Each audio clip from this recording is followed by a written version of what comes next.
Granny's Family Classics. I'm Granny, and I'm so happy you're here with me today. Today's tale is Fairy Tales of Hans Christian Andersen. Andersen's fairy tales have been beloved for generations, and they are full of lessons. You may already be familiar with some of his famous stories, like the Little Mermaid, the Ugly Duckling, and the Princess and the Pea. These stories are full of whimsy and wonder, yet they also carry such deep, thoughtful messages. One of my favorite things about Andersen's tales is how they weave together beautiful and often tragic moments where characters transform, grow, and face challenges. Each story is like a little treasure chest of wisdom wrapped in fairy dust. From the humble beginnings of a duckling that becomes a swan to a mermaid longing for love, there's a universal message in each one that speaks to the heart. Before we begin, here's a little question for you. Which character in Andersen's fairy tales undergoes a beautiful transformation, turning from something ugly into something magnificent? Let me know your thoughts in the comments, or if you have a favorite Andersen tale, do share it with us. All right, let's step into the enchanting world of Hans Christian Andersen's fairy tales and see what wonders await. Granny's Family Classics presents Fairy Tales of Hans Christian Andersen by H.C. Andersen. Read by Granny. Part 1. A Story. In the garden, all the apple trees were in blossom. They had hastened to bring forth flowers before they got green leaves, and in the yard, all the ducklings walked up and down, and the cat too. It basked in the sun and licked the sunshine from its own paws. And when one looked at the fields, how beautifully the corn stood and how green it shone, without comparison. And there was a twittering and a fluttering of all the little birds, as if the day were a great festival, and so it was, for it was Sunday. All the bells were ringing, and all the people went to church, looking cheerful and dressed in their best clothes. There was a look of cheerfulness on everything. The day was so warm and beautiful that one might well have said, God's kindness to us men is beyond all limits. But inside the church the pastor stood in the pulpit and spoke very loudly and angrily. He said that all men were wicked, and God would punish them for their sins, and that the wicked, when they died, would be cast into hell, to burn forever and ever. He spoke very excitedly, saying that their evil propensities would not be destroyed, nor would the fire be extinguished, and they should never find rest. That was terrible to hear, and he said it in such a tone of conviction. He described hell to them as a miserable hole where all the refuse of the world gathers. There was no air beside the hot burning sulfur flame, and there was no ground under their feet. They, the wicked ones, sank deeper and deeper, while eternal silence surrounded them. It was dreadful to hear all that, for the preacher spoke from his heart, and all the people in the church were terrified. Meanwhile, the birds sang merrily outside, and the sun was shining so beautifully warm, it seemed as though every little flower said, God, Thy kindness towards us all is without limits. Indeed, outside it was not at all like the pastor's sermon. The same evening, upon going to bed, the pastor noticed his wife sitting there quiet and pensive. What is the matter with you? He asked her.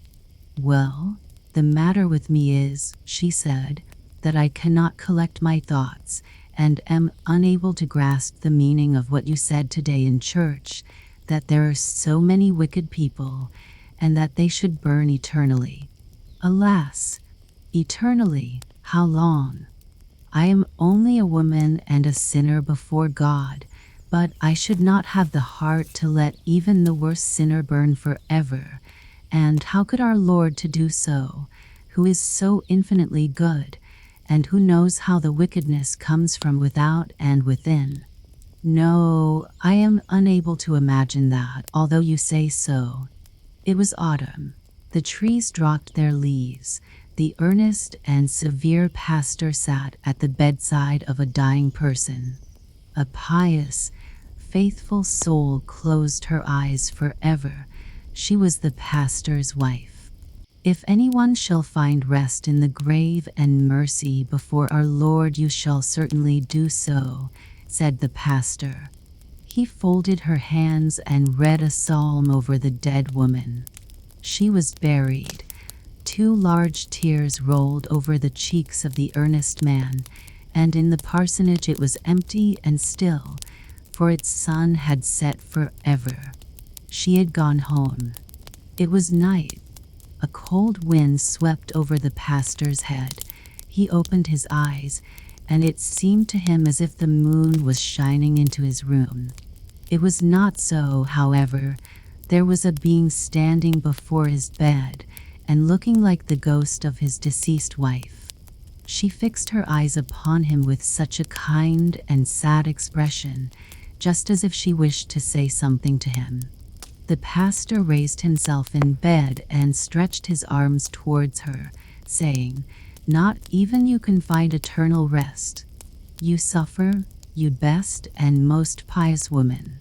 The dead woman nodded her head as if to say, "Yes," and put her hand on her breast. "And can I not obtain rest in the grave for you?" "Yes," was the answer. "And how?" "Give me 1 hair, only 1 single hair, from the head of the sinner for whom the fire shall never be extinguished, of the sinner whom God will condemn to eternal punishment in hell." "Yes, one ought to be able to redeem you so easily, you pure, pious woman," he said. "Follow me," said the dead woman. "It is thus granted to us. By my side you will be able to fly wherever your thoughts wish to go. Invisible to men, we shall penetrate into their most secret chambers, but with sure hand you must find out him who is destined to eternal torture, and before the cock crows he must be found." As quickly as if carried by the winged thoughts, they were in the great city, and from the walls the names of the deadly sins shone in flaming letters: pride, avarice, drunkenness, wantonness, in short, the whole 7-colored bough of sin. "Yes, therein, as I believed, as I knew it," said the pastor, "are living those who are abandoned to the eternal fire." And they were standing before the magnificently illuminated gate. The broad steps were adorned with carpets and flowers, and dance music was sounding through the festive halls. A footman dressed in silk and velvet stood with a large silver-mounted rod near the entrance. "Our ball can compare favorably with the king's," he said, and turned with contempt towards the gazing crowd in the street. What he thought was sufficiently expressed in his features and movements. "Miserable beggars who are looking in, you are nothing in comparison to me." "Pride," said the dead woman. "Do you see him?" "The footman?" asked the pastor. "He is but a poor fool, and not doomed to be tortured eternally by fire." "Only a fool." It sounded through the whole house of Pride. They were all fools there. Then they flew within the 4 naked walls of the miser. Lean as a skeleton, trembling with cold and hunger, the old man was clinging with all his thoughts to his money. They saw him jump up feverishly from his miserable couch and take a loose stone out of the wall. There lay gold coins in an old stocking. They saw him anxiously feeling over an old ragged coat in which pieces of gold were sewn, and his clammy fingers trembled. "He is ill." That is madness, a joyless madness, besieged by fear and dreadful dreams. They quickly went away and came before the beds of the criminals. These unfortunate people slept side by side, in long rows. Like a ferocious animal, one of them rose out of his sleep and uttered a horrible cry, and gave his comrade a violent dig in the ribs with his pointed elbow, and this one turned round in his sleep. "Be quiet, monster, sleep. This happens every night." "Every night," repeated the other. "Yes, every night he comes and tortures me. In my violence I have done this and not. I was born with an evil mind, which has brought me hither for the second time, but if I have done wrong I suffer punishment for it. One thing, however, I have not yet confessed. When I came out a little while ago, and passed by the yard of my former master, evil thoughts rose within me when I remembered this and that. I struck a match a little bit on the wall. Probably it came a little too close to the thatched roof. All burnt down. A great heat rose, such as sometimes overcomes me. I myself helped to rescue cattle and things. Nothing alive burned, except a flight of pigeons, which flew into the fire, and the yard dog, of which I had not thought. One could hear him howl out of the fire, and this howling I still hear when I wish to sleep. And when I have fallen asleep, the great rough dog comes and places himself upon me, and howls, presses, and tortures me. Now listen to what I tell you. You can snore. You are snoring the whole night, and I hardly a quarter of an hour." And the blood rose to the head of the excited criminal. He threw himself upon his comrade, and beat him with his clenched fist in the face. "Wicked Mats has become mad again," they said amongst themselves. The other criminals seized him, wrestled with him, and bent him double, so that his head rested between his knees, and they tied him, so that the blood almost came out of his eyes and out of all his pores. "You're killing the unfortunate man," said the pastor, and as he stretched out his hand to protect him who already suffered too much, the scene changed. They flew through rich halls and wretched hovels, wantonness and envy, all the deadly sins, passed before them. An angel of justice read their crimes and their defense. The latter was not a brilliant one, but it was read before God, who reads the heart, who knows everything, the wickedness that comes from within and from without, who is mercy and love personified. The pastor's hand trembled. He dared not stretch it out. He did not venture to pull a hair out of the sinner's head. And tears gushed from his eyes like a stream of mercy and love, the cooling waters of which extinguished the eternal fire of hell. Just then the cock crowed. "Father of all mercy, grant thou to her the peace that I was unable to procure for her."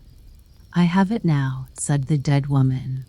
"It was your hard words, your despair of mankind, your gloomy belief in God and his creation, which drove me to you. Learn to know mankind. Even in the wicked one lives a part of God, and this extinguishes and conquers the flame of hell." The pastor felt a kiss on his lips. A gleam of light surrounded him. God's bright sun shone into the room, and his wife, alive, sweet and full of love, awoke him from a dream which God had sent him. By the almshouse window, near the grass-covered rampart which encircles Copenhagen, lies a great red house. Balsams and other flowers greet us from the long rows of windows in the house, whose interior is sufficiently poverty-stricken, and poor and old are the people who inhabit it. The building is the Wharton almshouse. Look, at the window there leans an old maid. She plucks the withered leaf from the balsam and looks at the grass-covered rampart on which many children are playing. What is the old maid thinking of? A whole life drama is unfolding itself before her inward gaze. The poor little children, how happy they are, how merrily they play and romp together. What red cheeks and what angel's eyes! But they have no shoes nor stockings. They dance on the green rampart, just on the place where, according to the old story, the ground always sank in, and where a sportive, frolicsome child had been lured by means of flowers, toys, and sweetmeats into an open grave ready dug for it, and which was afterwards closed over the child, and from that moment, the old story says, the ground gave way no longer, the mound remained firm and fast, and was quickly covered with the green turf. The little people who now play on that spot know nothing of the old tale, else would they fancy they heard a child crying deep below the earth, and the dewdrops on each blade of grass would be to them tears of woe. Nor do they know anything of the Danish king who here, in the face of the coming foe, took an oath before all his trembling courtiers that he would hold out with the citizens of his capital, and die here in his nest. They know nothing of the men who have fought here, or of the women who from here have drenched with boiling water the enemy, clad in white, and biding in the snow to surprise the city. No, the poor little ones are playing with light, childish spirits. Play on, thou little maiden. Soon the years will come, yes, those glorious years. The priestly hands have been laid on the candidates for confirmation. Hand in hand they walk on the green rampart. Thou hast a white frock on. It has cost thy mother much labor, and yet it is only cut down for thee out of an old larger dress. You will also wear a red shawl, and what if it hang too far down? People will only see how large, how very large it is. You are thinking of your dress and of the giver of all good. So glorious is it to wander on the green rampart. And the years roll by. They have no lack of dark days, but you have your cheerful young spirit, and you have gained a friend, you know not how. You met, oh, how often. You walk together on the rampart in the fresh spring, on the high days and holidays, when all the world come out to walk upon the ramparts, and all the bells of the church steeples seem to be singing a song of praise for the coming spring. Scarcely have the violets come forth, but there on the rampart, just opposite the beautiful castle of Rosenberg, there is a tree bright with the first green buds. Every year this tree sends forth fresh green shoots. Alas, it is not so with the human heart. Dark mists, more in number than those that cover the northern skies, cloud the human heart. Poor child, thy friend's bridal chamber is a black coffin, and now becomest an old maid. From the almshouse window, behind the balsams, thou shalt look on the merry children at play, and shalt see thine own history renewed. And that is the life drama that passes before the old maid while she looks out upon the rampart, the green, sunny rampart where the children, with their red cheeks and bare shoeless feet, are rejoicing merrily, like the other free little birds. The angel. Whenever a good child dies, an angel of God comes down from heaven, takes the dead child in his arms, spreads out his great white wings, and flies with him over all the places which the child had loved during his life. Then he gathers a large handful of flowers, which he carries up to the Almighty, that they may bloom more brightly in heaven than they do on earth.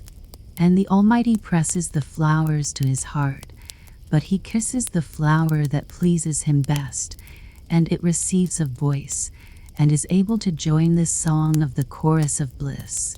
These words were spoken by an angel of God, as he carried a dead child up to heaven, and the child listened as if in a dream. Then they passed over well-known spots, where the little one had often played, and through beautiful gardens full of lovely flowers. "Which of these shall we take with us to heaven to be transplanted there?" asked the angel. Close by grew a slender, beautiful rose bush, but some wicked hand had broken the stem, and the half-opened rosebuds faded and withered on the trailing branches. "Poor rose bush," said the child, "let us take it with us to heaven, that it may bloom above in God's garden." The angel took up the rose bush, then he kissed the child, and the little one half opened his eyes. The angel gathered also some beautiful flowers, as well as a few humble buttercups and heartsease. "Now we have flowers enough," said the child, but the angel only nodded. He did not fly upward to heaven. It was night and quite still in the great town. Here they remained, and the angel hovered over a small, narrow street in which lay a large heap of straw, ashes, and sweepings from the houses of people who had removed. There lay fragments of plates, pieces of plaster, rags, old hats, and other rubbish not pleasant to see. Amidst all this confusion, the angel pointed to the pieces of a broken flower pot and to a lump of earth which had fallen out of it.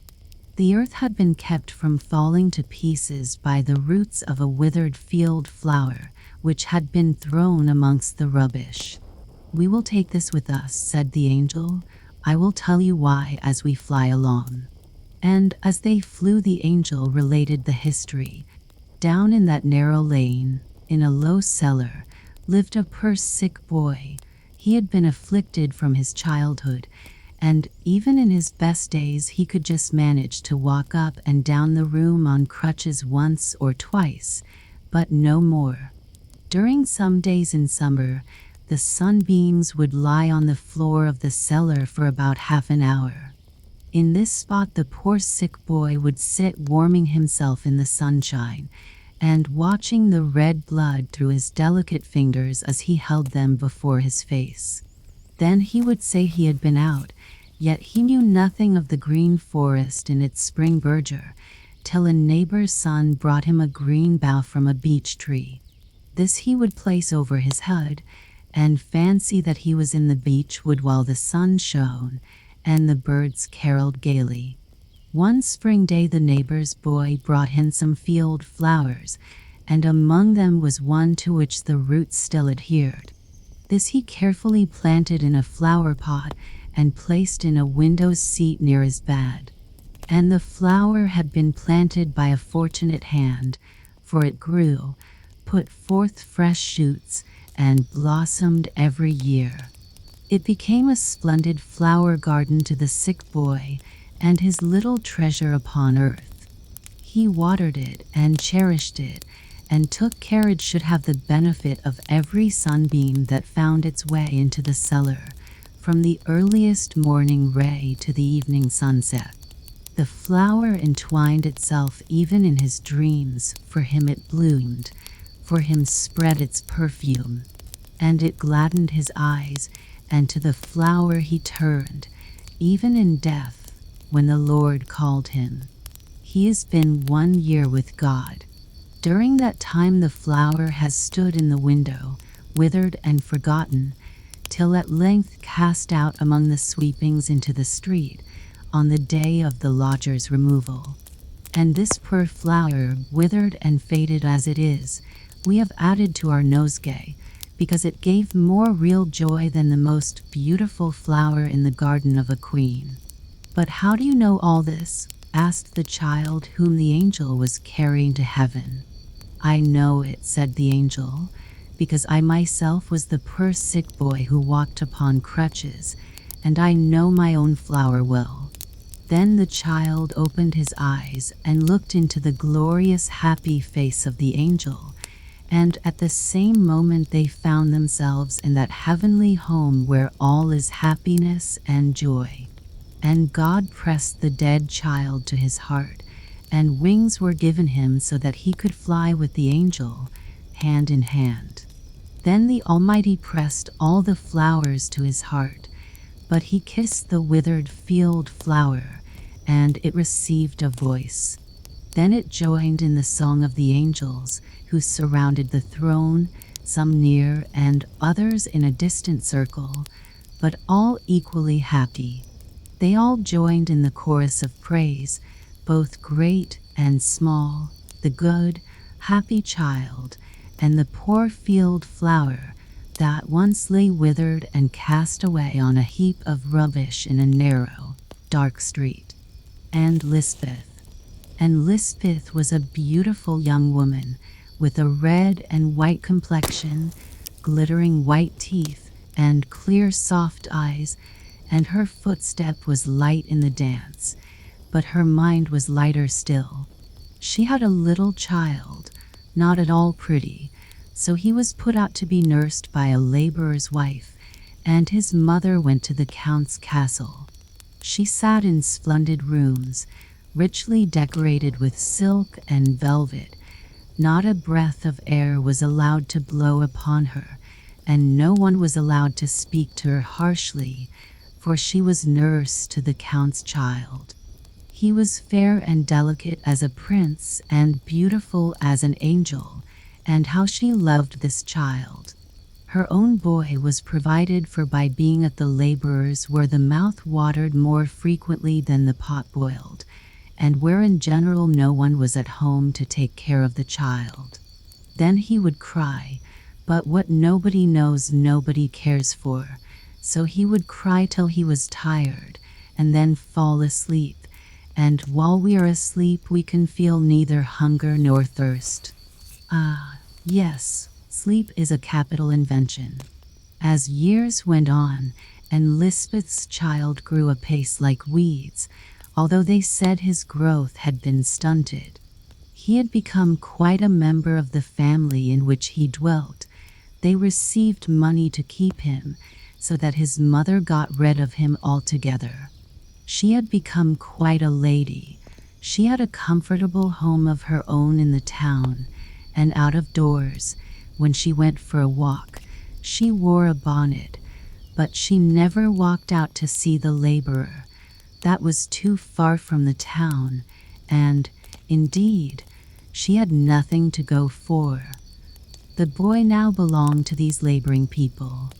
He had food, and he could also do something towards earning his living. He took care of Mary's red cow, for he knew how to tend cattle and make himself useful. The great dog by the yard gate of a nobleman's mansion sits proudly on the top of his kennel when the sun shines, and barks at everyone that passes. But if it rains, he creeps into his house, and there he is warm and dry. And Lisbeth's boy also sat in the sunshine on the top of the fence, cutting out a little toy. If it was springtime, he knew of 3 strawberry plants in blossom, which would certainly bear fruit. This was his most hopeful thought, though it often came to nothing. And he had to sit out in the rain in the worst weather, and get wet to the skin, and let the cold wind dry the clothes on his back afterwards. If he went near the farmyard belonging to the count, he was pushed and knocked about, for the men and the maids said he was so horrible ugly, but he was used to all this, for nobody loved him. This was how the world treated and Lisbeth's boy, and how could it be otherwise? It was his fate to be beloved by no one. Hitherto he had been a land crab. The land at last cast him adrift. He went to sea in a wretched vessel, and sat at the helm, while the skipper sat over the grog can. He was dirty and ugly, half frozen and half starved. He always looked as if he never had enough to eat, which was really the case. Late in the autumn, when the weather was rough, windy, and wet, and the cold penetrated through the thickest clothing, especially at sea, a wretched boat went out to sea with only 2 men on board, or, more correctly, a man and a half, for it was the skipper and his boy. There had only been a kind of twilight all day, and it soon grew quite dark, and so bitterly cold that the skipper took a dram to warm him. The bottle was old and the glass too. It was perfect in the upper part, but the foot was broken off, and it had therefore been fixed upon a little carved block of wood, painted blue. A dram is a great comfort, and two are better still, thought the skipper, while the boy sat at the helm, which he held fast in his hard-seamed hands. He was ugly, and his hair was matted, and he looked crippled and stunted. They called him the field laborer's boy, though in the church register he was entered as an Lisbeth's son. The wind cut through the rigging, and the boat cut through the sea. The sails, filled by the wind, swelled out and carried them along in wild career. It was wet and rough above and below, and might still be worse. Hold! What is that? What has struck the boat? Was it a waterspout, or a heavy sea rolling suddenly upon them? Heaven help us, cried the boy at the helm, as the boat heeled over and lay on its beam ends. It had struck on a rock, which rose from the depths of the sea, and sank at once, like an old shoe in a puddle. It sank at once with mouse and man, as the saying is. There might have been mice on board, but only 1 man and a half, the skipper and the laborer's boy. No one saw it but the skimming seagulls and the fishes beneath the water, and even they did not see it properly, for they darted back with terror as the boat filled with water and sank. There it lay, scarcely a fathom below the surface, and those two were provided for, buried, and forgotten. The glass with the foot of blue wood was the only thing that did not sink, for the wood floated and the glass drifted away to be cast upon the shore and broken, where and when is indeed of no consequence.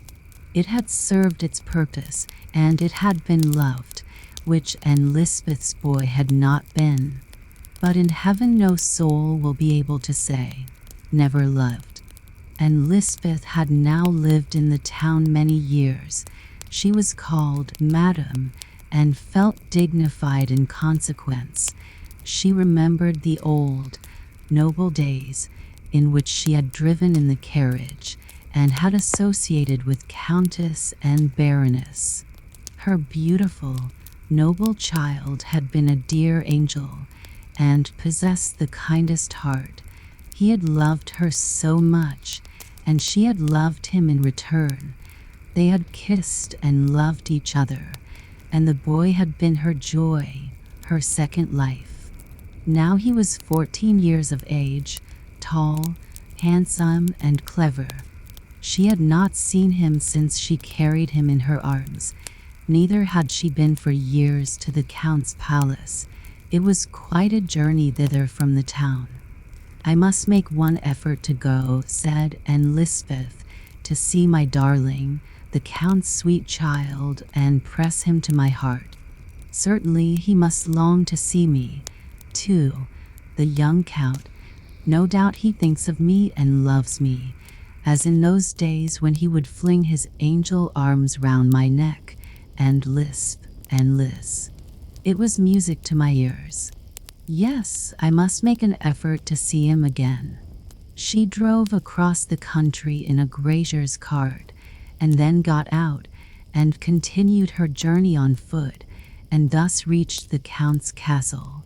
It was as great and magnificent as it had always been, and the garden looked the same as ever. All the servants were strangers to her. Not one of them knew Anne Lisbeth, nor of what consequence she had once been there. But she felt sure the Countess would soon let them know it, and her darling boy, too. How she longed to see him. Now that Anne Lisbeth was at her journey's end, she was kept waiting a long time, and for those who wait, time passes slowly. But before the great people went into dinner, she was called in and spoken to very graciously. She was to go in again after dinner, and then she would see her sweet boy once more. How tall and slender and thin he had grown, but the eyes and the sweet angel mouth were still beautiful. He looked at her, but he did not speak. He certainly did not know who she was. He turned round and was going away, but she seized his hand and pressed it to her lips. "Well, well," he said, and with that he walked out of the room. He who filled her every thought, he whom she loved best, and who was her whole earthly pride. And Lisbeth went forth from the castle into the public road, feeling mournful and sad. He whom she had nursed day and night, and even now carried about in her dreams, had been cold and strange, and had not a word or thought respecting her. A great black raven darted down in front of her on the high road, and croaked dismally. "Ah," said she, "what bird of ill omen art thou?" Presently she passed the laborer's hut. His wife stood at the door, and the two women spoke to each other. "You look well," said the woman. "You're fat and plump. You are well off." "Oh yes," answered Lisbeth. "The boat went down with them," continued the woman. "Hans the skipper and the boy were both drowned, so there's an end of them. I always thought the boy would be able to help me with a few dollars. He'll never cost you anything more," and Lisbeth.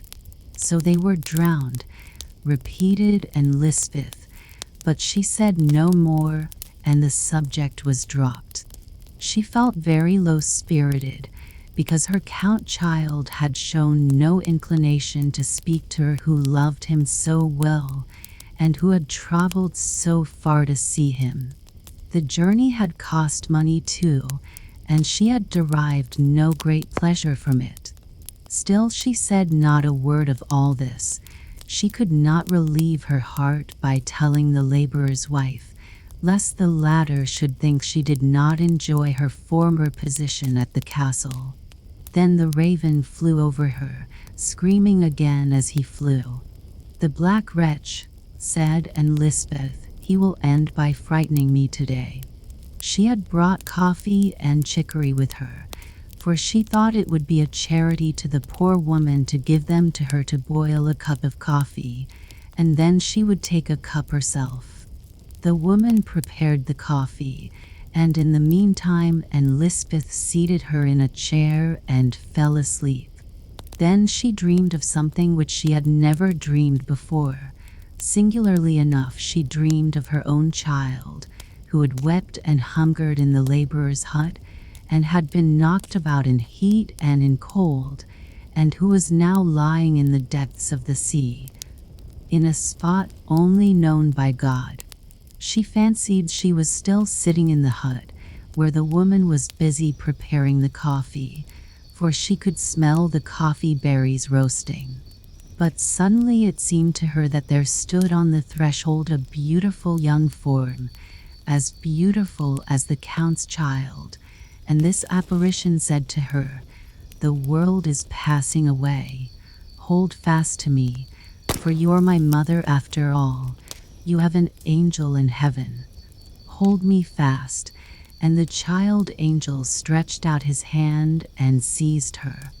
Then there was a terrible crash, as of a world crumbling to pieces, and the angel child was rising from the earth, and holding her by the sleeve so tightly that she felt herself lifted from the ground. But, on the other hand, something heavy hung to her feet and dragged her down, and it seemed as if hundreds of women were clinging to her and crying, "If thou art to be saved, we must be saved too. Hold fast, hold fast." And then they all hung on her, but there were too many, and as they clung the sleeve was torn, and Lisbeth fell down in horror and awoke. Indeed, she was on the point of falling over in reality with the chair on which she sat, but she was so startled and alarmed that she could not remember what she had dreamed, only that it was something very dreadful. They drank their coffee and had a chat together, and then Lisbeth went away towards the little town where she was to meet the carrier, who was to drive her back to her own home. But when she came to him, she found that he would not be ready to start till the evening of the next day. Then she began to think of the expense and what the distance would be to walk. She remembered that the route by the seashore was 2 miles shorter than by the high road, and as the weather was clear and there would be moonlight, she determined to make her way on foot and to start at once, that she might reach home the next day. The sun had set, and the evening bells sounded through the air from the tower of the village church, but to her it was not the bells, but the cry of the frogs in the marshes. Then they ceased, and all around became still. Not a bird could be heard. They were all at rest. Even the owl had not left her hiding place. Deep silence reigned on the margin of the wood by the seashore. As Lisbeth walked on, she could hear her own footsteps in the sands. Even the waves of the sea were at rest, and all in the deep waters had sunk into silence. There was quiet among the dead and the living in the deep sea. And Lisbeth walked on, thinking of nothing at all, as people say, or rather her thoughts wandered, but not away from her. For thought is never absent from us, it only slumbers. Many thoughts that have lain dormant are roused at the proper time, and begin to stir in the mind and the heart, and seem even to come upon us from above. It is written that a good deed bears a blessing for its fruit, and it is also written that the wages of sin is death. Much has been said and much written which we pass over or know nothing of. A light arises within us, and then forgotten things make themselves remembered, and thus it was with Lisbeth. The germ of every vice and every virtue lies in our heart, in yours and in mine. They lie like little grains of seed, till a ray of sunshine, or the touch of an evil hand, or you turn the corner to the right or to the left, and the decision is made. The little seed is stirred, it swells and shoots up, and pours its sap into your blood, directing your course either for good or evil. Troublesome thoughts often exist in the mind, fermenting there, which are not realized by us while the senses are as it were slumbering, but still they are there. And Lisbeth walked on thus with her senses half asleep, but the thoughts were fermenting within her. From one Shrove Tuesday to another, much may occur to weigh down the heart. It is the reckoning of a whole year. Much may be forgotten, sins against heaven in word and thought, sins against our neighbor, and against our own conscience. We are scarcely aware of their existence, and Lisbeth did not think of any of her errors. She had committed no crime against the law of the land. She was an honorable person, in a good position, that she knew. She continued her walk along by the margin of the sea. What was it she saw lying there? An old hat, a man's hat. Now when might that have been washed overboard? She drew nearer. She stopped to look at the hat. How? What was lying yonder? She shuddered, yet it was nothing save a heap of grass and tangled seaweed flung across a long stone, but it looked like a corpse. Only tangled grass, and yet she was frightened at it. As she turned to walk away, much came into her mind that she had heard in her childhood, old superstitions of specters by the seashore, of the ghosts of drowned but unburied people whose corpses had been washed up on the desolate beach. The body, she knew, could do no harm to anyone, but the spirit could pursue the lonely wanderer, attach itself to him, and demand to be carried to the churchyard, that it might rest in consecrated ground. Hold fast, the spectre would cry, And as Lisbeth murmured these words to herself, the whole of her dream was suddenly recalled to her memory when the mother had clung to her and uttered these words, when, amid the crashing of worlds, her sleeve had been torn, and she had slipped from the grasp of her child, who wanted to hold her up in that terrible hour. Her child, her own child, which she had never loved, lay now buried in the sea, and might rise up, like a spectre, from the waters, and cry, "Hold fast, carry me to consecrated ground." As these thoughts passed through her mind, fear gave speed to her feet, so that she walked faster and faster. Fear came upon her as if a cold, clammy hand had been laid upon her heart, so that she almost fainted. As she looked across the sea, all there grew darker. A heavy mist came rolling onwards and clung to bush and tree, distorting them into fantastic shapes. She turned and glanced at the moon, which had risen behind her. It looked like a pale, rayless surface, and a deadly weight seemed to hang upon her lens. "Hold," thought she, and then she turned round a second time to look at the moon.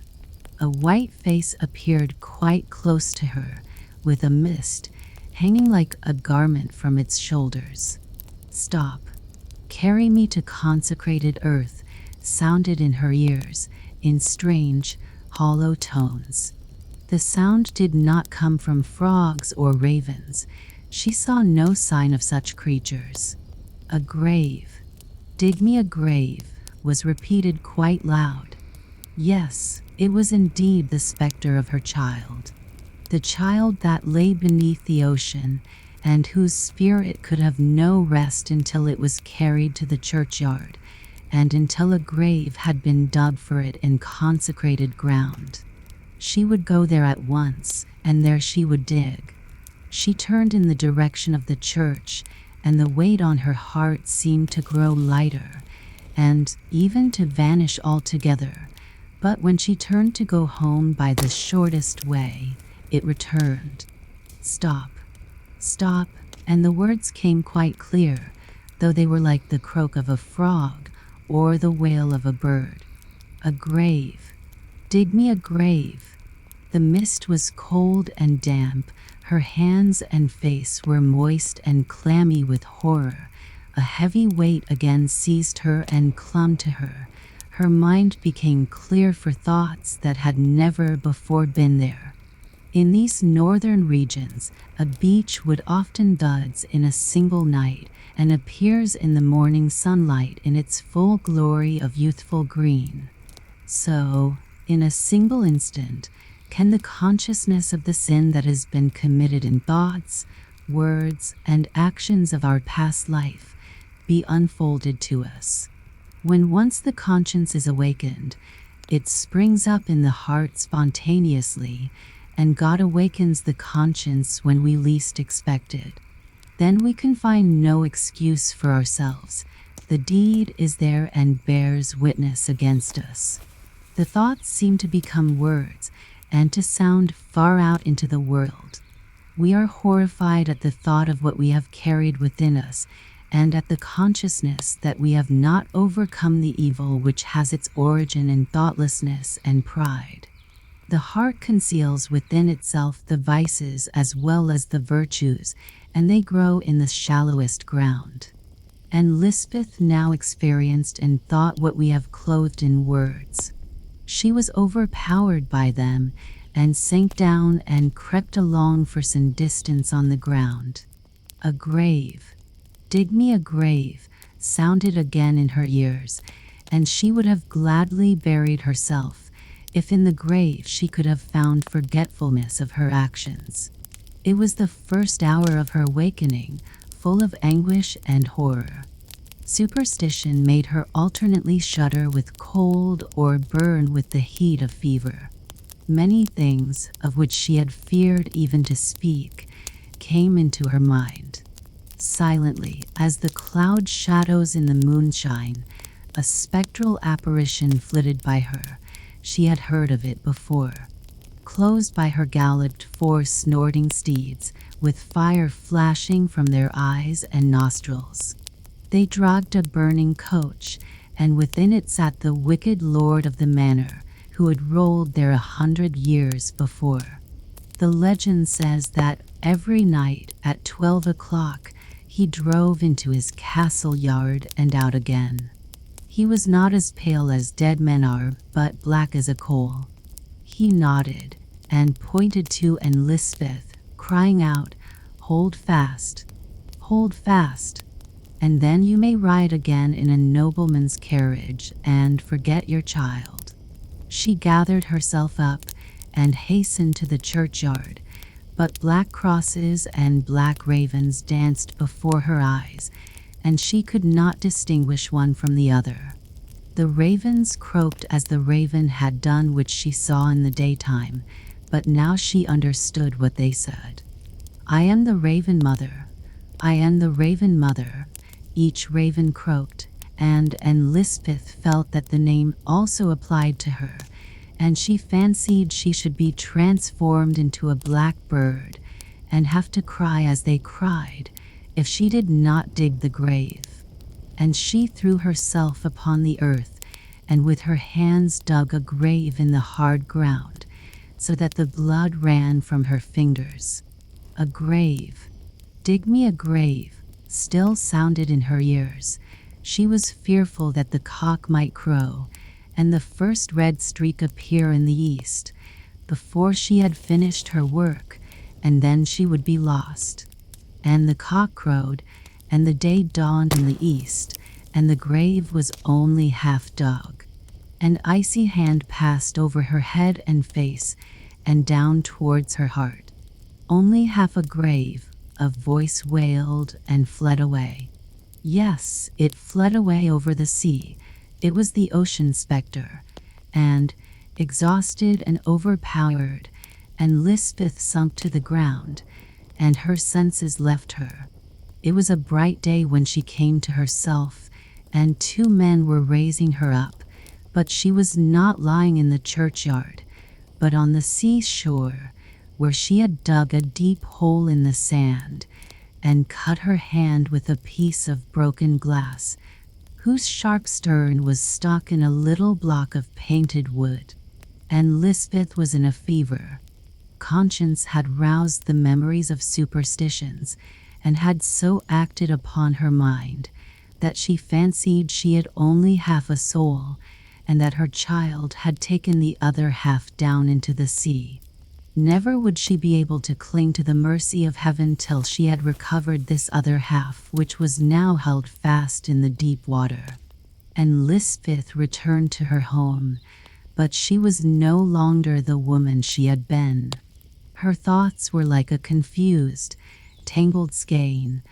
Only one thread, only one thought was clear to her, namely that she must carry the spectre of the seashore to the churchyard, and dig a grave for in there, that by so doing she might win back her soul. Many a night she was missed from her home, and was always found on the seashore waiting for the spectre. In this way a whole year passed, and then one night she vanished again, and was not to be found. The whole of the next day was spent in a useless search after her. Towards evening, when the clerk entered the church to toll the vesper bell, he saw by the altar Lisbeth, who had spent the whole day there. Her powers of body were almost exhausted, but her eyes flashed brightly, and on her cheeks was a rosy flush. The last rays of the setting sun shone upon her, and gleamed over the altar upon the shining clasps of the Bible, which lay open at the words of the prophet Joel, "Rend your hearts and not your garments, and turn unto the Lord." That was just a chance, people said. But do things happen by chance? In the face of Lisbeth, lighted up by the evening sun, could be seen peace and rest. She said she was happy now, for she had conquered. The spectre of the shore, her own child, had come to her the night before, and had said to her, "Thou hast dug me only half a grave, but thou hast now, for a year and a day, buried me altogether in thy heart, and it is there a mother can best hide her child." And then he gave her back her lost soul, and brought her into the church. "Now I am in the house of God," she said, "and in that house we are happy." When the sun set and Lisbeth's soul had risen to that region where there is no more pain, and Lisbeth's troubles were at an end. The conceited apple branch. It was the month of May. The wind still blew cold, but from bush and tree, field and flower, came the welcome sound, "Spring is come." Wild flowers in profusion covered the hedges. Under the little apple tree, Spring seemed busy, and told his tale from one of the branches which hung fresh and blooming, and covered with delicate pink blossoms that were just ready to open. The branch well knew how beautiful it was. This knowledge exists as much in the leaf as in the blood. I was therefore not surprised when a nobleman's carriage, in which sat the young countess, stopped in the road just by. She said that an apple branch was a most lovely object, and an emblem of spring in its most charming aspect. Then the branch was broken off for her, and she held it in her delicate hand, and sheltered it with her silk parasol. Then they drove to the castle, in which were lofty halls and splendid drawing rooms.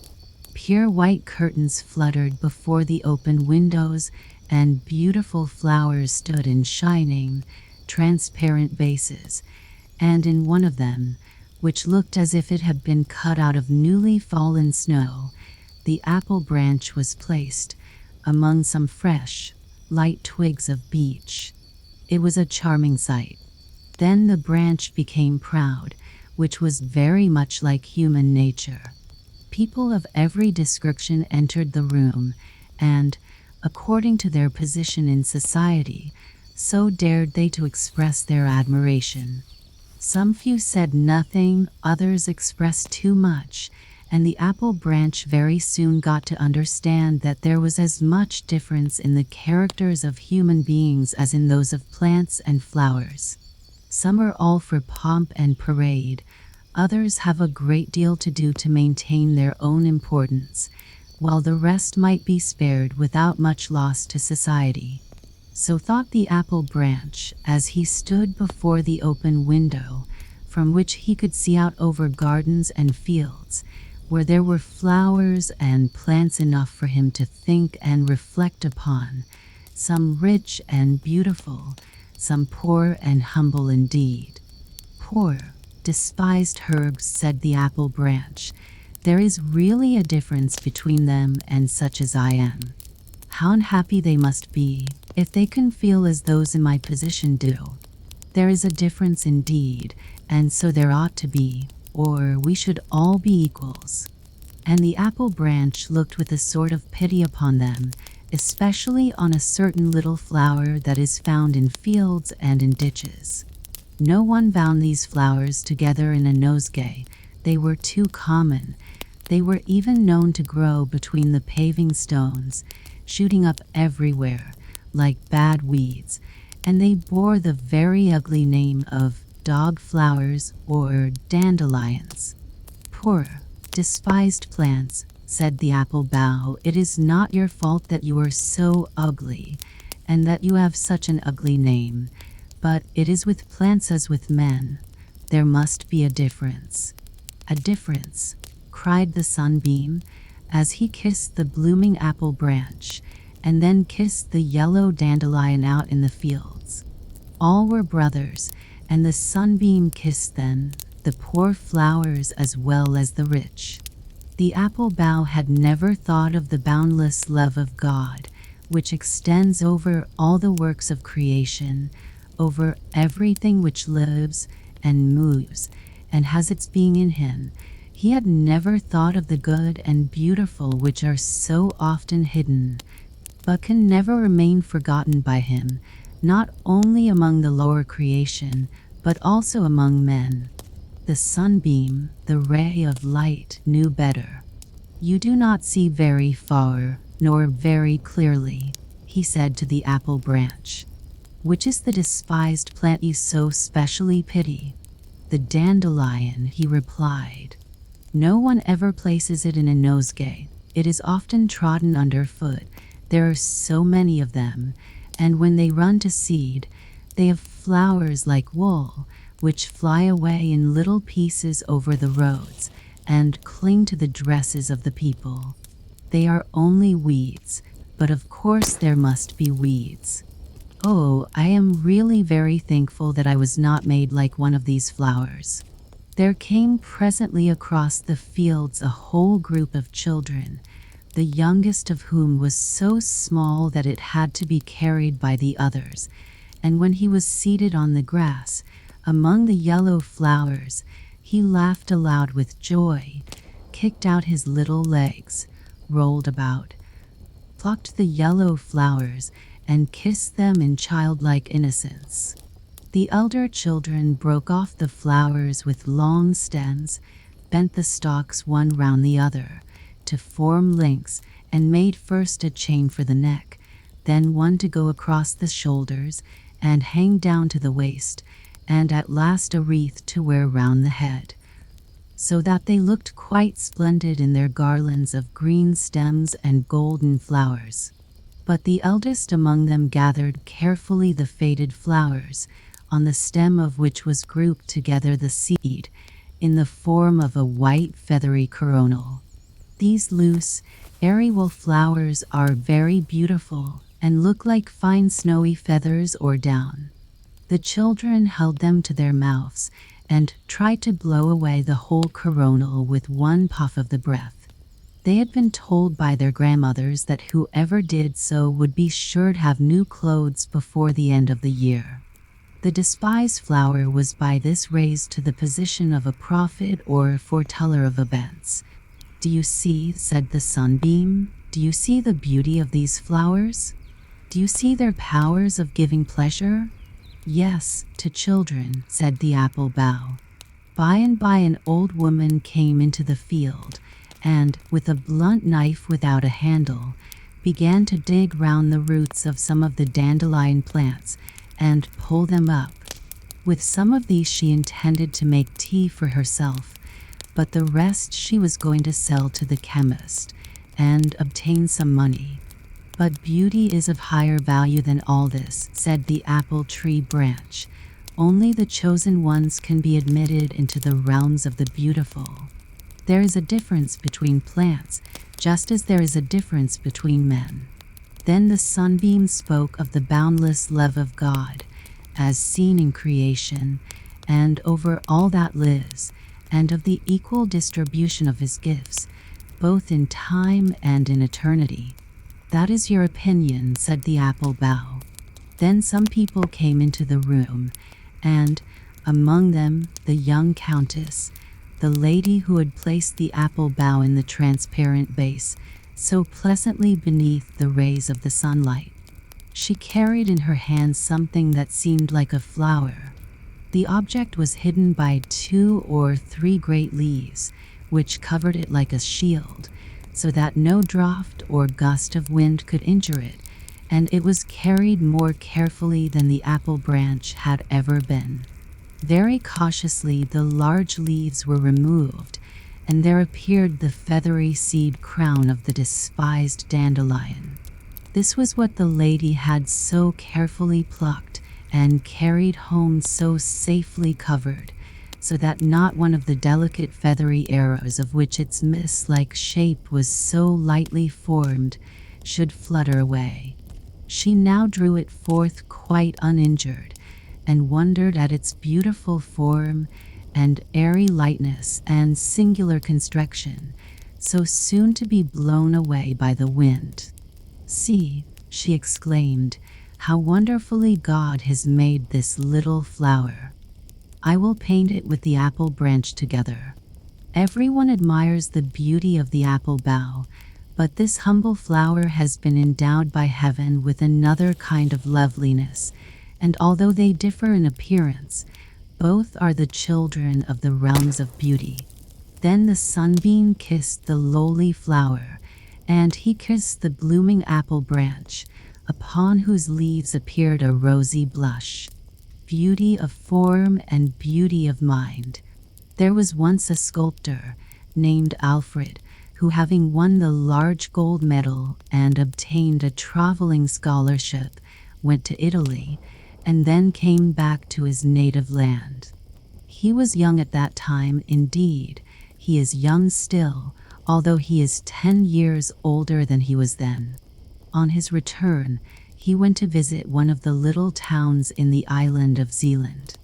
The whole town knew who the stranger was, and one of the richest men in the place gave a party in his honor, and all who were of any consequence, or who possessed some property, were invited.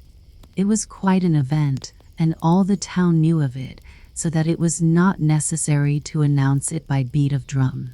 Apprentice boys, children of the poor, and even the poor people themselves, stood before the house, watching the lighted windows, and the watchman might easily fancy he was giving a party also.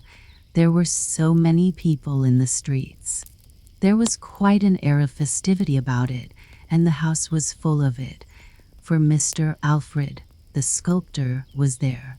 He talked and told anecdotes, and everyone listened to him with pleasure, not unmingled withal, but none felt so much respect for him as did the elderly widow of a naval officer. She seemed, so far as Mr. Alfred was concerned, to be like a piece of fresh blotting paper that absorbed all he said and asked for more. She was very appreciative and incredibly ignorant, a kind of female Gasperhauser. "I should like to see Rome," she said. "It must be a lovely city, or so many foreigners would not be constantly arriving there. Now, do give me a description of Rome. How does the city look when you enter in at the gate?" "I cannot very well describe it," said the sculptor, "but you enter on a large open space, in the center of which stands an obelisk, which is 1,000 years old." "An organist," exclaimed the lady, who had never heard the word obelisk.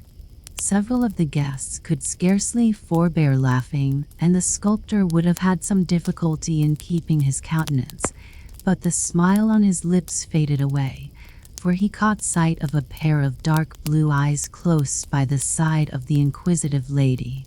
They belonged to her daughter, and surely no one who had such a daughter could be silly. The mother was like a fountain of questions, and the daughter, who listened but never spoke, might have passed for the beautiful maid of the fountain. How charming she was! She was a study for the sculptor to contemplate, but not to converse with, for she did not speak, or, at least, very seldom.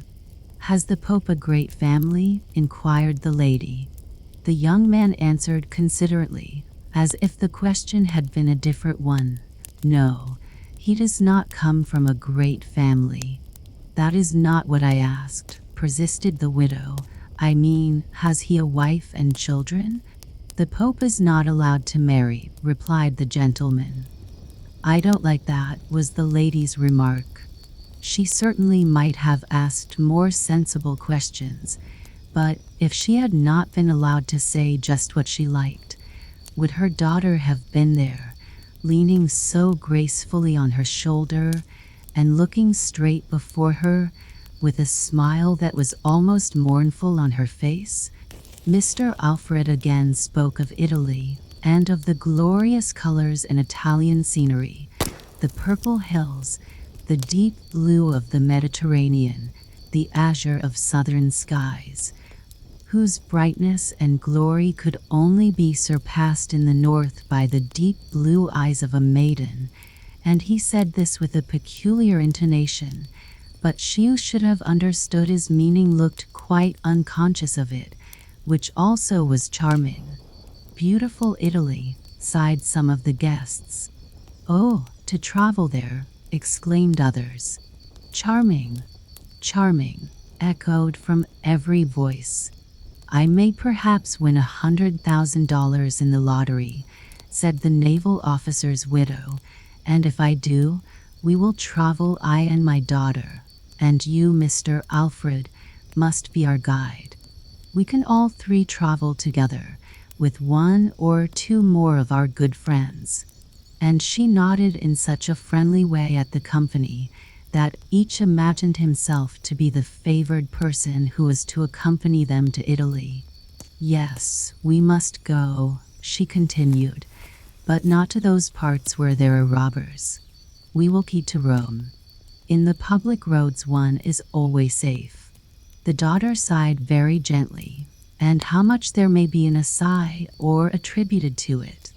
The young man attributed a great deal of meaning to this sigh. Those deep blue eyes, which had been lit up this evening in honor of him, must conceal treasures, treasures of heart and mind, richer than all the glories of Rome.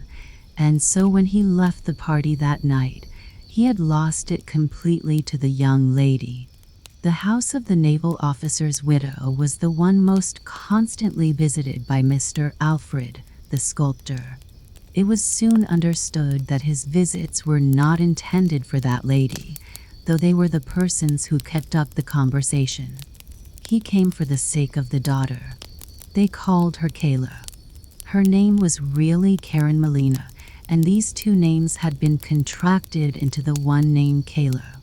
She was really beautiful, but some said she was rather dull and slept late of a morning. "She has been accustomed to that," her mother said.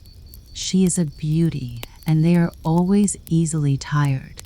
She does sleep rather late, but that makes her eyes so clear. What power seemed to lie in the depths of those dark eyes?" The young man felt the truth of the proverb, "Still waters run deep," and his heart had sunk into their depths. He often talked of his adventures, and the mamma was as simple and eager in her questions as on the first evening they met. It was a pleasure to hear Alfred describe anything. He showed them colored plates of Naples and spoke of excursions to Mount Vesuvius and the eruptions of fire from it. The naval officer's widow had never heard of them before. "Good heavens," she exclaimed. "So that is a burning mountain. But is it not very dangerous to the people who live near it?" "Whole cities have been destroyed," he replied. "For instance, Herculaneum and Pompeii." "Oh, the poor people. And you saw all that with your own eyes?" "No, I did not see any of the eruptions which are represented in those pictures, but I will show you a sketch of my own, which represents an eruption I once saw." He placed a pencil sketch on the table, and Mamma, who had been overpowered with the appearance of the colored plates, threw a glance at the pale drawing and cried in astonishment, "What? Did you see it throw up white fire?" For a moment, Alfred's respect for Kayla's mamma underwent a sudden shock and lessened considerably, but, dazzled by the light which surrounded Kayla, he soon found it quite natural that the old lady should have no eye for color. After all, it was of very little consequence, for Kayla's mamma had the best of all possessions, namely, Kayla herself. Alfred and Kayla were betrothed, which was a very natural result, and the betrothal was announced in the newspaper of the little town. Mamma purchased 30 copies of the paper, that she might cut out the paragraph and send it to friends and acquaintances. The betrothed pair were very happy, and the mother was happy too. She said it seemed like connecting herself with Thorwaldsen.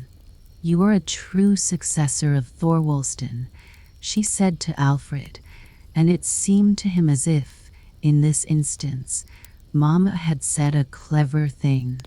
Kayla was silent, but her eyes shone, her lips smiled, every movement was graceful. In fact, she was beautiful. That cannot be repeated too often. Alfred decided to take a bust of Kayla as well as of her mother. They sat to him accordingly and saw how he molded and formed the soft clay with his fingers. I suppose it is only on our account that you perform this commonplace work yourself, instead of leaving it to your servant to do all that sticking together. It is really necessary that I should mold the clay myself, he replied. Ah, yes, you are always so polite, said Mama, with a smile, and Kayla silently pressed his hand, all soiled as it was with the clay. Then he unfolded to them both the beauties of nature. In all her works, he pointed out to them how, in the scale of creation, inanimate matter was inferior to animate nature, the plant above the mineral, the animal above the plant, and man above them all. He strove to show them how the beauty of the mind could be displayed in the outward form, and that it was the sculptor's task to seize upon that beauty of expression and produce it in his works. Kayla stood silent, but nodded in approbation of what he said, while Mam-in-law made the following confession. It is difficult to follow you, but I go hobbling along after you with my thoughts, though what you say makes my head whirl round and round. Still I contrive to lay hold on some of it. Kayla's beauty had a firm hold on Alfred. It filled his soul and held a mastery over him. Beauty beamed from Kayla's every feature, glittered in her eyes, lurked in the corners of her mouth, and pervaded every movement of her agile fingers. Alfred, the sculptor, saw this. He spoke only to her, thought only of her, and the two became one, and so it may be said she spoke much, for he was always talking to her, and he and she were one. Such was the betrothal, and then came the wedding, with bridesmaids and wedding presents, all duly mentioned in the wedding speech. Mam-in-law had set up Thorwaldsen's bust at the end of the table, attired in a dressing gown. It was her fancy that he should be a guest. Songs were sung and cheers given, for it was a day wedding, and they were a handsome pair. Pygmalion loved his Galatea, said one of the songs. Ah, that is some of your mythologies, said Mam-in-law. Next day the youthful pair started for Copenhagen, where they were to live. Mam-in-law accompanied them to attend to the coarse work, as she always called the domestic arrangements. Kayla looked like a doll in a doll's house, for everything was bright and new and so fine. There they sat, all three, and as for Alfred, a proverb may describe his position. He looked like a swan amongst the geese. The magic of form had enchanted him. He had looked at the casket without caring to inquire what it contained, and that omission often brings the greatest unhappiness into married life. The casket may be injured, the gilding may fall off, and then the purchaser regrets his bargain. In a large party it is very disagreeable to find a button giving way, with no studs at hand to fall back upon, but it is worse still in a large company to be conscious that your wife and mother-in-law are talking nonsense, and that you cannot depend upon yourself to produce a little ready wit to carry off the stupidity of the whole affair. The young married pair often sat together hand in hand. He would talk, but she could only now and then let fall a word in the same melodious voice, the same bell-like tones. It was a mental relief when Sophie, one of her friends, came to pay them a visit. Sophie was not pretty. She was, however, quite free from any physical deformity, although Kayla used to say she was a little crooked, but no eye, save an intimate acquaintance, would have noticed it. She was a very sensible girl, yet it never occurred to her that she might be a dangerous person in such a house. Her appearance created a new atmosphere in the doll's house, and air was really required. They all owned that. They felt the want of a change of air, and consequently the young couple and their mother traveled to Italy. "Thank heaven we are at home again within our own four walls," said mom-in-law and daughter both, on their return after a year's absence. "There is no real pleasure in traveling," said Mama. "To tell the truth, it's very wearisome. I beg pardon for saying so. I was soon very tired of it, although I had my children with me, and, besides, it's very expensive work traveling, very expensive. And all those galleries one is expected to see, and the quantity of things you are obliged to run after. It must be done, for very shame. You are sure to be asked when you come back if you have seen everything, and will most likely be told that you've omitted to see what was best worth seeing of all. I got tired at last of those endless Madonnas. I began to think I was turning into a Madonna myself." "And then the living, Mama," said Kayla. "Yes, indeed," she replied. "No such a thing as a respectable meat soup. Their cookery is miserable stuff." The journey had also tired Kayla, but she was always fatigued. That was the worst of it. So they sent for Sophie, and she was taken into the house to reside with them, and her presence there was a great advantage. Mom-in-law acknowledged that Sophie was not only a clever housewife, but well-informed and accomplished, though that could hardly be expected in a person of her limited means. She was also a generous-hearted, faithful girl. She showed that thoroughly while Kayla lay sick, fading away. When the casket is everything, the casket should be strong, or else all is over. And all was over with the casket, for Kayla died. "She was beautiful," said her mother. "She was quite different from the beauties they call antiques, for they are so damaged. A beauty ought to be perfect, and Kayla was a perfect beauty." Alfred wept, and Mama wept, and they both wore mourning. The black dress suited Mama very well, and she wore mourning the longest. She had also to experience another grief in seeing Alfred marry again, marry Sophie, who is nothing at all to look at. "He's gone to the very extreme," said mom-in-law. "He has gone from the most beautiful to the ugliest, and he has forgotten his first wife. Men have no constancy. My husband was a very different man, but then he died before me.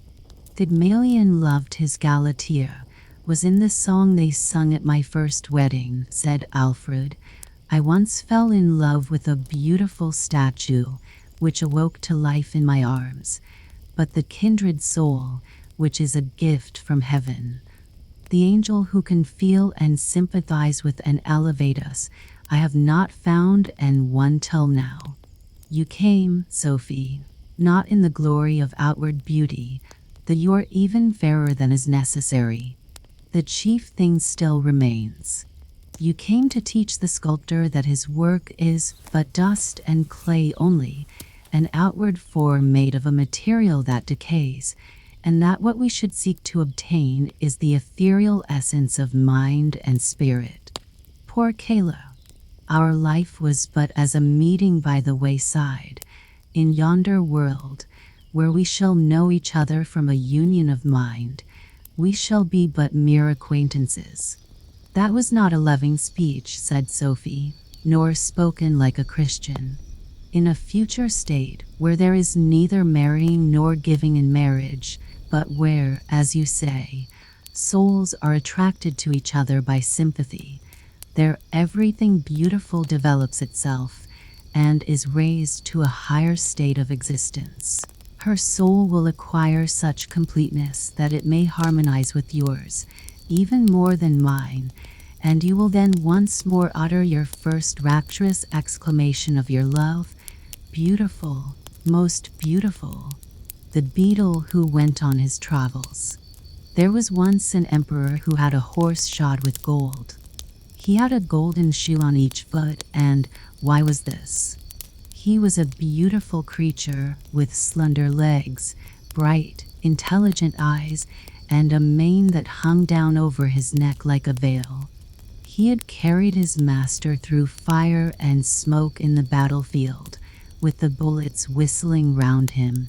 He had kicked and bitten and taken part in the fight when the enemy advanced, and, with his master on his back, he had dashed over the fallen foe and saved the golden crown and the emperor's life, which was of more value than the brightest gold. This is the reason of the emperor's horse wearing golden shoes. A beetle came creeping forth from the stable where the farrier had been shoeing the horse. "Great ones first, of course," said he, "and then the little ones. But size is not always a proof of greatness." He stretched out his thin leg as he spoke. "And pray what do you want?" asked the farrier. "Golden shoes," replied the beetle. "Why, you must be out of your senses," cried the farrier. "Golden shoes for you, indeed." "Yes, certainly, golden shoes," replied the beetle. "Am I not just as good as that great creature yonder, who is waited upon and brushed, and has food and drink placed before him? And don't I belong to the royal stables?" "But why does the horse have golden shoes?" asked the farrier. "Of course you understand the reason." "Understand? Well, I understand that it is a personal slight to me," cried the beetle. "It is done to annoy me, so I intend to go out into the world and seek my fortune." "Go along with you," said the farrier. "You're a rude fellow," cried the beetle, as he walked out of the stable, and then he flew for a short distance, till he found himself in a beautiful flower garden, all fragrant with roses and lavender. The lady birds, with red and black shells on their backs and delicate wings, were flying about, and one of them said, "Is it not sweet and lovely here? Oh, how beautiful everything is." "I am accustomed to better things," said the beetle. "Do you call this beautiful? Why, there is not even a dung heap." Then he went on, and under the shadow of a large haystack, he found a caterpillar crawling along. "How beautiful this world is," said the caterpillar. "The sun is so warm, I quite enjoy it. And soon I shall go to sleep and die, as they call it, but I shall wake up with beautiful wings to fly with, like a butterfly." "How conceited you are," exclaimed the beetle. "Fly about as a butterfly, indeed. What of that? I have come out of the emperor's stable, and no one there, not even the emperor's horse, who, in fact, wears my cast-off golden shoes, has any idea of flying excepting myself. To have wings and fly, why, I can do that already." And so saying, he spread his wings and flew away. "I don't want to be disgusted," he said to himself, "and yet I can't help it." Soon after, he fell down upon an extensive lawn, and for a time pretended to sleep, but at last fell asleep in earnest. Suddenly a heavy shower of rain came falling from the clouds. The beetle woke up with the noise and would have been glad to creep into the earth for shelter, but he could not. He was tumbled over and over with the rain, sometimes swimming on his stomach and sometimes on his back, and as for flying, that was out of the question. He began to doubt whether he should escape with his life, so he remained, quietly lying where he was. After a while the weather cleared up a little, and the beetle was able to rub the water from his eyes and look about him. He saw something gleaming, and he managed to make his way up to it. It was linen which had been laid to bleach on the grass. He crept into a fold of the damp linen, which certainly was not so comfortable a place to lie in as the warm stable, but there was nothing better, so he remained lying there for a whole day and night, and the rain kept on all the time. Towards morning he crept out of his hiding place, feeling in a very bad temper with the climate. 2 frogs were sitting on the linen, and their bright eyes actually glistened with pleasure. "Wonderful weather this," cried one of them, "and so refreshing. This linen holds the water together so beautifully that my hind legs quiver as if I were going to swim." "I should like to know," said another, "if the swallow who flies so far in her many journeys to foreign lands ever met with a better climate than this. What delicious moisture! It is as pleasant as lying in a wet ditch. I am sure anyone who does not enjoy this has no love for his fatherland." "Have you ever been in the emperor's stable?" asked the beetle. "There the moisture is warm and refreshing. That's the climate for me, but I could not take it with me on my travels. Is there not even a dunghill here in this garden, where a person of rank, like myself, could take up his abode and feel at home?" But the frogs either did not or would not understand him. "I never ask a question twice," said the beetle, after he had asked this one 3 times and received no answer. Then he went on a little farther and stumbled against a piece of broken crockery ware, which certainly ought not to have been lying there. But as it was there, it formed a good shelter against wind and weather to several families of earwigs who dwelt in it. Their requirements were not many. They were very sociable and full of affection for their children, so much so that each mother considered her own child the most beautiful and clever of them all. "Our dear son has engaged himself," said one mother. "Dear innocent boy. His greatest ambition is that he may one day creep into a clergyman's ear. That is a very artless and lovable wish, and being engaged will keep him steady. What happiness for a mother!" "Our son," said another, "had scarcely crept out of the egg when he was off on his travels. He is all life and spirits. I expect he will wear out his horns with running." How charming this is for a mother, is it not, Mr. Beetle? For she knew the stranger by his horny coat. "You are both quite right," said he. So they begged him to walk in, that is to come as far as he could under the broken piece of earthenware. "Now you shall also see my little earwigs," said a 3rd and a 4th mother. "They are lovely little things, and highly amusing. They are never ill-behaved, except when they are uncomfortable in their inside, which unfortunately often happens at their age." Thus each mother spoke of her baby, and their babies talked after their own fashion, and made use of the little nippers they have in their tails to nip the beard of the beetle. "They are always busy about something, the little rogues," said the mother, beaming with maternal pride. But the beetle felt it a bore, and he therefore inquired the way to the nearest dung heap. "That is quite out in the great world, on the other side of the ditch," answered an earwig. "I hope none of my children will ever go so far. It would be the death of me. But I shall try to get so far," said the beetle, and he walked off without taking any formal leave, which is considered a polite thing to do. When he arrived at the ditch, he met several friends, all them beetles. "We live here," they said, "and we are very comfortable. May we ask you to step down into this rich mud? You must be fatigued after your journey." "Certainly," said the beetle. "I shall be most happy. I have been exposed to the rain, and have had to lie upon linen, and cleanliness is a thing that greatly exhausts me. I have also pains in one of my wings from standing in the draught under a piece of broken crockery. It is really quite refreshing to be with one's own kindred again." "Perhaps you came from a dung heap," observed the oldest of them. "No, indeed. I came from a much grander place," replied the beetle. "I came from the emperor's stable, where I was born, with golden shoes on my feet. I am traveling on a secret embassy, but you must not ask me any questions, for I cannot betray my secret."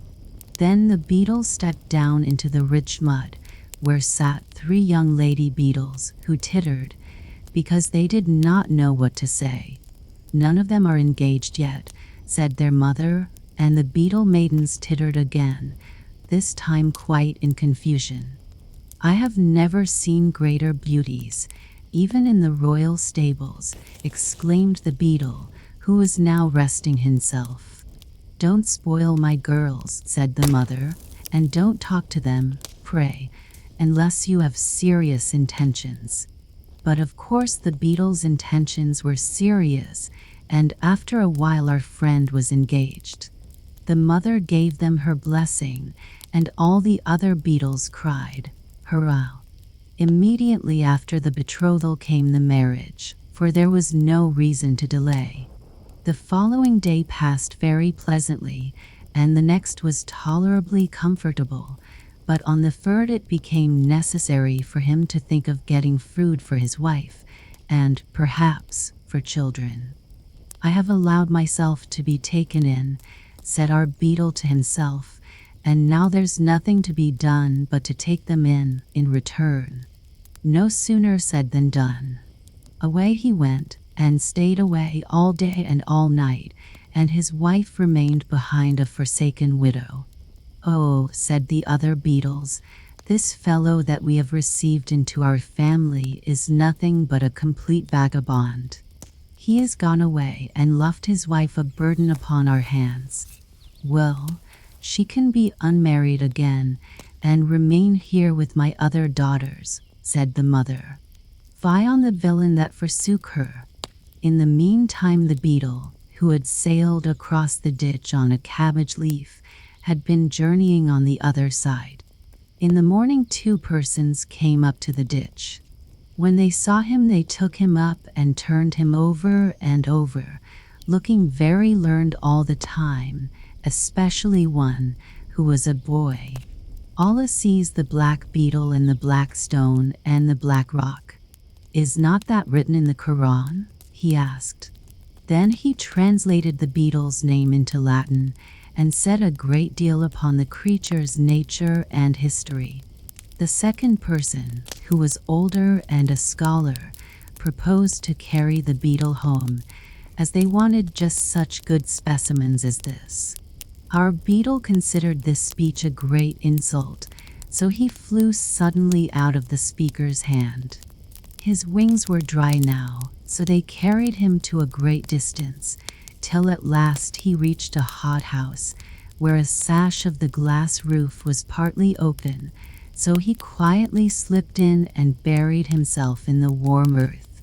"It is very comfortable here," he said to himself, and soon after fell asleep. Then he dreamed that the emperor's horse was dying, and had left him his golden shoes, and also promised that he should have 2 more. All this was very delightful, and when the beetle woke up he crept forth and looked around him. What a splendid place the hothouse was! At the back, large palm trees were growing, and the sunlight made the leaves look quite glossy, and beneath them what a profusion of luxuriant green, and of flowers red like flame, yellow as amber, or white as new fallen snow. "What a wonderful quantity of plants," cried the beetle. "How good they will taste when they are decayed. This is a capital storeroom. There must certainly be some relations of mine living here. I will just see if I can find anyone with whom I can associate. I'm proud, certainly, but I'm also proud of being so." Then he prowled about in the earth, and thought what a pleasant dream that was about the dying horse, and the golden shoes he had inherited. Suddenly a hand seized the beetle, and squeezed him, and turned him round and round. The gardener's little son and his playfellow had come into the hothouse, and, seeing the beetle, wanted to have some fun with him. First, he was wrapped in a vine leaf and put into a warm trousers pocket.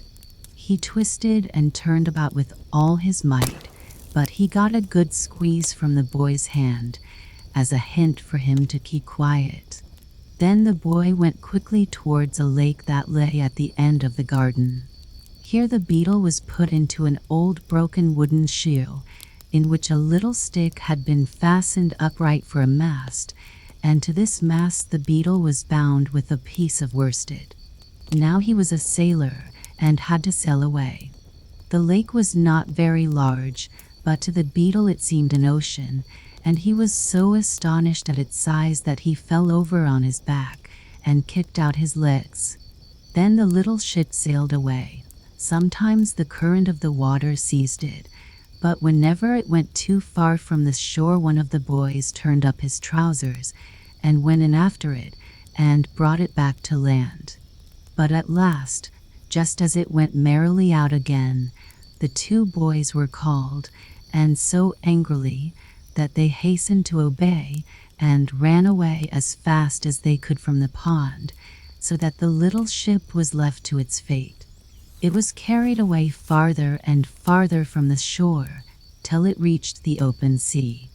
This was a terrible prospect for the beetle, for he could not escape in consequence of being bound to the mast. Then a fly came and paid him a visit. "What beautiful weather," said the fly. "I shall rest here and sun myself." "You must have a pleasant time of it." "You speak without knowing the facts," replied the beetle. "Don't you see that I am a prisoner?" "Ah, but I'm not a prisoner," remarked the fly, and away he flew. "Well, now I know the world," said the beetle to himself. "It's an abominable world. I'm the only respectable person in it. First, they refuse me my golden shoes. Then I have to lie on damp linen and to stand in a draught. And to crown all, they fasten a wife upon me. Then, when I have made a step forward in the world and found out a comfortable position, just as I could wish it to be, one of these human boys comes and ties me up and leaves me to the mercy of the wild ways, while the emperor's favorite horse goes prancing about proudly on his golden shoes. This vexes me more than anything, but it is useless to look for sympathy in this world. My career has been very interesting, but what's the use of that if nobody knows anything about it? The world does not deserve to be made acquainted with my adventures, for it ought to have given me golden shoes when the emperor's horse was shod, and I stretched out my feet to be shod, too. If I had received golden shoes, I should have been an ornament to the stable. Now I am lost to the stable and to the world. It is all over with me." But all was not yet over. A boat, in which were a few young girls, came rowing up. "Look, yonder is an old wooden shoe sailing along," said one of the younger girls. "And there's a poor little creature bound fast in it," said another. The boat now came close to our beetle ship, and the young girls fished it out of the water. One of them drew a small pair of scissors from her pocket and cut the worsted without hurting the beetle, and when she stepped on shore she placed him on the grass.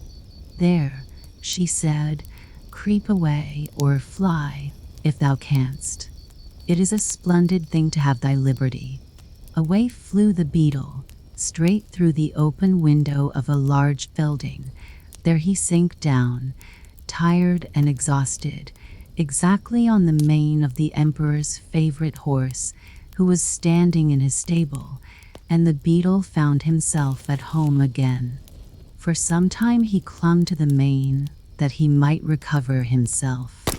"Well," he said, "here I am, seated on the emperor's favorite horse, sitting upon him as if I were the emperor himself. But what was it the farrier asked me? Ah, I remember now. That's a good thought.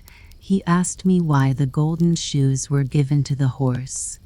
The answer is quite clear to me now. They were given to the horse on my account. And this reflection put the beetle into a good temper.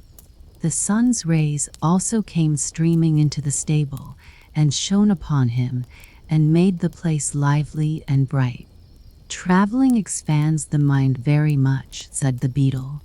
The world is not so bad after all, if you know how to take things as they come. The bell. In the narrow streets of a large town, people often heard in the evening, when the sun was setting, and his last rays gave a golden tint to the chimney pots, a strange noise which resembled the sound of a church bell. It only lasted an instant, for it was lost in the continual roar of traffic and hum of voices which rose from the town. The evening bell is ringing, people used to say. The sun is setting. Those who walked outside the town, where the houses were less crowded and interspersed by gardens and little fields, saw the evening sky much better and heard the sound of the bell much more clearly. It seemed as though the sound came from a church, deep in the calm, fragrant wood, and thither people looked with devout feelings. A considerable time elapsed. One said to the other, "I really wonder if there is a church out in the wood. The bell has indeed a strange sweet sound. Shall we go there and see what the cause of it is?" The rich drove, the poor walked, but the way seemed to them extraordinarily long, and when they arrived at a number of willow trees on the border of the wood, they sat down, looked up into the great branches, and thought they were now really in the wood. A confectioner from the town also came out and put up a stall there. Then came another confectioner who hung a bell over his stall, which was covered with pitch to protect it from the rain, but the clapper was wanting. When people came home, they used to say that it had been very romantic, and that really means something else than merely taking tea. 3 persons declared that they had gone as far as the end of the wood. They had always heard the strange sound, but there it seemed to them as if it came from the town. One of them wrote verses about the bell, and said that it was like the voice of a mother speaking to an intelligent and beloved child. No tune, he said, was sweeter than the sound of the bell. The emperor of the country heard of it, and declared that he who would really find out where the sound came from should receive the title of bell ringer to the world, even if there was no bell at all. Now many went out into the wood for the sake of this splendid birth, but only one of them came back with some sort of explanation. None of them had gone far enough, nor had he, and yet he said that the sound of the bell came from a large owl in a hollow tree. It was a wisdom owl, which continually knocked its head against the tree, but he was unable to say with certainty whether its head or the hollow trunk of the tree was the cause of the noise. He was appointed bell ringer to the world, and wrote every year a short dissertation on the owl, but by this means people did not become any wiser than they had been before. It was just confirmation day. The clergyman had delivered a beautiful and touching sermon.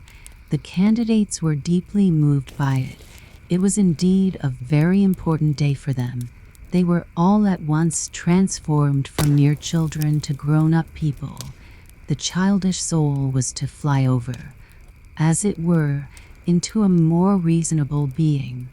The sun shone most brightly, and the sound of the great unknown bell was heard more distinctly than ever. They had a mind to go thither, all except 3. One of them wished to go home and try on her ball dress, for this very dress and the ball were the cause of her being confirmed this time. Otherwise she would not have been allowed to go. The second, a poor boy, had borrowed a coat and a pair of boots from the son of his landlord to be confirmed in, and he had to return them at a certain time.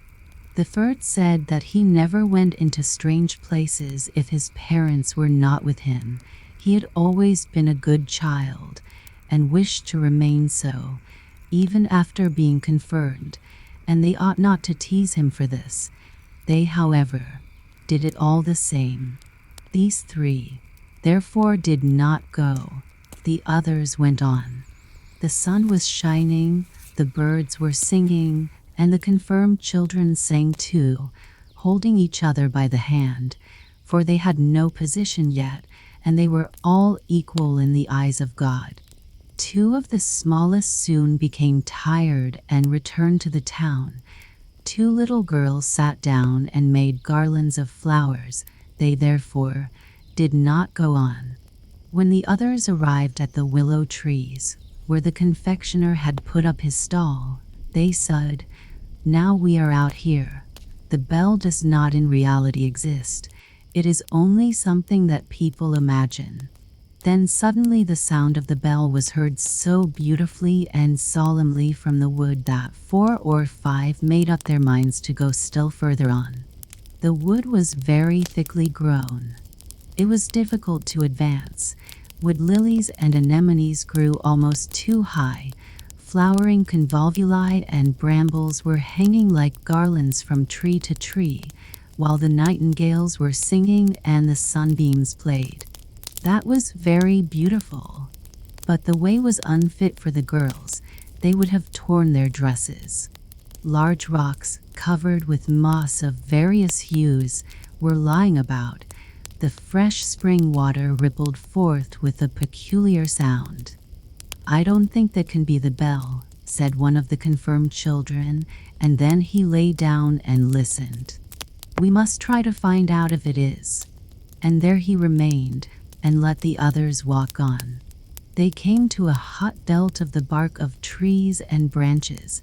A large crab-apple tree spread its branches over it, as if it intended to pour all its fruit on the roof, upon which roses were blooming.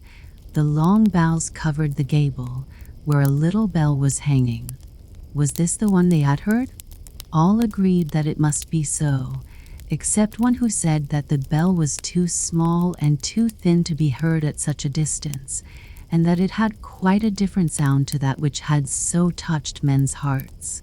He who spoke was a king's son, and therefore the others said that such a one always wishes to be cleverer than other people. Therefore they let him go alone, and as he walked on, the solitude of the wood produced a feeling of reverence in his breast. But still he heard the little bell about which the others rejoiced, and sometimes, when the wind blew in that direction, he could hear the sounds from the confectioner's stall, where the others were singing at tea. But the deep sounds of the bell were much stronger. Soon it seemed to him as if an organ played an accompaniment. The sound came from the left, from the side where the heart is. Now something rustled among the bushes, and a little boy stood before the king's son, in wooden shoes and such a short jacket that the sleeves did not reach to his wrists. They knew each other. The boy was the one who had not been able to go with them because he had to take the coat and boots back to his landlord's son. That he had done, and had started again in his wooden shoes and old clothes, for the sound of the bell was too enticing. He felt he must go on. "We might go together," said the king's son. But the poor boy with the wooden shoes was quite ashamed.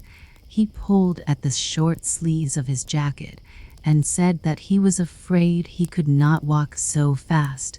Besides, he was of opinion that the bell ought to be sought at the right, for there was all that was grand and magnificent. "Then we shall not meet," said the king's son, nodding to the poor boy, who went into the deepest part of the wood, where the thorns tore his shabby clothes and scratched his hands, face, and feet until they bled. The king's son also received several good scratches, but the sun was shining on his way, and it is he whom we will now follow, for he was a quick fellow. "I will and must find the bell," he said, "if I have to go to the end of the world." Ugly Monkey sat high in the branches and clenched their teeth. "Shall we beat him?" they said. "Shall we thrash him? He is a king's son." But he walked on undaunted, deeper and deeper into the wood, where the most wonderful flowers were growing. There were standing white star lilies with blood-red stamens, sky blue tulips shining when the wind moved them, apple trees covered with apples like large glittering soap bubbles. Only think how resplendent these trees were in the sunshine. All around were beautiful green meadows, where hart and hind played in the grass. There grew magnificent oaks and beech trees, and if the bark was split of any of them, long blades of grass grew out of the clefts. There were also large smooth lakes in the wood, on which the swans were swimming about and flapping their wings. The king's son often stood still and listened. Sometimes he thought that the sound of the bell rose up to him out of one of these deep lakes, but soon he found that this was a mistake, and that the bell was ringing still farther in the wood. Then the sun set. The clouds were as red as fire. It became quiet in the wood. He sank down on his knees, sang an evening hymn and said, "I shall never find what I am looking for. Now the sun is setting, and the dark night is approaching. Yet I may perhaps see the round sun once more before he disappears beneath the horizon. I will climb up these rocks. They are as high as the highest trees." And then, taking hold of the creepers and roots, he climbed up on the wet stones, where water snakes were wriggling and the toads, as it were, barked at him. He reached the top before the sun, seen from such a height, had quite set. Oh, what a splendor! The sea, the great majestic sea, which was rolling its long waves against the shore, stretched out before him, and the sun was standing like a large bright altar, and there where sea and heaven met, all melted together in the most glowing colors. The wood was singing, and his heart too. The whole of nature was one large holy church, in which the trees and hovering clouds formed the pillars, the flowers and grass the woven velvet carpet, and heaven itself was the great cupola. Up there the flame color vanished as soon as the sun disappeared. But millions of stars were lighted, diamond lamps were shining, and the king's son stretched his arms out towards heaven, towards the sea, and towards the wood. Then suddenly the poor boy with the short-sleeved jacket and the wooden shoes appeared. He had arrived just as quickly on the road he had chosen, and they ran towards each other and took one another's hand in the great cathedral of nature and poesy, and above them sounded the invisible holy bell. Happy spirits surrounded them, singing hallelujahs and rejoicing. The bell deep. Ding dong, ding dong. It sounds up from the bell deep in the Odense. Every child in the old town of Odense on the island of Funen knows the O, which washes the gardens round about the town and flows on under the wooden bridges from the dam to the water mill. In the O grow the yellow water lilies and brown feathery reeds. The dark velvety flag grows there, high and thick. Old and decayed willows, slanting and tottering, hang far out over the stream beside the monk's meadow and by the bleaching ground. But opposite there are gardens upon gardens, each different from the rest, some with pretty flowers and bowers like little dolls' pleasure grounds, often displaying cabbage and other kitchen plants, and here and there the gardens cannot be seen at all. For the great elder trees that spread themselves out by the bank and hang far out over the streaming waters, which are deeper here and there than an oar can fathom. Opposite the old nunnery is the deepest place, which is called the Bell Deep, and there dwells the old water spirit, the Oman. This spirit sleeps through the day while the sun shines down upon the water, but in starry and moonlit nights he shows himself. He is very old. Grandmother says that she has heard her own grandmother tell of him. He is said to lead a solitary life, and to have nobody with whom he can converse save the great old church bell. Once the bell hung in the church tower, but now there is no trace left of the tower or of the church, which was called St. Albans. Ding dong, sounded the bell when the tower still stood there, and one evening, while the sun was setting and the bell was swinging away bravely, it broke loose and came flying down through the air, the brilliant metal shining in the ruddy beam. Ding dong, ding dong. Now I'll retire to rest, sang the bell, and flew down into the Othenseo, where it is deepest, and that is why the place is called the Bell Deep. But the bell got neither rest nor sleep.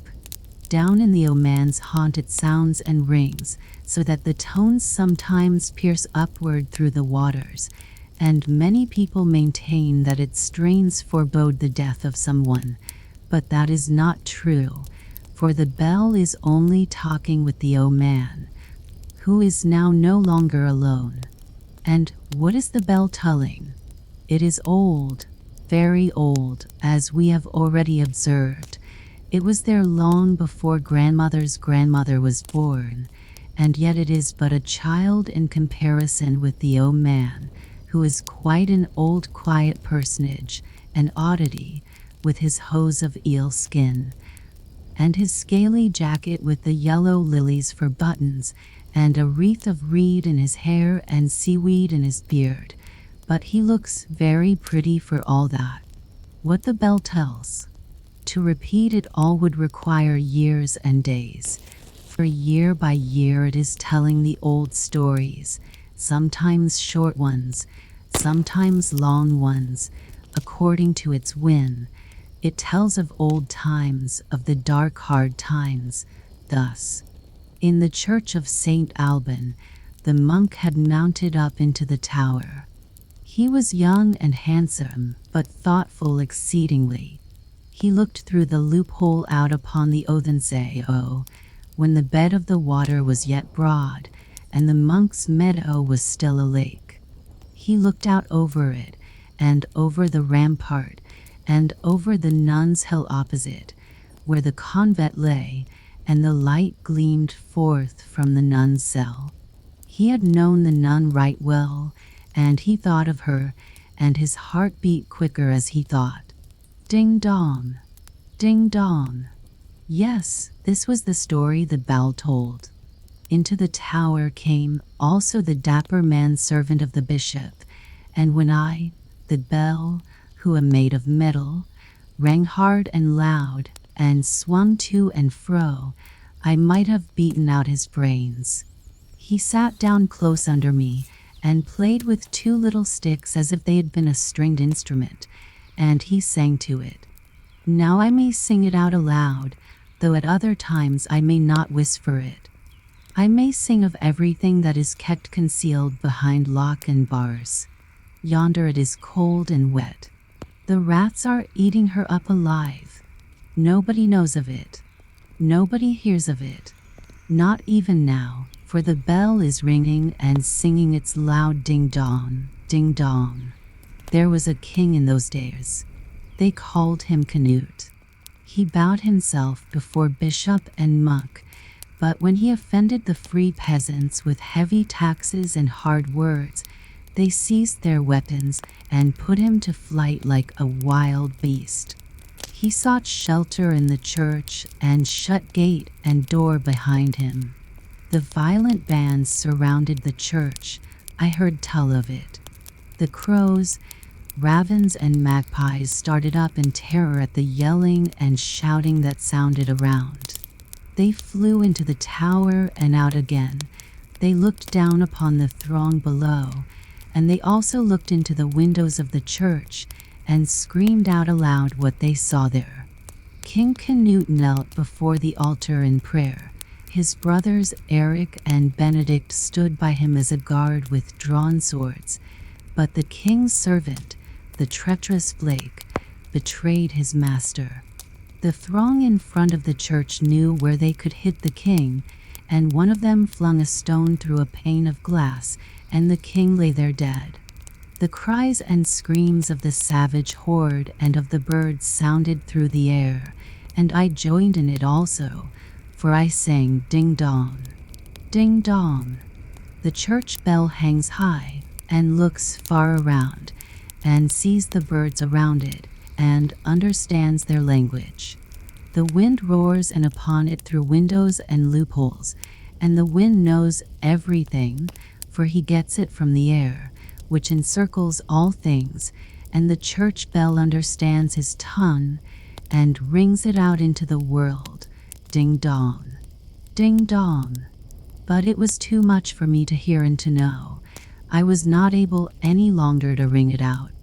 I became so tired, so heavy, that the beam broke, and I flew out into the gleaming O, where the water is deepest, and where the O man lives, solitary and alone, and year by year I tell him what I have heard and what I know.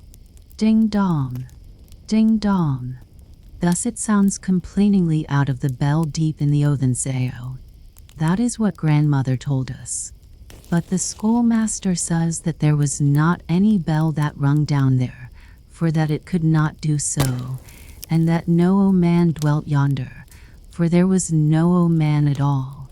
And when all the other church bells are sounding sweetly, he says that it is not really the bells that are sounding, but that it is the air itself which sends forth the notes, and grandmother said to us that the bell itself said it was the air who told it to him.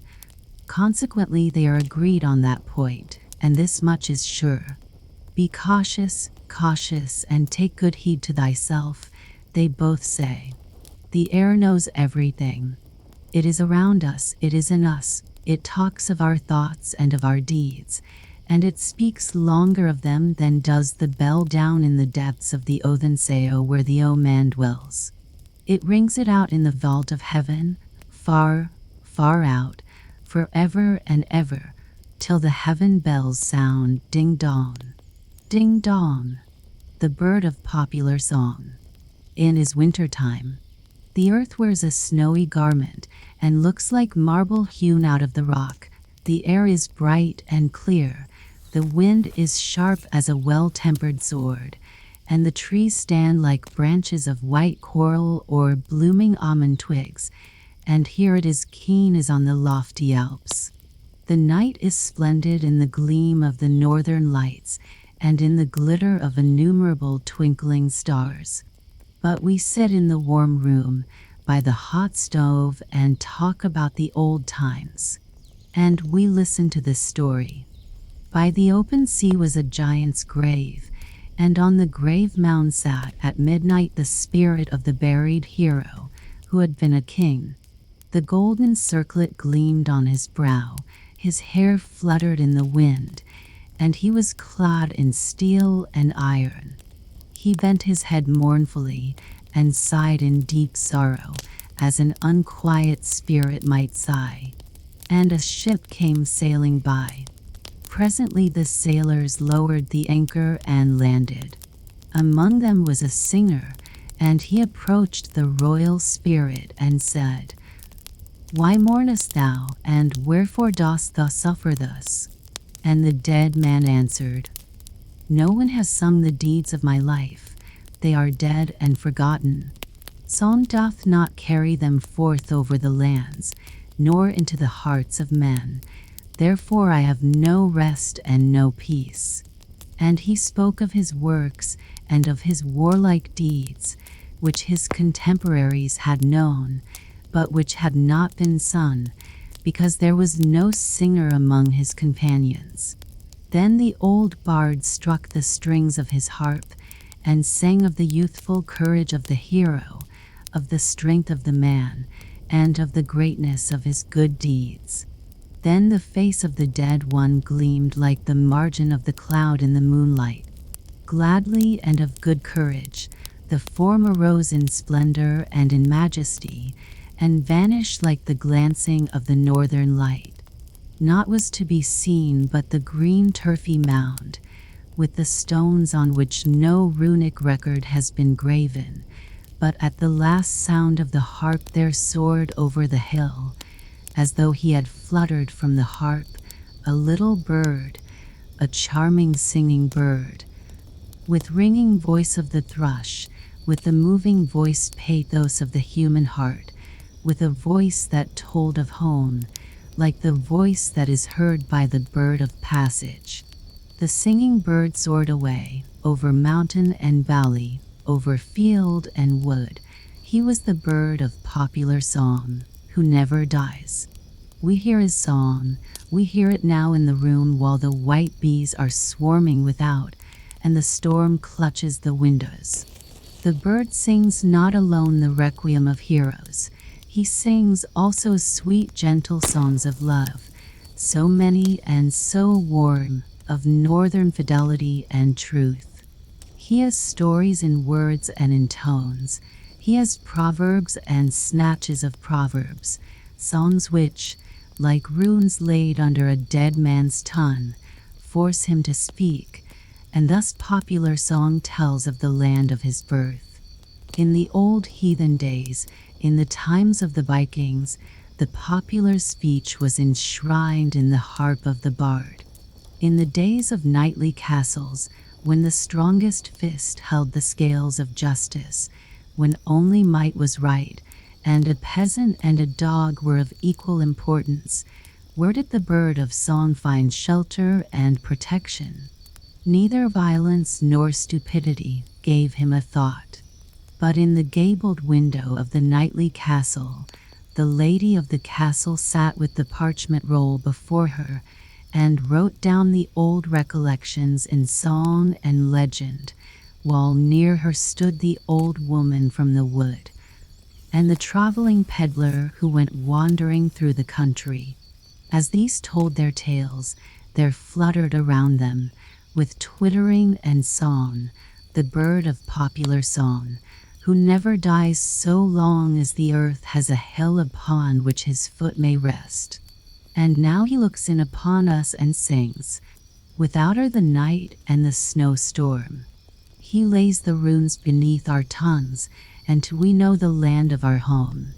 Heaven speaks to us in our native tongue, in the voice of the bird of popular song. The old remembrances awake, the faded colors glow with the fresh luster, and story and song pour us a blessed draught which lifts up our minds and our thoughts, so that the evening becomes as a Christmas festival. The snowflakes chase each other, the ice cracks, the storm rolls without, for he has the might, he is Lord, but not the Lord of all. It is winter time.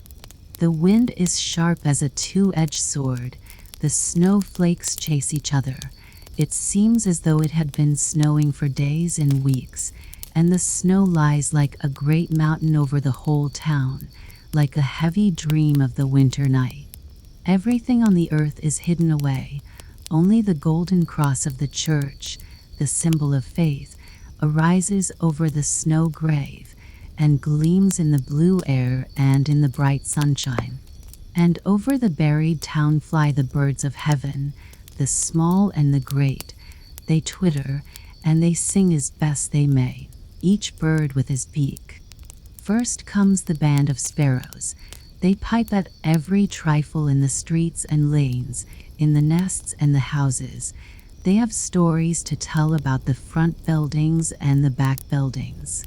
We know the buried town, they say. Everything living in it is peep, peep, peep. The black ravens and crows flew on over the white snow. Grub, grub, they cried. There's something to be got down there, something to swallow, and that's most important. That's the opinion of most of them down there, and the opinion is good. The wild swans come flying on whirring pinions, and sing of the noble and the great, that will still sprout in the hearts of men, down in the town which is resting beneath its snowy veil. No death is there, life reigns yonder. We hear it on the notes that swell onward like the tones of the church organ, which sees us like sounds from the elf hill, like the songs of ocean, like the rushing swoop of the wandering spirit's wings. What harmony! That harmony speaks to our hearts and lifts up our souls. It is the bird of popular song whom we hear. And at this moment the warm breath of heaven blows down from the sky.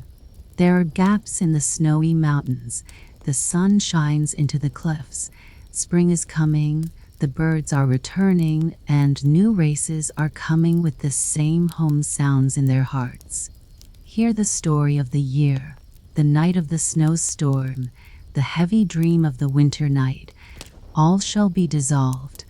All shall rise again in the beauteous notes of the bird of popular song, who never dies. The Bishop of Borglum and his warriors. Our scene is laid in northern Jutland, in the so-called wild moor. We hear what is called the westerwoe, the peculiar roar of the North Sea as it breaks against the western coast of Jutland. It rolls and thunders with a sound that penetrates for miles into the land, and we're quite near the roaring. Before us rises a great mound of sand, a mountain we have long seen, and towards which we are wending our way, driving slowly along through the deep sand. On this mountain of sand is a lofty old building, the convent of Borglum. In one of its wings, the larger one, there is still a church. And at this convent we now arrive in the late evening hour, but the weather is clear in the bright June night around us, and the eye can range far, far over field and moor to the Bay of Aalborg, over heath and meadow, and far across the deep blue sea. Now we are there, and roll past between barns and other farm buildings, and at the left of the gate we turn aside to the old castle farm, where the lime trees stand in lines along the walls and, sheltered from the wind and weather, grow so luxuriantly that their twigs and leaves almost conceal the windows. We mount the winding staircase of stone and march through the long passages under the heavy roof beams. The wind moans very strangely here, both within and without. It is hardly known how, but the people say, yes, people say a great many things when they are frightened or want to frighten others. They say that the old dead choir men glide silently past us into the church, where Mass is sung. They can be heard in the rushing of the storm, and their singing brings up strange thoughts in the hearers, thoughts of the old times into which we are carried back. On the coast his ship is stranded, and the bishop's warriors are there, and spare not those whom the sea has spared. The sea washes away the blood that has flowed from the cloven skulls. The stranded goods belong to the bishop, and there is a store of goods here. The sea casts up tubs and barrels filled with costly wine for the convent cellar, and in the convent is already good store of beer and meat. There is plenty in the kitchen, dead game and poultry, hams and sausages, and fat fish swim in the ponds without. The Bishop of Borglum is a mighty lord.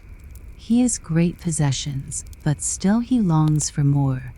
Everything must bow before the mighty Olaf Glob. His rich cousin at Dyland is dead, and his widow is to have the rich inheritance. But how comes it that one relation is always harder towards another than even strangers would be? The widow's husband had possessed all thy land, with the exception of the church property. Her son was not at home. In his boyhood he had already started on a journey, for his desire was to see foreign lands and strange people. For years there had been no news of him. Perhaps he had been long laid in the grave, and would never come back to his home, to roll where his mother then rolled. "What has a woman to do with roll?" said the bishop. He summoned the widow before a law court. But what did he gain thereby? The widow had never been disobedient to the law, and was strong in her just rights. Bishop Olaf of Borglum, What dost thou purpose? What writest thou on yonder smooth parchment, sealing it with thy seal, and entrusting it to the horsemen and servants who ride away, far away, to the city of the Pope? It is the time of falling leaves and of stranded ships, and soon icy winter will come. Twice had icy winter returned before the bishop welcomed the horsemen and servants back to their home. They came from Rome with a papal decree, a ban or bull, against the widow who had dared to offend the pious bishop. Cursed be she and all that belongs to her. Let her be expelled from the congregation and the church. Let no man stretch forth a helping hand to her, and let friends and relations avoid her as a plague and a pestilence. What will not bend must break, said the Bishop of Borglum. And all forsake the widow, but she holds fast to her God. He is her helper and defender. One servant only, an old maid, remained faithful to her, and with the old servant, the widow herself followed the plow, and the crop grew, although the land had been cursed by the Pope and by the bishop. Thou child of perdition, I will yet carry out my purpose, cried the Bishop of Borglum. Now will I lay the hand of the Pope upon thee, to summon thee before the tribunal that shall condemn thee. Then did the widow yoke the last 2 oxen that remained to her to a wagon, and mounted up on the wagon with her old servant, and travelled away across the heath out of the Danish land. As a stranger she came into a foreign country, where a strange tongue was spoken and where new customs prevailed.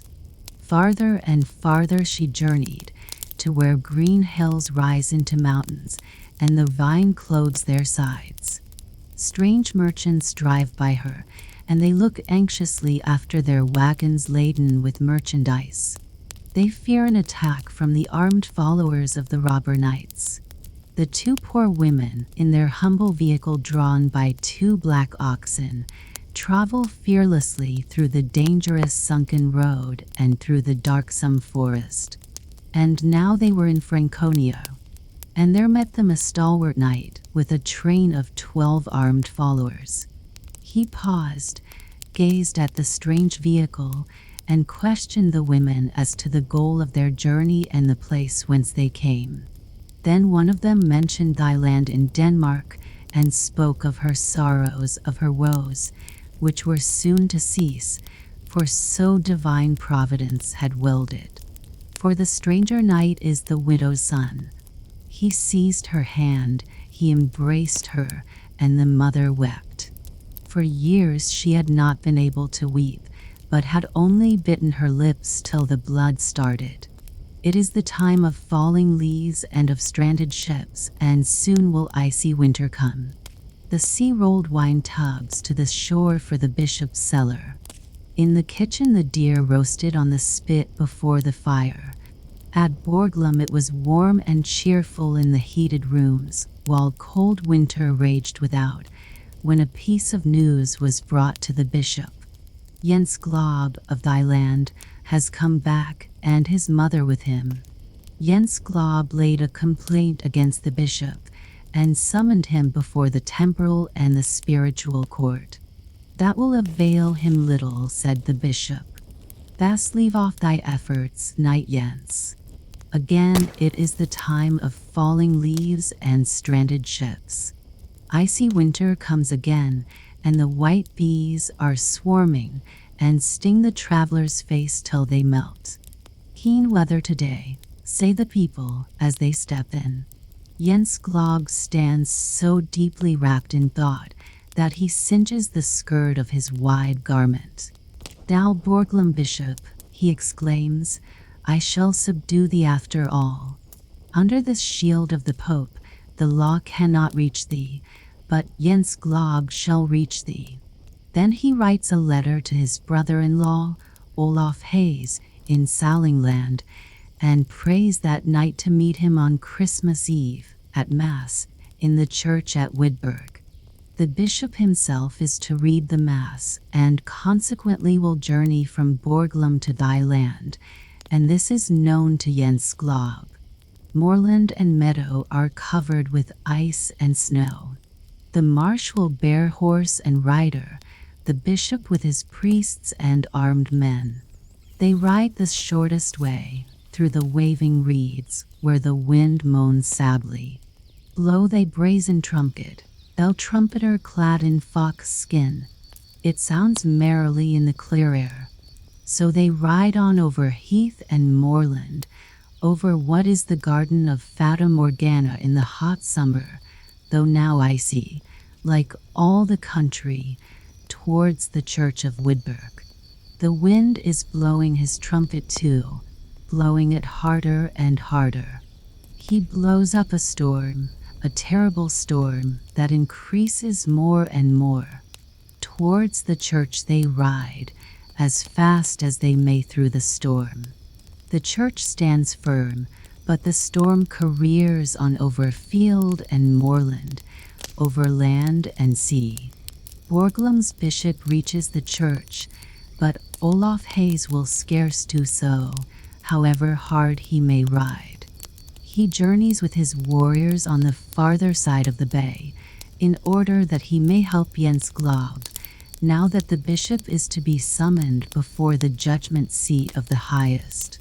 The church is the judgment hall, the altar is the council table.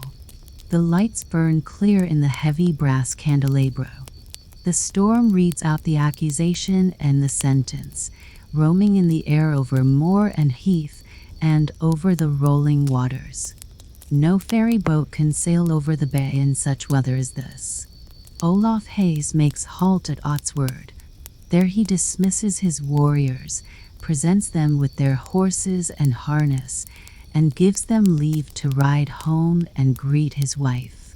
He intends to risk his life alone in the roaring waters, but they're to bear witness for him that it is not his fault if Jens Glob stands without reinforcement in the church at Widburg. The faithful warriors will not leave him, but follow him out into the deep waters. 10 of them are carried away, but Olaf Hayes and 2 of the youngest men reach the farther side. They have still 4 miles to ride. It is past midnight. It is Christmas. The wind has abated. The church is lighted up, the gleaming radiance shines through the window frames and pours out over meadow and heath. The Mass has long been finished, silence reigns in the church, and the wax is heard dropping from the candles to the stone pavement. And now Olaf Hayes arrives. In the forecourt Jens Glob greets him kindly and says, "I have just made an agreement with the bishop." "Sayest thou so?" replied Olaf Hayes.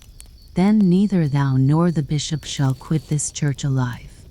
And the sword leaps from the scabbard, and Olaf Hayes deals a blow that makes the panel of the church door, which Jens Glob hastily closes between them, fly in fragments. "Hold, brother. First hear what the agreement was that I made. I have slain the bishop and his warriors and priests. They will have no word more to say in the matter, nor will I speak again of all the wrong that my mother has endured. The long wicks of the altar lights glimmer red, but there is a redder gleam upon the pavement, where the bishop lies with cloven skull, and his dead warriors around him, in the quiet of the holy Christmas night. And 4 days afterwards the bells toll for a funeral in the convent of Borglum. The murdered bishop and the slain warriors and priests are displayed under a black canopy, surrounded by candelabra decked with crape. There lies the dead man, in the black cloak wrought with silver, the crosier in the powerless hand that was once so mighty. The incense rises in clouds, and the monks chant the funeral hymn. It sounds like a wail. It sounds like a sentence of wrath and condemnation that must be heard far over the land, carried by the wind, sung by the wind, the wail that sometimes is silent, but never dies. Forever again it rises in song, singing even into our own time this legend of the Bishop of Borglum and his hard nephew. It is heard in the dark night by the frightened husbandman, driving by in the heavy sandy road past the convent of Borglum. It is heard by the sleepless listener in the thickly walled rooms at Borglum. And not only to the ear of superstition is the sighing and the tread of hurrying feet audible in the long echoing passages leading to the convent door that has long been locked. The door still seems to open, and the lights seem to flame in the brazen candlesticks. The fragrance of incense arises, the church gleams in its ancient splendor, and the monks sing and say the Mass over the slain bishop, who lies there in the black silver embroidered mantle, with the crosier in his powerless hand, and on his pale proud forehead gleams the red wound like fire, and there burn the worldly mind and the wicked thoughts. Sink down into his grave, into oblivion, ye terrible shapes of the times of old. Hark to the raging of the angry wind, sounding above the rolling sea. A storm approaches without, calling aloud for human lives. The sea has not put on a new mind with the new time. This night it is a horrible pit to devour up lives, and tomorrow, perhaps, it may be a glassy mirror, even as in the old time that we have buried. Sleep sweetly, if thou canst sleep. Now it is morning. The new time flings sunshine into the room. The wind still keeps up mightily. A wreck is announced as in the old time. During the night, down yonder by Lochen, the little fishing village with the red-tiled roofs, we can see it up here from the window. A ship has come ashore. It has struck and is fast embedded in the sand, but the rocket apparatus has thrown a rope on board and formed a bridge from the wreck to the mainland, and all on board are saved and reach the land and are wrapped in warm blankets. And today they are invited to the farm at the convent of Borglum. In comfortable rooms they encounter hospitality and friendly faces. They are addressed in the language of their country, and the piano sounds for them with melodies of their native land. And before these have died away, the chord has been struck. The wire of thought that reaches to the land of the sufferers announces that they are rescued. Then their anxieties are dispelled, and at even they join in the dance at the feast given in the great hall at Borglum. Waltzes and Styrian dances are given, and Danish popular songs, and melodies of foreign lands in these modern times. Blessed be thou, new time. Speak thou of summer and of pure gales. Send thy sunbeams gleaming into our hearts and thoughts. On my glowing canvas let them be painted, the dark legends of the rough hard times that are past. The bottleneck. Close to the corner of a street, among other abodes of poverty, stood an exceedingly tall, narrow house, which had been so knocked about by time that it seemed out of joint in every direction. This house was inhabited by poor people, but the deepest poverty was apparent in the garret lodging in the gable. In front of the little window, an old bent bird cage hung in the sunshine, which had not even a proper water glass, but instead of it the broken neck of a bottle, turned upside down, and a cork stuck in to make it hold the water with which it was filled. An old maid stood at the window. She had hung chickweed over the cage, and the little linnet which it contained hopped from perch to perch and sang and twittered merrily. "Yes, it's all very well for you to sing," said the bottleneck. That is, he did not really speak the words as we do, for the neck of a bottle cannot speak, but he thought them to himself in his own mind, just as people sometimes talk quietly to themselves. "Yes, you may sing very well. You have all your limbs uninjured, You should feel what it is like to lose your body, and only have a neck and a mouth left, with a cork stuck in it, as I have. You wouldn't sing then, I know. After all, it is just as well that there are some who can be happy. I have no reason to sing, nor could I sing now if I were ever so happy, but when I was a whole bottle and they rubbed me with a cork, didn't I sing then? I used to be called a complete lark. I remember when I went out to a picnic with the furrier's family, on the day his daughter was betrothed. It seems as if it only happened yesterday. I have gone through a great deal in my time. When I come to recollect, I have been in the fire and in the water, I have been deep in the earth, and have mounted higher in the air than most other people, and now I am swinging here, outside a bird cage, in the air and the sunshine. Oh, indeed, it would be worthwhile to hear my history, but I do not speak it aloud, for a good reason, because I cannot. Then the bottleneck related his history, which was really rather remarkable.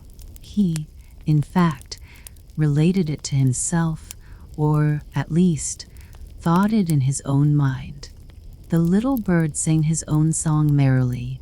In the street below there was driving and running to and fro. Everyone thought of his own affairs, or perhaps of nothing at all, but the bottleneck thought deeply.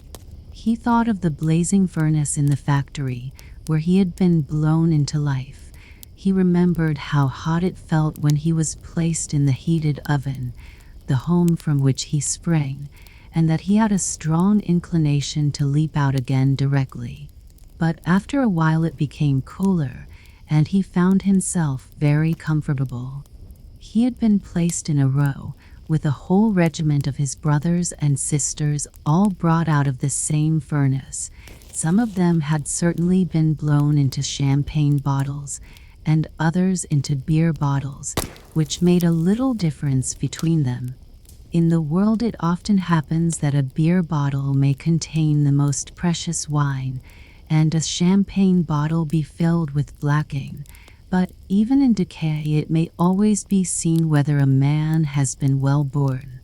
Nobility remains noble, as a champagne bottle remains the same, even with blacking in its interior. When the bottles were packed, our bottle was packed amongst them.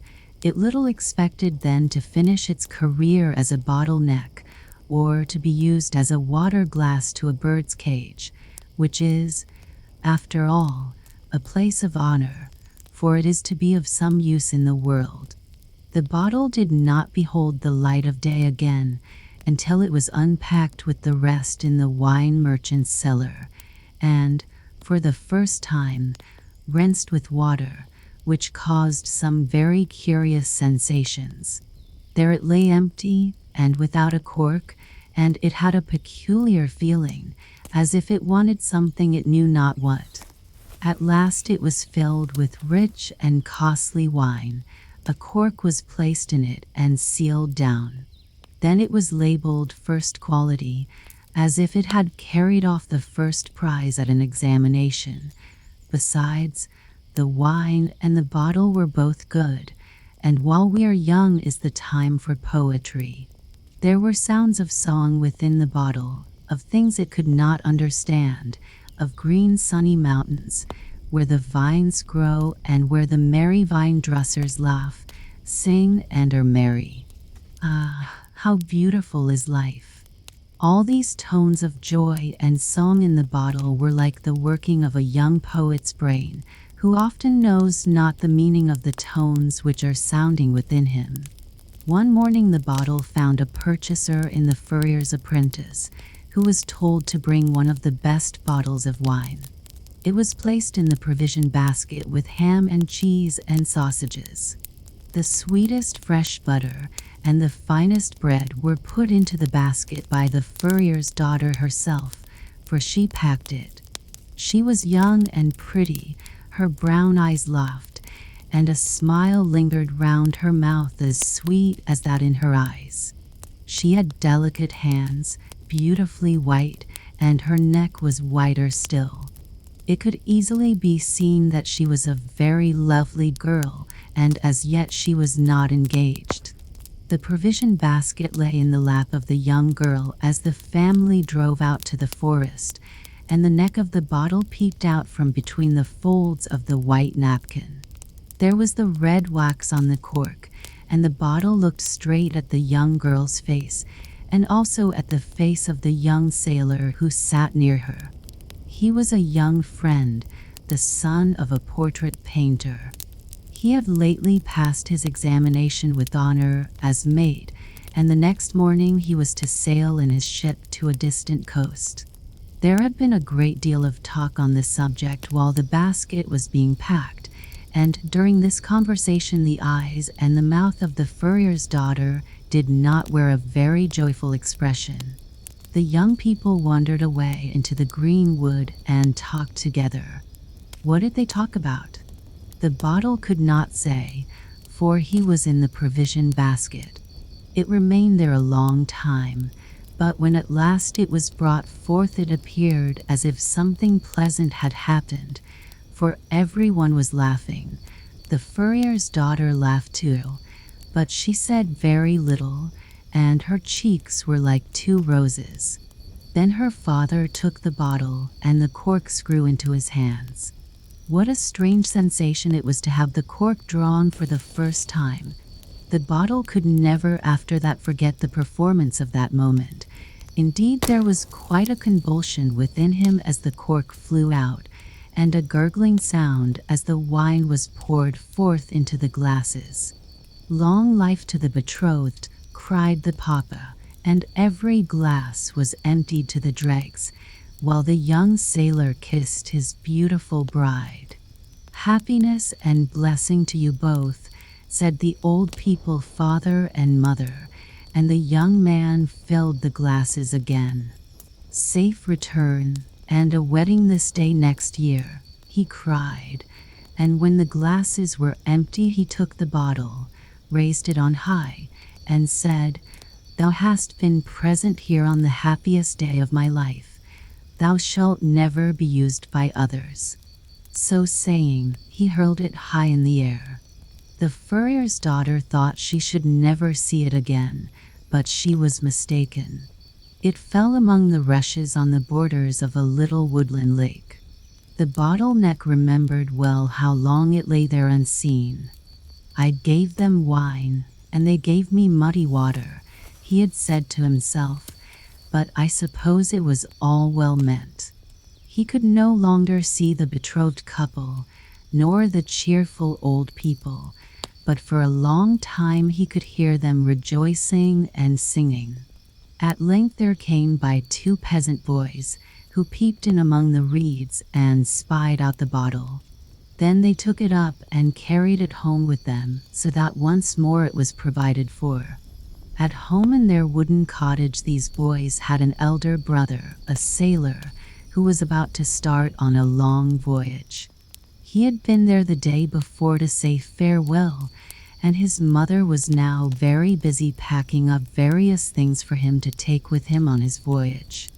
In the evening his father was going to carry the parcel to the town to see his son once more, and take him a farewell greeting from his mother.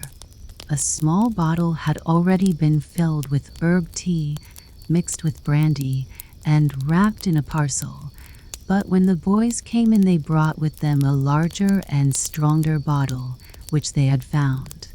This bottle would hold so much more than the little one, and they all said the brandy would be so good for complaints of the stomach, especially as it was mixed with medical herbs.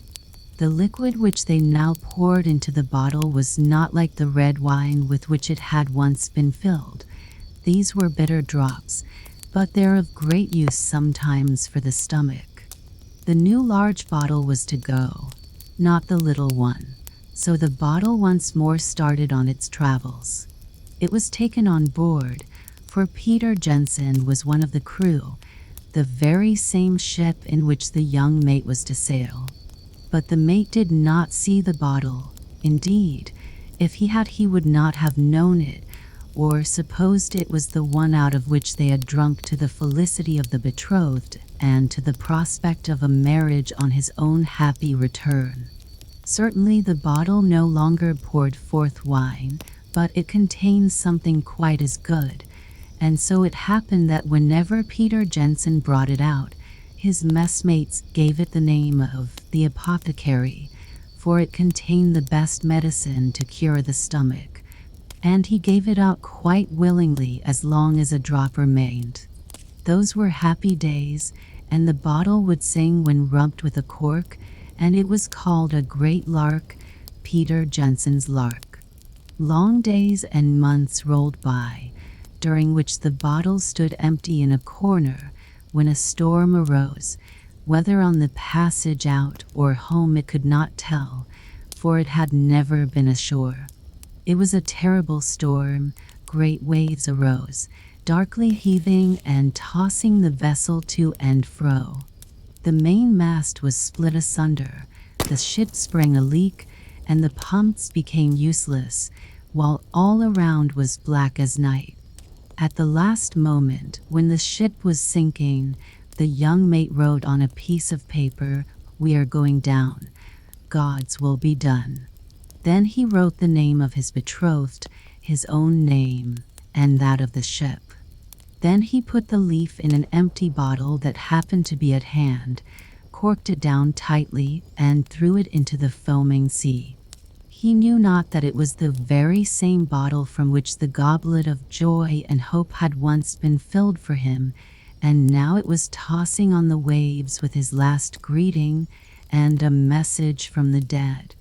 The ship sank, and the crew sank with her, but the bottle flew on like a bird, for it bore within it a loving letter from a loving heart.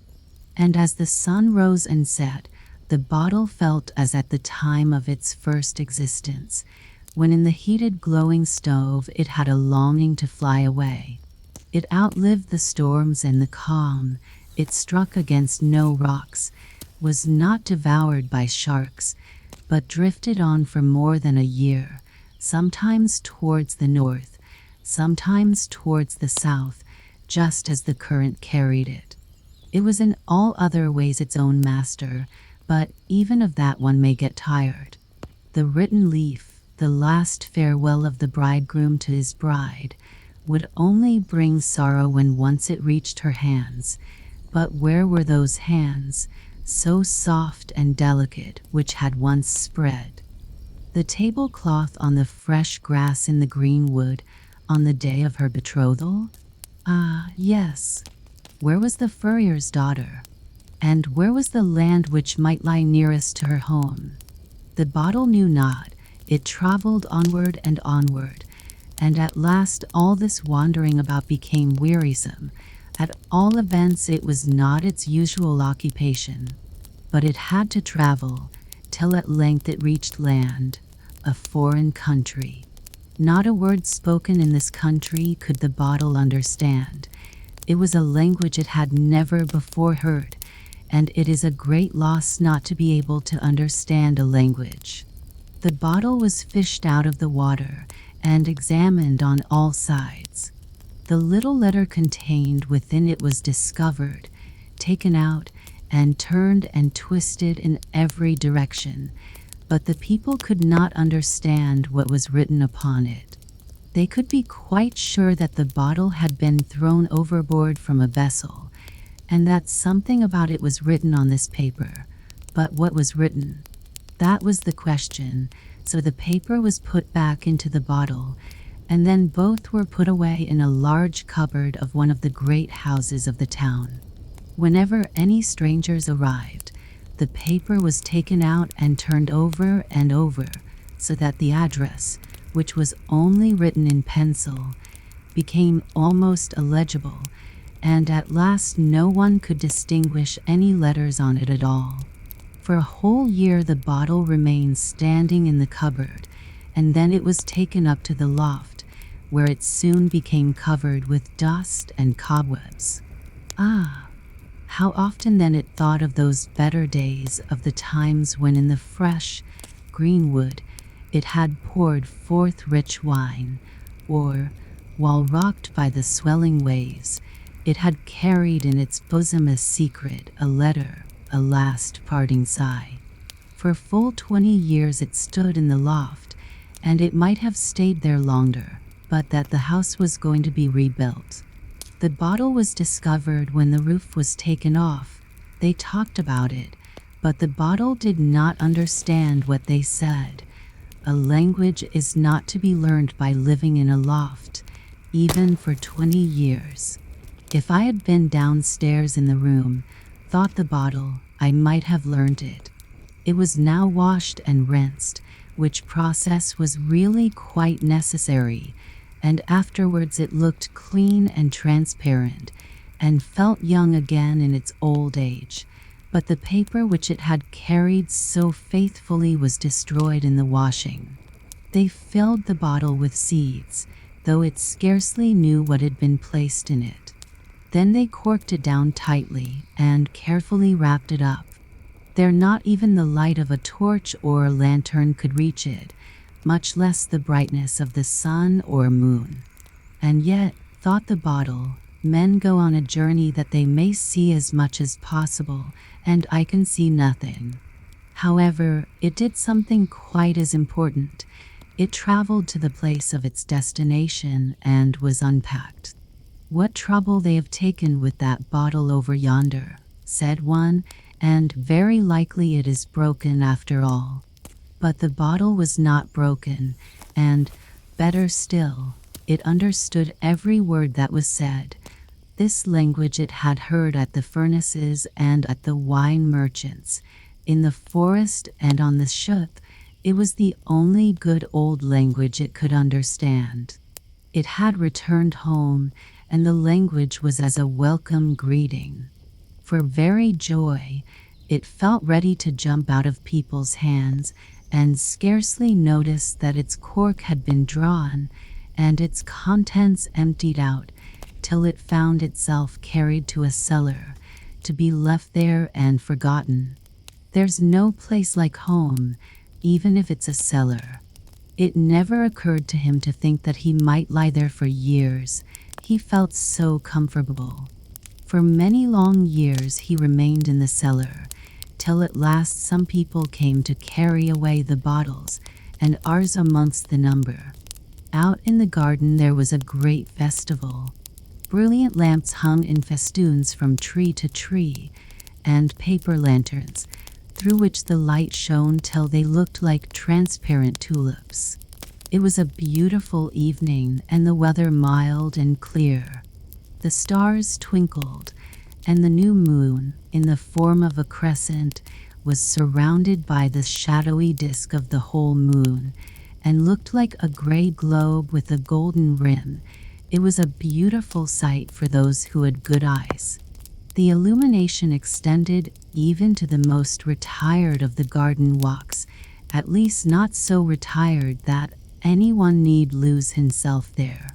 In the borders were placed bottles, each containing a light, and among them the bottle with which we are acquainted, and whose fate it was, one day, to be only a bottleneck, and to serve as a water glass to a bird's cage. Everything here appeared lovely to our bottle, for it was again in the greenwood, amid joy and feasting. Again it heard music and song, and the noise and murmur of a crowd, especially in that part of the garden where the lamps blazed, and the paper lanterns displayed their brilliant colors. It stood in a distant walk certainly, but a place pleasant for contemplation, and it carried a light, and was at once useful and ornamental. In such an hour it is easy to forget that one has spent 20 years in a loft, and a good thing it is to be able to do so. Close before the bottle passed a single pair, like the bridal pair, the mate and the furrier's daughter, who had so long ago wandered in the wood. It seemed to the bottle as if he were living that time over again. Not only the guests, but other people were walking in the garden, who were allowed to witness the splendor and the festivities. Among the latter came an old maid who seemed to be quite alone in the world. She was thinking, like the bottle, of the green wood and of a young betrothed pair who were closely connected with herself. She was thinking of that hour, the happiest of her life, in which she had taken part, when she had herself been one of that betrothed pair. Such hours are never to be forgotten, let a maiden be as old as she may. But she did not recognize the bottle, neither did the bottle notice the old maid. And so we often pass each other in the world when we meet, as did these two, even while together in the same town.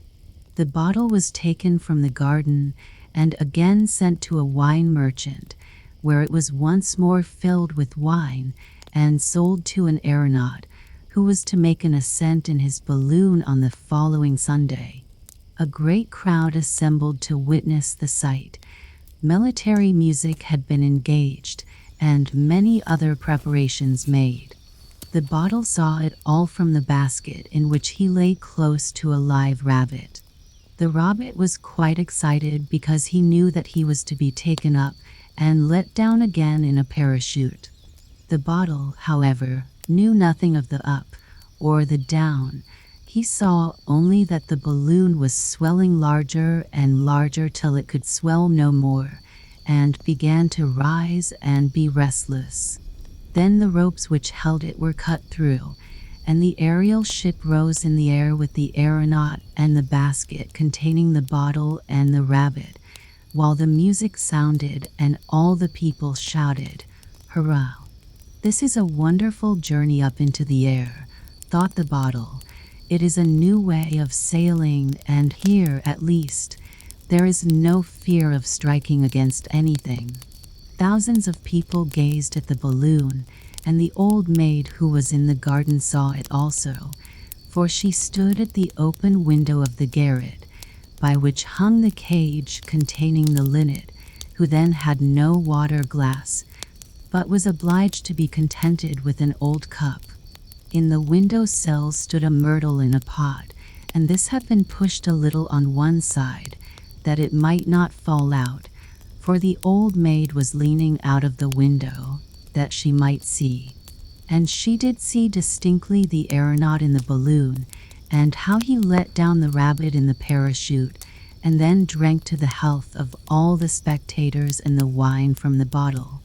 After doing this, he hurled it high into the air. How little she thought that this was the very same bottle which her friend had thrown aloft in her honor, on that happy day of rejoicing in the green wood, in her youthful days. The bottle had no time to think when raised so suddenly, and before it was aware, it reached the highest point it had ever attained in its life. Steeples and roofs lay far, far beneath it, and the people looked as tiny as possible. Then it began to descend much more rapidly than the rabbit had done, made somersaults in the air, and felt itself quite young and unfettered, although it was half full of wine. But this did not last long. What a journey it was! All the people could see the bottle, for the sun shone upon it. The balloon was already far away, and very soon the bottle was far away also, for it fell upon a roof and broke in pieces. But the pieces had got such an impetus in them that they could not stop themselves. They went jumping and rolling about, till at last they fell into the courtyard, and were broken into still smaller pieces. Only the neck of the bottle managed to keep hold, and it was broken off as clean as if it had been cut with a diamond. "That would make a capital bird's glass," said one of the cellar men, but none of them had either a bird or a cage, and it was not to be expected they would provide one just because they had found a bottleneck that could be used as a glass. But the old maid who lived in the garret had a bird, and it really might be useful to her, so the bottleneck was provided with a cork and taken up to her, and, as it often happens in life, The part that had been uppermost was now turned downwards, and it was filled with fresh water. Then they hung it in the cage of the little bird, who sang and twittered more merrily than ever. "Ah, you have good reason to sing," said the bottleneck, which was looked upon as something very remarkable, because it had been in a balloon. Nothing further was known of its history. As it hung there in the bird's cage, it could hear the noise and murmur of the people in the street below, as well as the conversation of the old maid in the room within. An old friend had just come to visit her, and they talked, not about the bottleneck, but of the myrtle in the window. "No, you must not spend $1 for your daughter's bridal bouquet," said the old maid.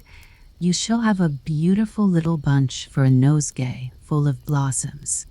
Do you see how splendidly the tree has grown? It has been raised from only a little sprig of myrtle that you gave me on the day after my betrothal, and from which I was to make my own bridal bouquet when a year had passed. But that day never came. The eyes were closed which were to have been my light and joy through life. In the depths of the sea my beloved sleeps sweetly. The myrtle has become an old tree, and I am a still older woman. Before the sprig you gave me faded, I took a spray and planted it in the earth, and now, as you see, it has become a large tree, and a bunch of the blossoms shall at last appear at a wedding festival, in the bouquet of your daughter." There were tears in the eyes of the old maid, as she spoke of the beloved of her youth, and of their betrothal in the wood. Many thoughts came into her mind, but the thought never came that quite close to her, in that very window, was a remembrance of those olden times, the neck of the bottle which had, as it were, shouted for joy when the cork flew out with a bang on the betrothal day. But the bottleneck did not recognize the old maid. He had not been listening to what she had related, perhaps because he was thinking so much about her. The buckwheat. Very often, after a violent thunderstorm, a field of buckwheat appears blackened and singed, as if a flame of fire had passed over it. The country people say that this appearance is caused by lightning, but I will tell you what the sparrow says, and the sparrow heard it from an old willow tree which grew near a field of buckwheat, and is there still. It is a large venerable tree, though a little crippled by age. The trunk has been split, and out of the crevice grass and brambles grow. The tree bends forward slightly, and the branches hang quite down to the ground just like green hair. Corn grows in the surrounding fields, not only rye and barley, but oats, pretty oats that, when ripe, look like a number of little golden canary birds sitting on a bough. The corn has a smiling look, and the heaviest and richest ears bend their heads low as if in pious humility. Once there was also a field of buckwheat, and this field was exactly opposite to old willow tree.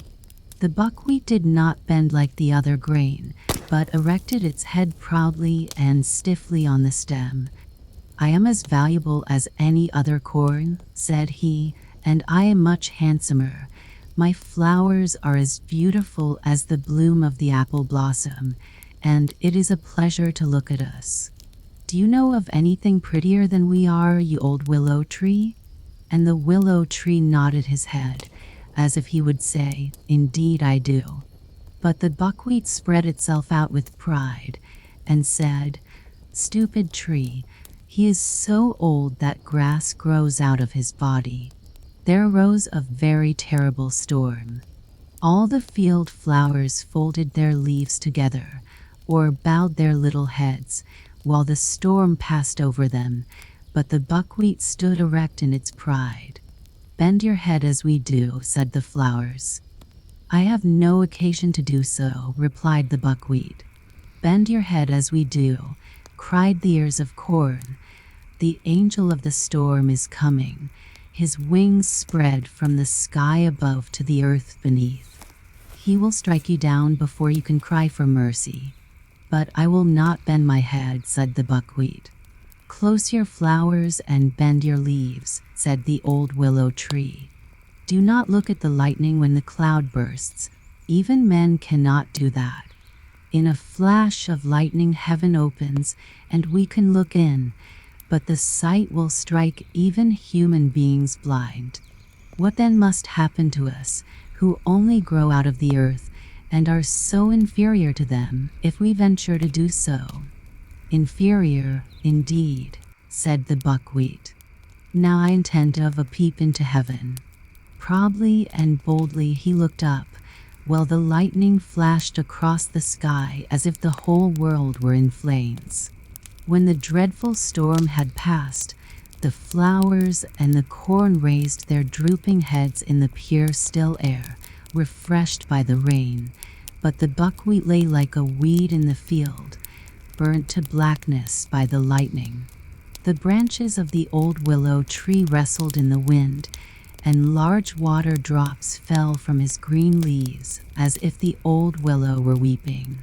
Then the sparrows asked why he was weeping, when all around him seemed so cheerful. See, they said, how the sun shines, and the clouds float in the blue sky. Do you not smell the sweet perfume from flower and bush? Wherefore do you weep, old willow tree? Then the willow told them of the haughty pride of the buckwheat, and of the punishment which followed in consequence. This is the story told me by the sparrows one evening when I begged them to relate some tale to me. The butterfly. There was once a butterfly who wished for a bride, and, as may be supposed, he wanted to choose a very pretty one from among the flowers. He glanced with a very critical eye at all the flower beds and found that the flowers were seated quietly and demurely on their stalks, just as maidens should sit before they are engaged. But there was a great number of them, and it appeared as if his search would become very wearisome. The butterfly did not like to take too much trouble, so he flew off on a visit to the daisies. The French call this flower marguerite, and they say that the little daisy can prophesy. Lovers pluck off the leaves, and as they pluck each leaf, they ask a question about their lovers. Thus, does he or she love me ardently, distractedly, very much, a little, not at all, and so on. Everyone speaks these words in his own language. The butterfly came also to Marguerite to inquire, but he did not pluck off her leaves. He pressed a kiss on each of them, for he thought there was always more to be done by kindness. Darling Marguerite Daisy, he said to her, you are the wisest woman of all the flowers. Pray tell me which of the flowers I shall choose for my wife. Which will be my bride? When I know, I will fly directly to her and propose. But Marguerite did not answer him. She was offended that he should call her a woman when she was only a girl, and there is a great difference. He asked her a second time, and then a third, but she remained dumb and answered not a word. Then he would wait no longer, but flew away to commence his wooing at once. It was in the early spring, when the crocus and the snowdrop were in full bloom. They are very pretty, thought the butterfly, charming little lasses, but they are rather formal. Then, as the young lads often do, he looked out for the elder girls. He next flew to the anemones. These were rather sour to his taste. The violet a little too sentimental. The lime blossoms too small, and besides, there was such a large family of them. The apple blossoms, though they looked like roses, bloomed today, but might fall off tomorrow with the first wind that blew, and he thought that a marriage with one of them might last too short a time. The pea blossom pleased him most of all. She was white and red, graceful and slender, and belonged to those domestic maidens who have a pretty appearance and can yet be useful in the kitchen. He was just about to make her an offer when, close by the maiden, he saw a pod with a withered flower hanging at the end.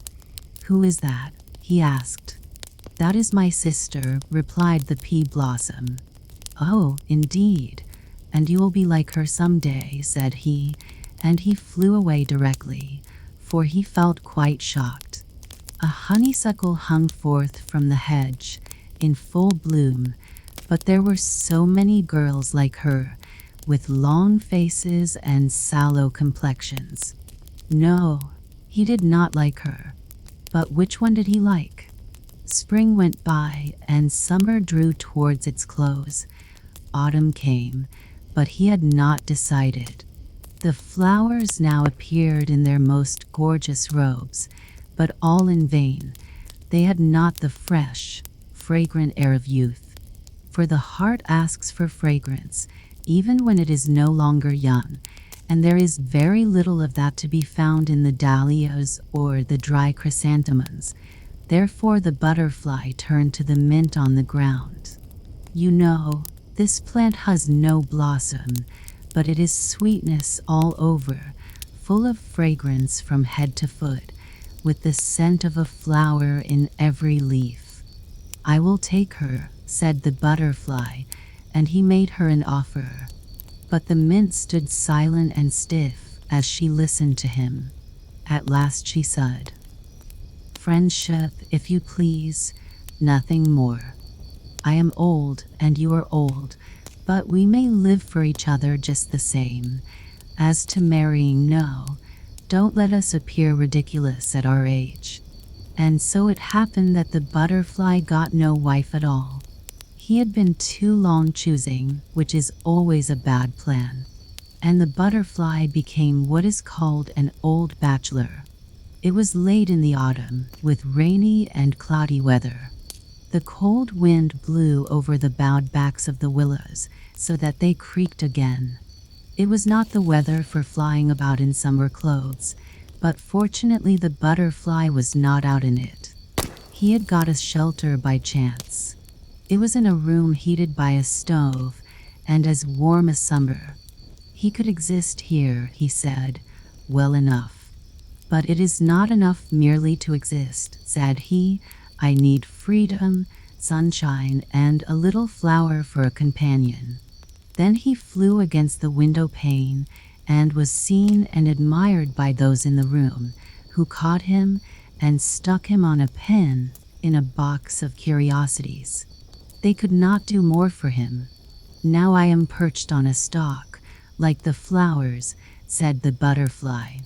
"It is not very pleasant, certainly. I should imagine it is something like being married, for here I am stuck fast."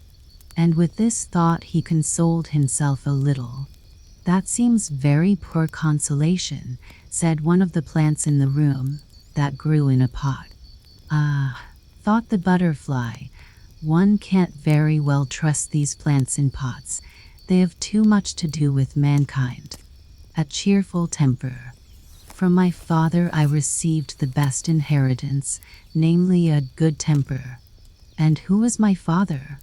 That has nothing to do with the good temper, but I will say he was lively, good-looking, round, and fat. He was both in appearance and character a complete contradiction to his profession. And pray what was his profession and his standing in respectable society? Well, perhaps, if in the beginning of a book these were written and printed, many, when they read it, would lay the book down and say, "It seems to me a very miserable title. I don't like things of this sort." And yet my father was not a skin dresser nor an executioner. On the contrary, his employment placed him at the head of the grandest people of the town, and it was his place by right. He had to precede the bishop, and even the princes of the blood. He always went first. He was a hearse driver. There, now, the truth is out, and I will own, that when people saw my father perched up in front of the omnibus of death, dressed in his long, wide, black cloak and his black-edged, three-cornered hat on his head, and then glanced at his round, jocund face, round as the sun, they could not think much of sorrow or the grave. That face said, "It is nothing. It will all end better than people think." So I have inherited from him not only my good temper, but a habit of going often to the churchyard, which is good when done in a proper humor, and then also I take in the Intelligencer, just as he used to do. I am not very young. I have neither wife nor children, nor a library, but, as I said, I read the Intelligencer, which is enough for me. It is to me a delightful paper, and so it was to my father. It is of great use, for it contains all that a man requires to know, the names of the preachers at the church, and the new books which are published, where houses, servants, clothes, and provisions may be obtained. And then what a number of subscriptions to charities, and what innocent verses. Persons seeking interviews and engagements, all so plainly and naturally stated. Certainly, a man who takes in the Intelligencer may live merrily and be buried contentedly, and by the end of his life will have such a capital stock of paper that he can lie on a soft bed of it, unless he prefers wood shavings for his resting place. The newspaper and the churchyard were always exciting objects to me. My walks to the latter were like bathing places to my good humor. Everyone can read the newspaper for himself, but come with me to the churchyard while the sun shines and the trees are green, and let us wander among the graves. Each of them is like a closed book, with the back uppermost, on which we can read the title of what the book contains, but nothing more. I had a great deal of information from my father, and I have noticed a great deal myself. I keep it in my diary, in which I write for my own use and pleasure a history of all who lie here, and a few more beside. Now we are in the churchyard. Here, behind the white iron railings, once a rose tree grew. It is gone now, but a little bit of evergreen from a neighboring grave stretches out its green tendrils and makes some appearance. There rests a very unhappy man. And yet while he lived he might be said to occupy a very good position. He had enough to live upon and something to spare, but owing to his refined tastes the least thing in the world annoyed him. If he went to a theater of an evening, instead of enjoying himself he would be quite annoyed if the machinist had put too strong a light into one side of the moon, or if the representations of the sky hung over the scenes when they ought to have hung behind them, or if a palm tree was introduced into a scene representing the zoological gardens of Berlin, or a cactus in a view of Tyrol, or a beech tree in the north of Norway. As if these things were of any consequence. Why did he not leave them alone? Who would trouble themselves about such trifles? Especially at a comedy, where everyone is expected to be amused. Then sometimes the public applauded too much or too little to please him. "They're like wet wood," he would say, looking round to see what sort of people were present this evening. "Nothing fires them."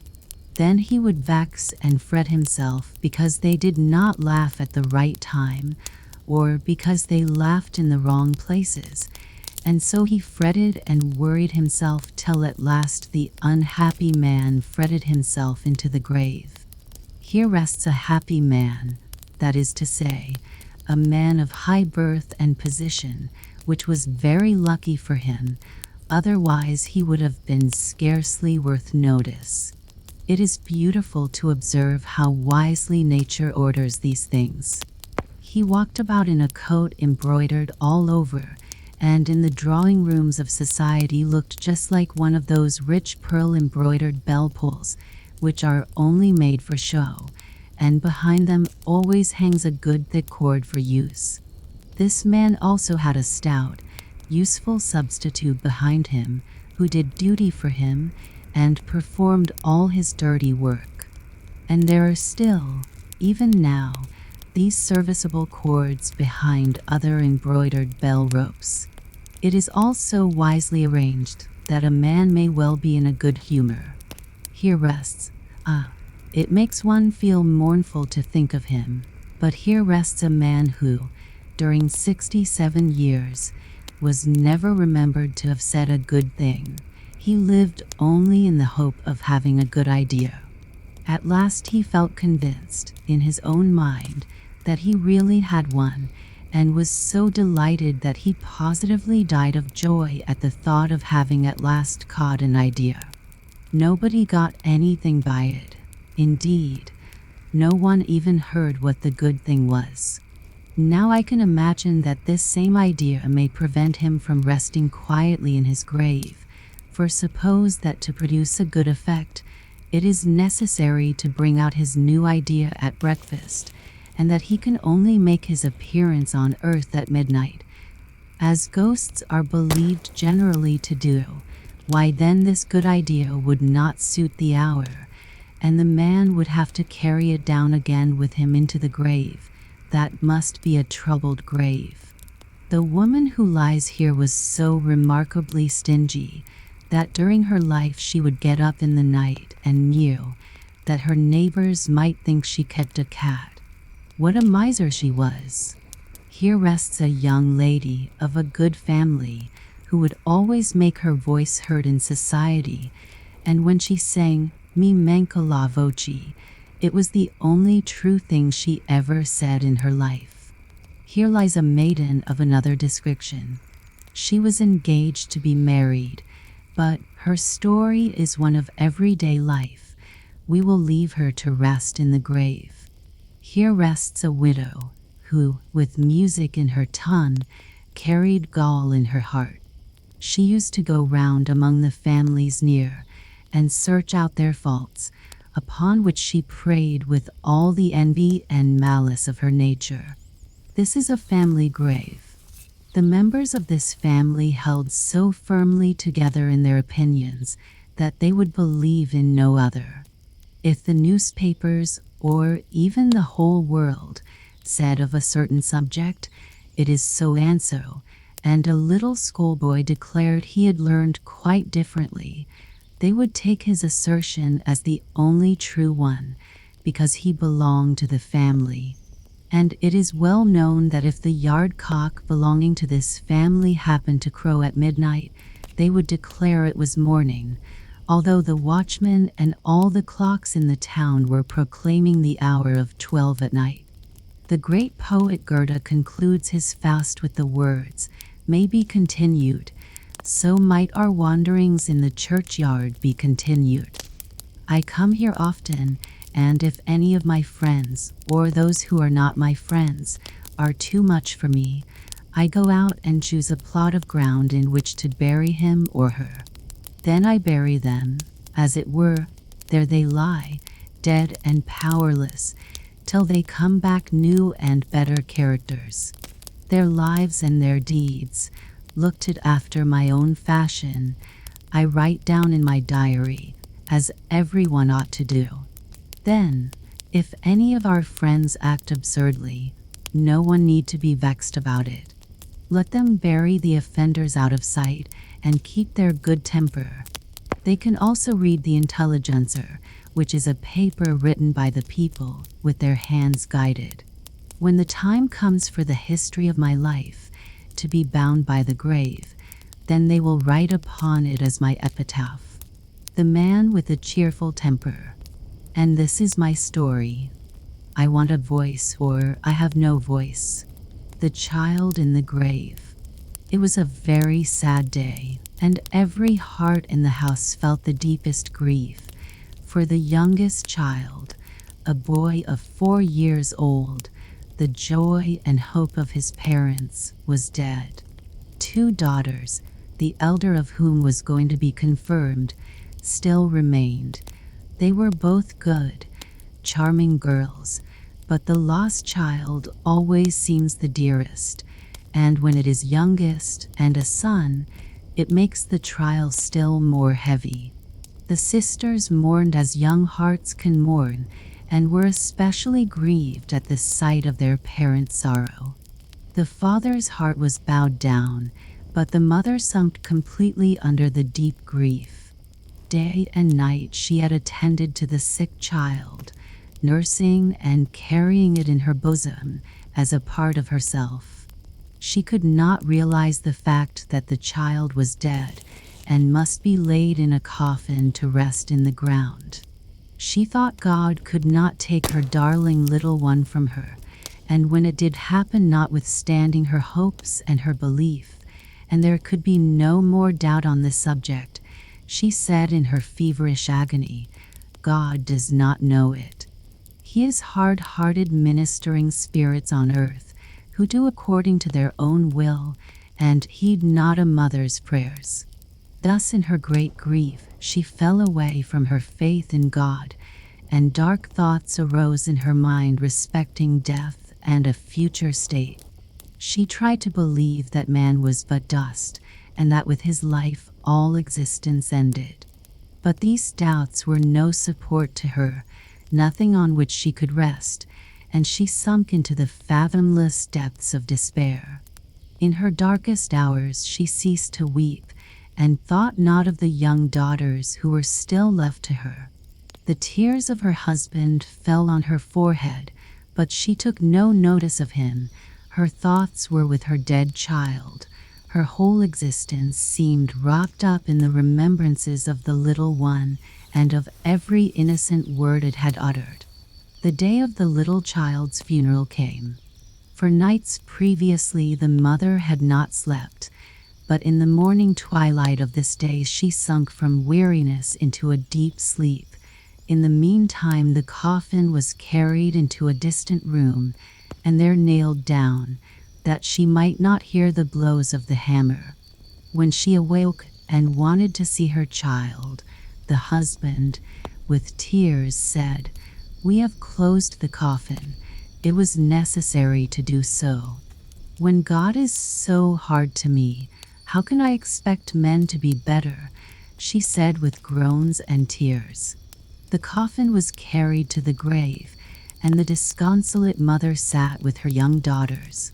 She looked at them, but she saw them not, for her thoughts were far away from the domestic hearth. She gave herself up to her grief, and it tossed her to and fro, as the sea tosses a ship without compass or rudder. So the day of the funeral passed away, and similar days followed of dark, wearisome pain. With tearful eyes and mournful glances, the sorrowing daughters and the afflicted husband looked upon her who would not hear their words of comfort. And, indeed, what comforting words could they speak when they were themselves so full of grief? It seemed as if she would never again know sleep, and yet it would have been her best friend, one who would have strengthened her body and poured peace into her soul.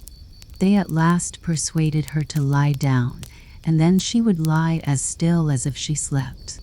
One night, when her husband listened, as he often did, to her breathing, he quite believed that she had at length found rest and relief in sleep. He folded his arms and prayed, and soon sunk himself into healthful sleep. Therefore he did not notice that his wife arose, threw on her clothes, and glided silently from the house to go where her thoughts constantly lingered, to the grave of her child. She passed through the garden to a path across a field that led to the churchyard. No one saw her as she walked, nor did she see anyone, for her eyes were fixed upon the one object of her wanderings. It was a lovely starlight night in the beginning of September, and the air was mild and still. She entered the churchyard and stood by the little grave, which looked like a large nosegay of fragrant flowers. She sat down and bent her head low over the grave, as if she could see her child through the earth that covered him, her little boy, whose smile was so vividly before her, and the gentle expression of whose eyes, even on his sick bed, she could not forget. How full of meaning that glance had been, as she leaned over him, holding in hers the pale hand which he had no longer strength to raise. As she had sat by his little cot, so now she sat by his grave, and here she could weep freely, and her tears fell upon it. "Thou wouldst gladly go down and be with thy child," said a voice quite close to her, a voice that sounded so deep and clear that it went to her heart. She looked up, and by her side stood a man wrapped in a black cloak, with a hood closely drawn over his face, but her keen glance could distinguish the face under the hood. It was stern, yet awakened confidence, and the eyes beamed with youthful radiance. "Down to my child," she repeated, and tones of despair and entreaty sounded in the words. "Darest thou to follow me?" asked the form. "I am deaf." She bowed her head in token of assent.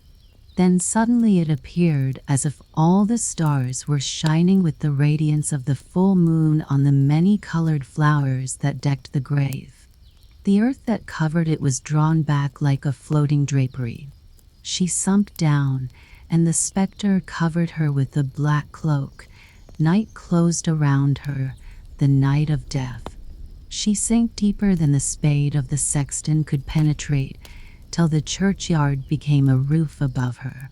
Then the cloak was removed, and she found herself in a large hall of wide-spreading dimensions, in which there was a subdued light, like twilight, reigning, and in a moment her child appeared before her, smiling and more beautiful than ever.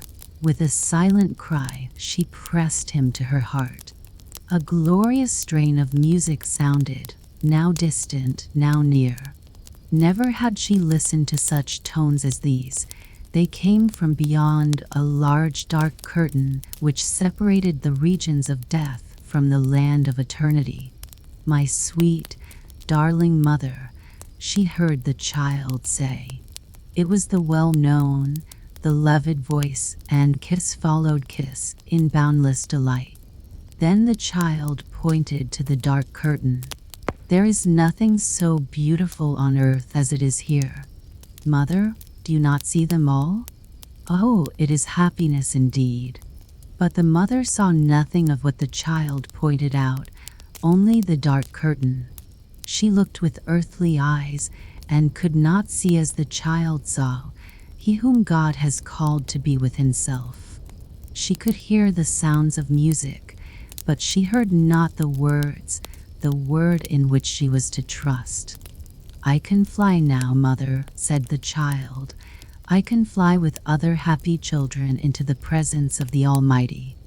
I would fain fly away now, but if you weep for me as you are weeping now, you may never see me again. And yet I would go so gladly. May I not fly away? And you will come to me soon, will you not, dear mother?" "Oh, stay, stay," implored the mother. "Only one moment more, only once more, that I may look upon thee, and kiss thee, and press thee to my heart." Then she kissed and fondled her child. Suddenly her name was called from above. What could it mean? Her name uttered in a plaintive voice. "Hearest thou?" said the child. "It is my father who calls thee." And in a few moments deep sighs were heard, as of children weeping.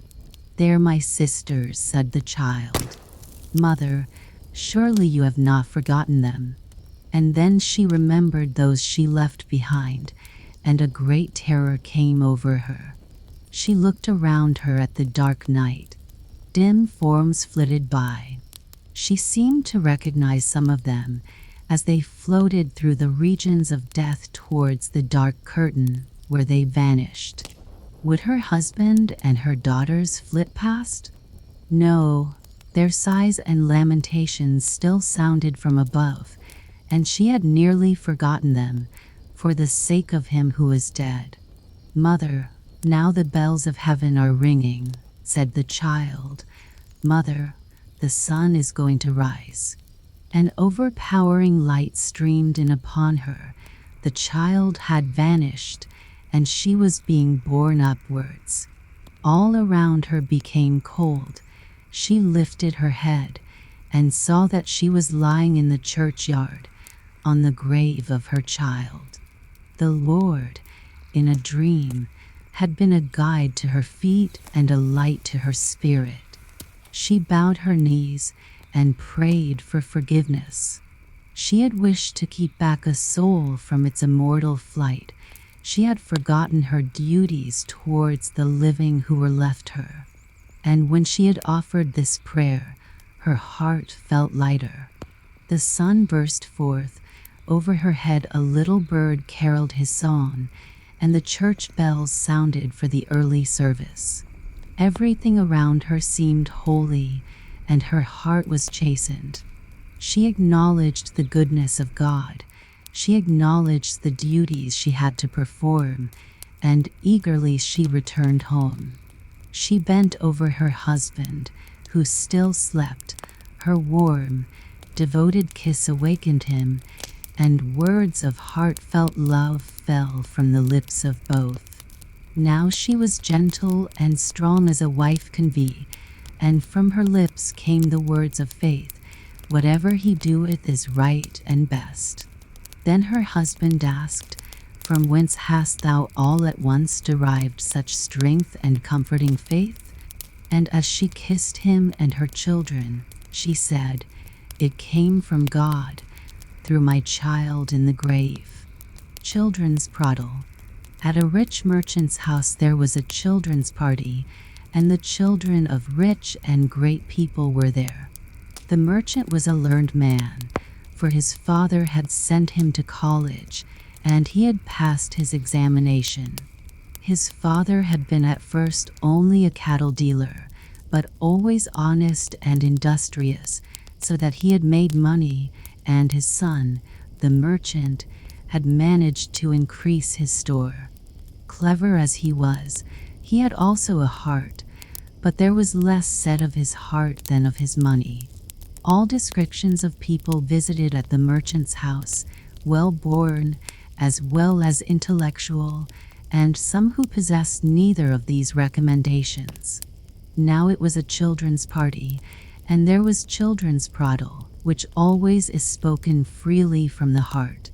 Among them was a beautiful little girl who was terribly proud, but this had been taught her by the servants, and not by her parents, who were far too sensible people. Her father was groom of the chambers, which is a high office at court, and she knew it. "I am a child of the court," she said. Now she might just as well have been a child of the cellar, for no one can help his birth. And then she told the other children that she was well born, and said that no one who was not well born could rise in the world. It was no use to read and be industrious, for if a person was not well born, he could never achieve anything. And those whose names end with sin, said she, can never be anything at all. We must put our arms akimbo and make the elbow quite pointed, so as to keep these sen people at a great distance.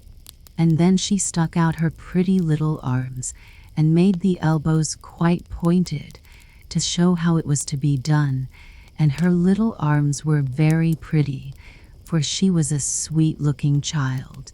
But the little daughter of the merchant became very angry at the speech, for her father's name was Peterson, and she knew that the name ended in sin, and therefore she said as proudly as she could, "But my papa can buy $100 worth of bonbons and give them away to children." "Can your papa do that?" "Yes, and my papa," said the little daughter of the editor of a paper, My papa can put your papa and everybody's papa into the newspaper. All sorts of people are afraid of him, my mama says, for he can do as he likes with the paper." And the little maiden looked exceedingly proud, as if she had been a real princess, who may be expected to look proud. But outside the door, which stood ajar, was a poor boy, peeping through the crack of the door. He was of such a lowly station that he had not been allowed even to enter the room. He had been turning the spit for the cook, and she had given him permission to stand behind the door and peep in at the well-dressed children, who were having such a merry time within, and for him that was a great deal. "Oh, if I could be one of them," thought he, and then he heard what was said about names, which was quite enough to make him more unhappy.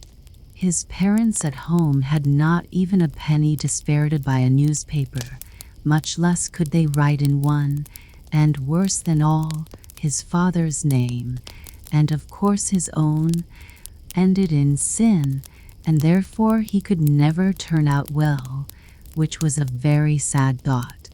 But after all, he had been born into the world, and the station of life had been chosen for him, therefore he must be content. And this is what happened on that evening.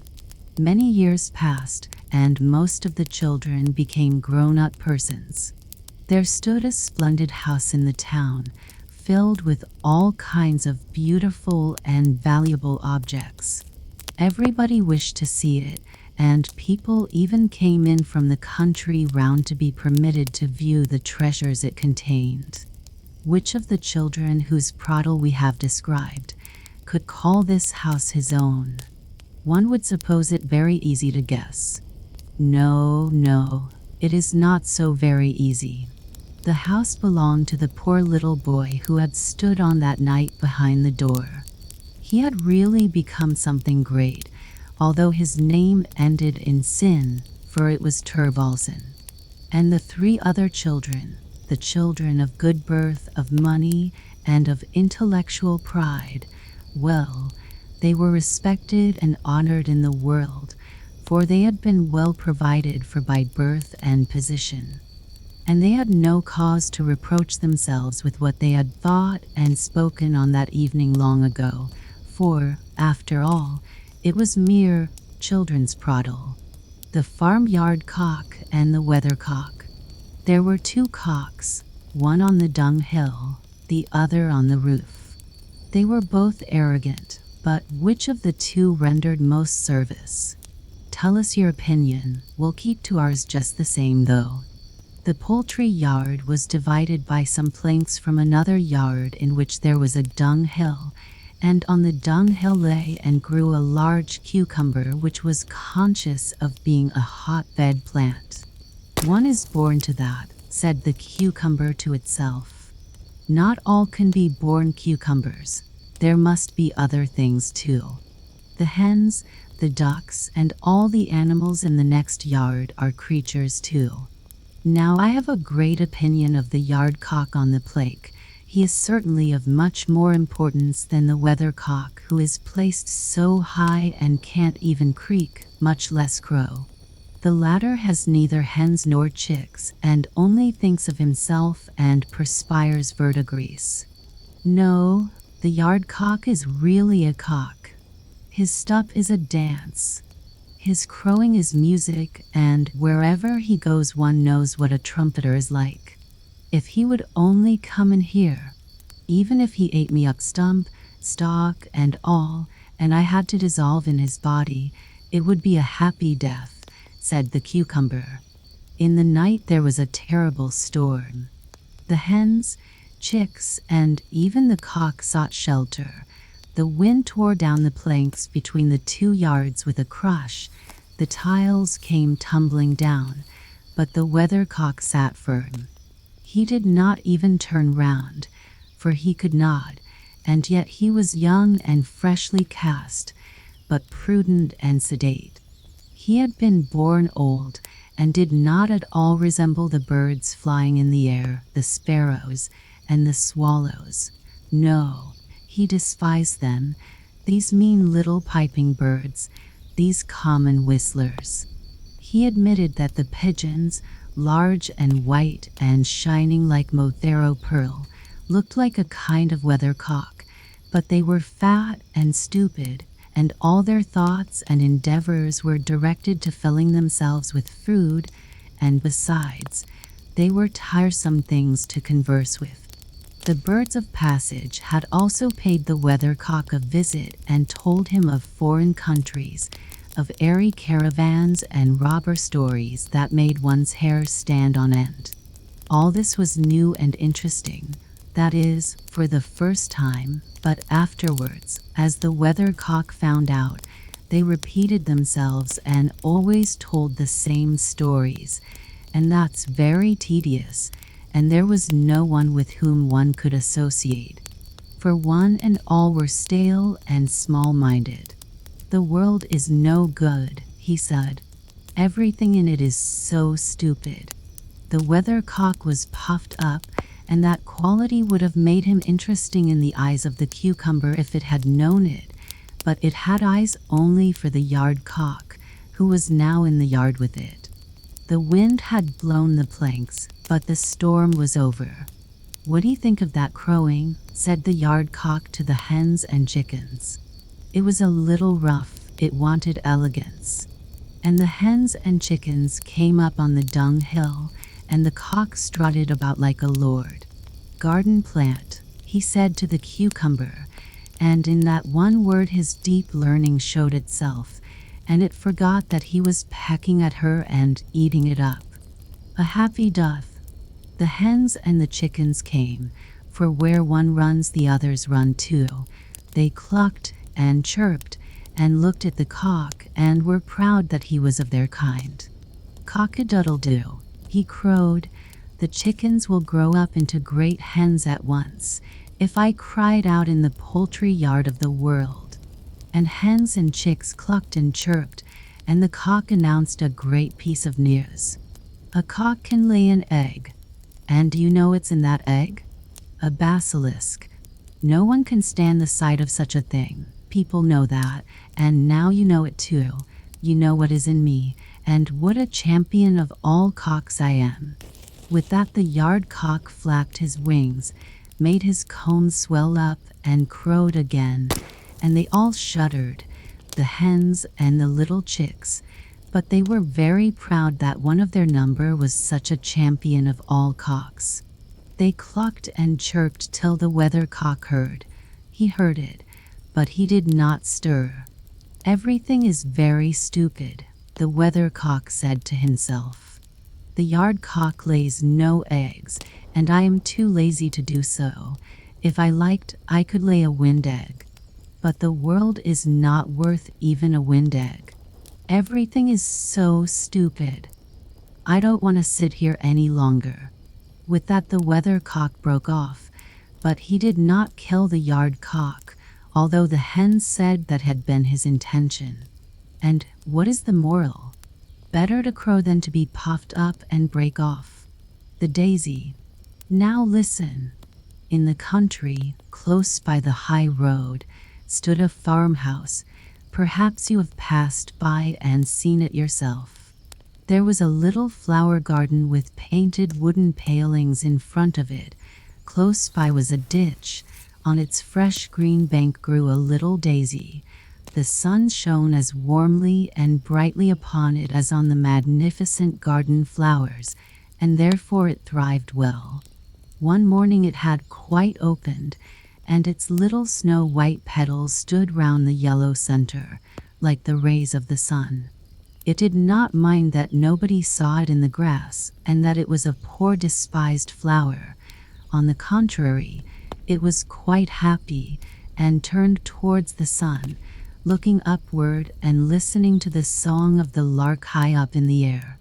The little daisy was as happy as if the day had been a great holiday, but it was only Monday. All the children were at school, and while they were sitting on the forms and learning their lessons, it sat on its thin green stalk and learnt from the sun and from its surroundings how kind God is, and it rejoiced that the song of the little lark expressed so sweetly and distinctly its own feelings.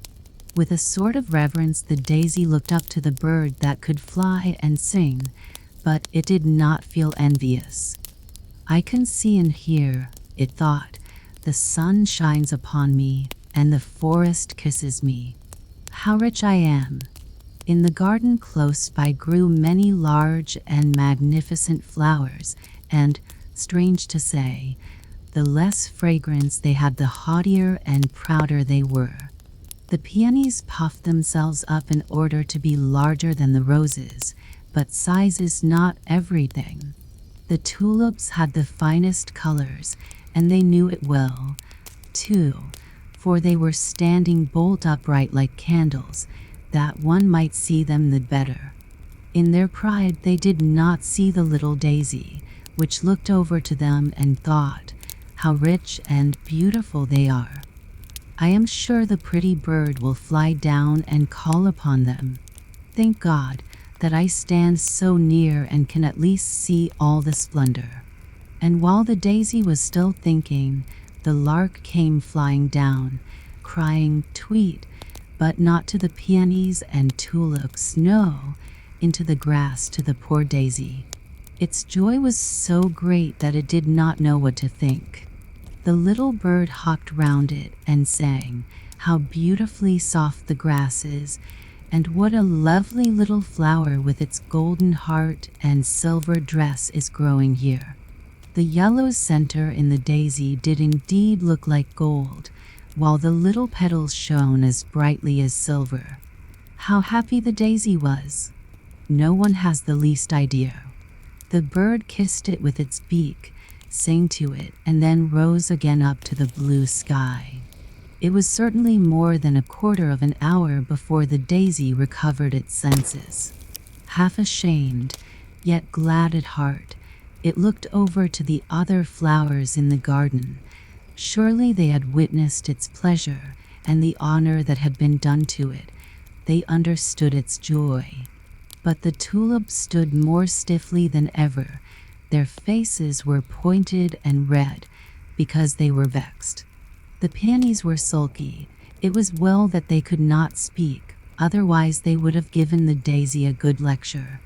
The little flower could very well see that they were ill at ease, and petted them sincerely. Shortly after this, a girl came into the garden with a large sharp knife. She went to the tulips and began cutting them off, one after another. "Ugh," sighed the daisy, "that is terrible. Now they are done for." The girl carried the tulips away. The daisy was glad that it was outside, and only a small flower. It felt very grateful. At sunset it folded its petals and fell asleep, and dreamt all night of the sun and the little bird. On the following morning, when the flower once more stretched forth its tender petals, like little arms, towards the air and light, the daisy recognized the bird's voice, but what it sang sounded so sad. Indeed, the poor bird had good reason to be sad, for it had been caught and put into a cage close by the open window. It sang of the happy days when it could merrily fly about, of fresh green corn in the fields, and of the time when it could soar almost up to the clouds. The poor lark was most unhappy as a prisoner in a cage. The little daisy would have liked so much to help it, but what could be done? Indeed, that was very difficult for such a small flower to find out. It entirely forgot how beautiful everything around it was, how warmly the sun was shining, and how splendidly white its own petals were. It could only think of the poor captive bird, for which it could do nothing. Then 2 little boys came out of the garden. One of them had a large sharp knife, like that with which the girl had cut the tulips. They came straight towards the little daisy, which could not understand what they wanted. "Here's a fine piece of turf for the lark," said one of the boys, and began to cut out a square round the daisy, so that it remained in the center of the grass. pluck the flower off," said the other boy, and the daisy trembled for fear, for to be pulled off meant death to it, and it wished so much to live, as it was to go with this square of turf into the poor captive lark's cage. "No, let it stay," said the other boy, "it looks so pretty." And so it stayed, and was brought into the lark's cage. The poor bird was lamenting its lost liberty, and beating its wings against the wires, and the little daisy could not speak or utter a consoling word, much as it would have liked to do so. So the forenoon passed. "I have no water," said the captive lark. "They have all gone out, and forgotten to give me anything to drink. My throat is dry and burning. I feel as if I had fire and ice within me, and the air is so oppressive. Alas, I must die and part with the warm sunshine, the fresh green meadows, and all the beauty that God has created." And it thrust its beak into the piece of grass to refresh itself a little. Then it noticed the little daisy, and nodded to it, and kissed it with its beak, and said, "You must also fade in here, poor little flower. You and the piece of grass are all they have given me in exchange for the whole world, which I enjoyed outside. Each little blade of grass shall be a green tree for me, each of your white petals a fragrant flower. Alas, you only remind me of what I have lost." "I wish I could console the poor lark," thought the daisy. It could not move one of its leaves, but the fragrance of its delicate petals streamed forth, and was much stronger than such flowers usually have. The bird noticed it, although it was dying with thirst, and in its pain tore up the green blades of grass, but did not touch the flower. The evening came, and nobody appeared to bring the poor bird a drop of water. It opened its beautiful wings, and fluttered about in its anguish. A faint and mournful tweet, tweet, was all it could utter. Then it bent its little head towards the flower, and its heart broke for want and longing. The flower could not, as on the previous evening, fold up its petals and sleep. It dropped sorrowfully. The boys only came the next morning. When they saw the dead bird, they began to cry bitterly, dug a nice grave for it, and adorned it with flowers. The bird's body was placed in a pretty red box. They wished to bury it with royal honors. While it was alive and sane, they forgot it, and let it suffer one in the cage. Now, they cried over it and covered it with flowers. The piece of turf, with the little daisy in it, was thrown out on the dusty highway. Nobody thought of the flower which had felt so much for the bird, and had so greatly desired to comfort it. The darning needle. There was once a darning needle who thought herself so fine that she fancied she must be fit for embroidery. "Hold me tight," she would say to the fingers, when they took her up. "Don't let me fall. If you do, I shall never be found again.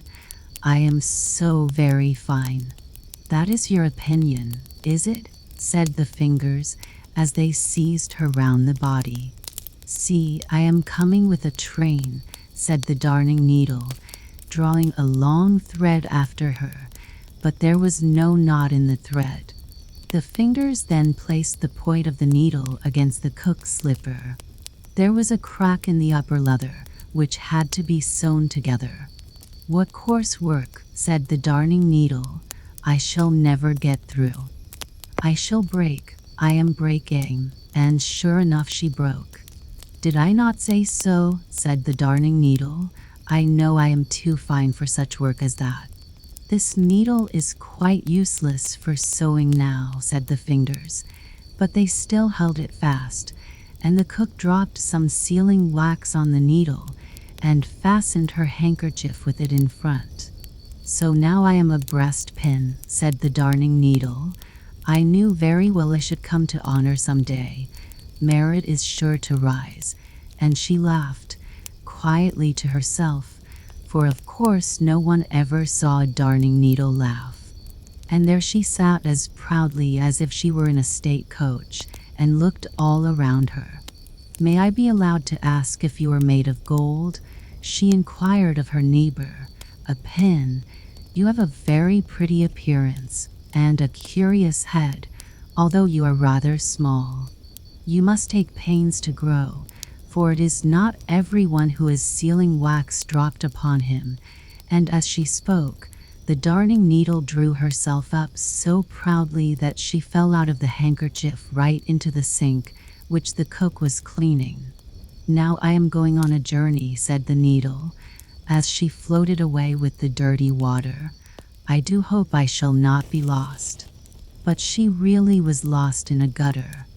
"I am too fine for this world," said the darning needle as she lay in the gutter, "but I know who I am, and that is always some comfort."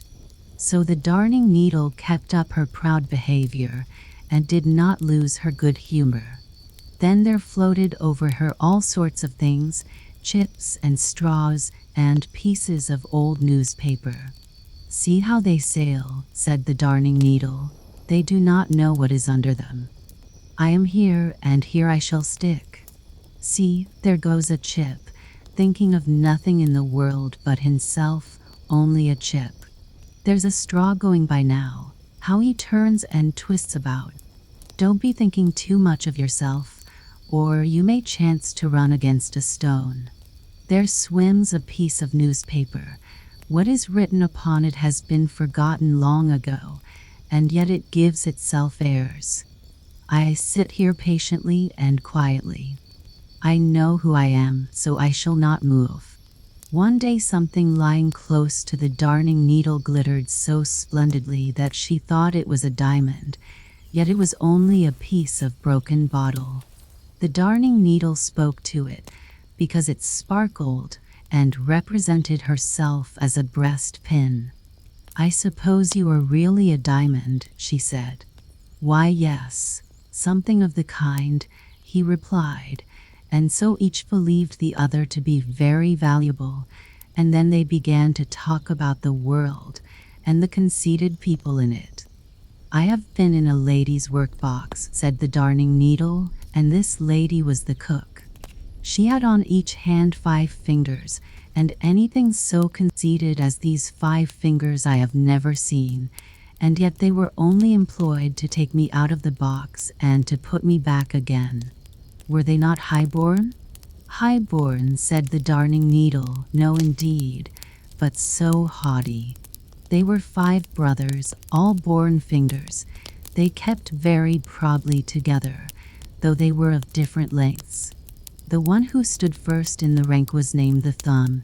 He was short and thick, and had only one joint in his back, and could therefore make but one bow. But he said that if he were cut off from a man's hand, that man would be unfit for a soldier. Sweet Tooth, his neighbor, dipped himself into sweet or sour, pointed to the sun and moon, and formed the letters when the fingers wrote. Longman, the middle finger, looked over the heads of all the others. Gold Band, the next finger, wore a golden circle round his waist. And Little Playman did nothing at all, and seemed proud of it. They were boasters, and boasters they will remain, and therefore I left them. And now we sit here and glitter, said the piece of broken bottle.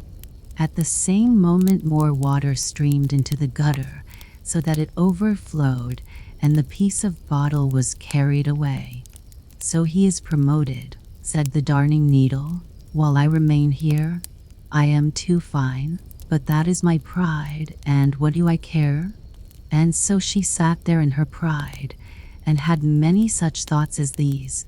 I could almost fancy that I came from a sunbeam. I am so fine. It seems as if the sunbeams were always looking for me under the water. Ah, I am so fine that even my mother cannot find me. Had I still my old eye, which was broken off, I believe I should weep, But no, I would not do that. It is not genteel to cry. One day a couple of street boys were paddling in the gutter, for they sometimes found old nails, farthings, and other treasures. It was dirty work, but they took great pleasure in it. "Hullo," cried one, as he pricked himself with the darning needle. "Here's a fellow for you." "I am not a fellow, I am a young lady," said the darning needle, but no one heard her. The sealing wax had come off, and she was quite black, but black makes a person look slender, so she thought herself even finer than before. "Here comes an eggshell sailing along," said one of the boys, so they stuck the darning needle into the eggshell. "White walls, and I am black myself," said the darning needle. "That looks well. Now I can be seen, but I hope I shall not be seasick, or I shall break again." She was not seasick, and she did not break. It is a good thing against seasickness to have a steel stomach and not to forget one's own importance. Now my seasickness has passed. Delicate people can bear a great deal. Crack went the eggshell as a wagon passed over it. "Good heavens, how it crushes," said the darning needle. "I shall be sick now. I am breaking," but she did not break, though the wagon went over her as she lay at full length, and there let her lie. Delaying is not forgetting. There was an old mansion surrounded by a marshy ditch with a drawbridge which was but seldom let down. Not all guests are good people. Under the roof were loopholes to shoot through, and to pour down boiling water, or even molten lead on the enemy, should he approach. Inside the house the rooms were very high and had ceilings of beams, and that was very useful considering the great deal of smoke which rose up from the chimney fire where the large, damp logs of wood smoldered. On the walls hung pictures of knights in armor and proud ladies in gorgeous dresses. The most stately of all walked about alive. She was called Metamogin. She was the mistress of the house. To her belonged the castle. Towards the evening robbers came. They killed 3 of her people and also the yard dog, and attached Mrs. Meta to the kennel by the chain, while they themselves made good cheer in the hall and drank the wine and the good ale out of her cellar. Mrs. Meta was now on the chain. She could not even bark. But lo! The servant of one of the robbers secretly approached her. They must not see it, otherwise they would have killed him. "Mrs. Metamogin," said the fellow, "do you still remember how my father, when your husband was still alive, had to ride on the wooden horse? You prayed for him, but it was no good. He was to ride until his limbs were paralyzed. But you stole down to him, as I steal now to you. You yourself put little stones under each of his feet that he might have support. Nobody saw it, or they pretended not to see it, for you were then the young gracious mistress. My father has told me this, and I have not forgotten it. Now I will free you, Mrs. Metamogin." Then they pulled the horses out of the stable and rode off in rain and wind to obtain the assistance of friends. Thus the small service done to the old man was richly rewarded, said Metamogin. "Delaying is not forgetting," said the fellow. The robbers were hanged. There was an old mansion.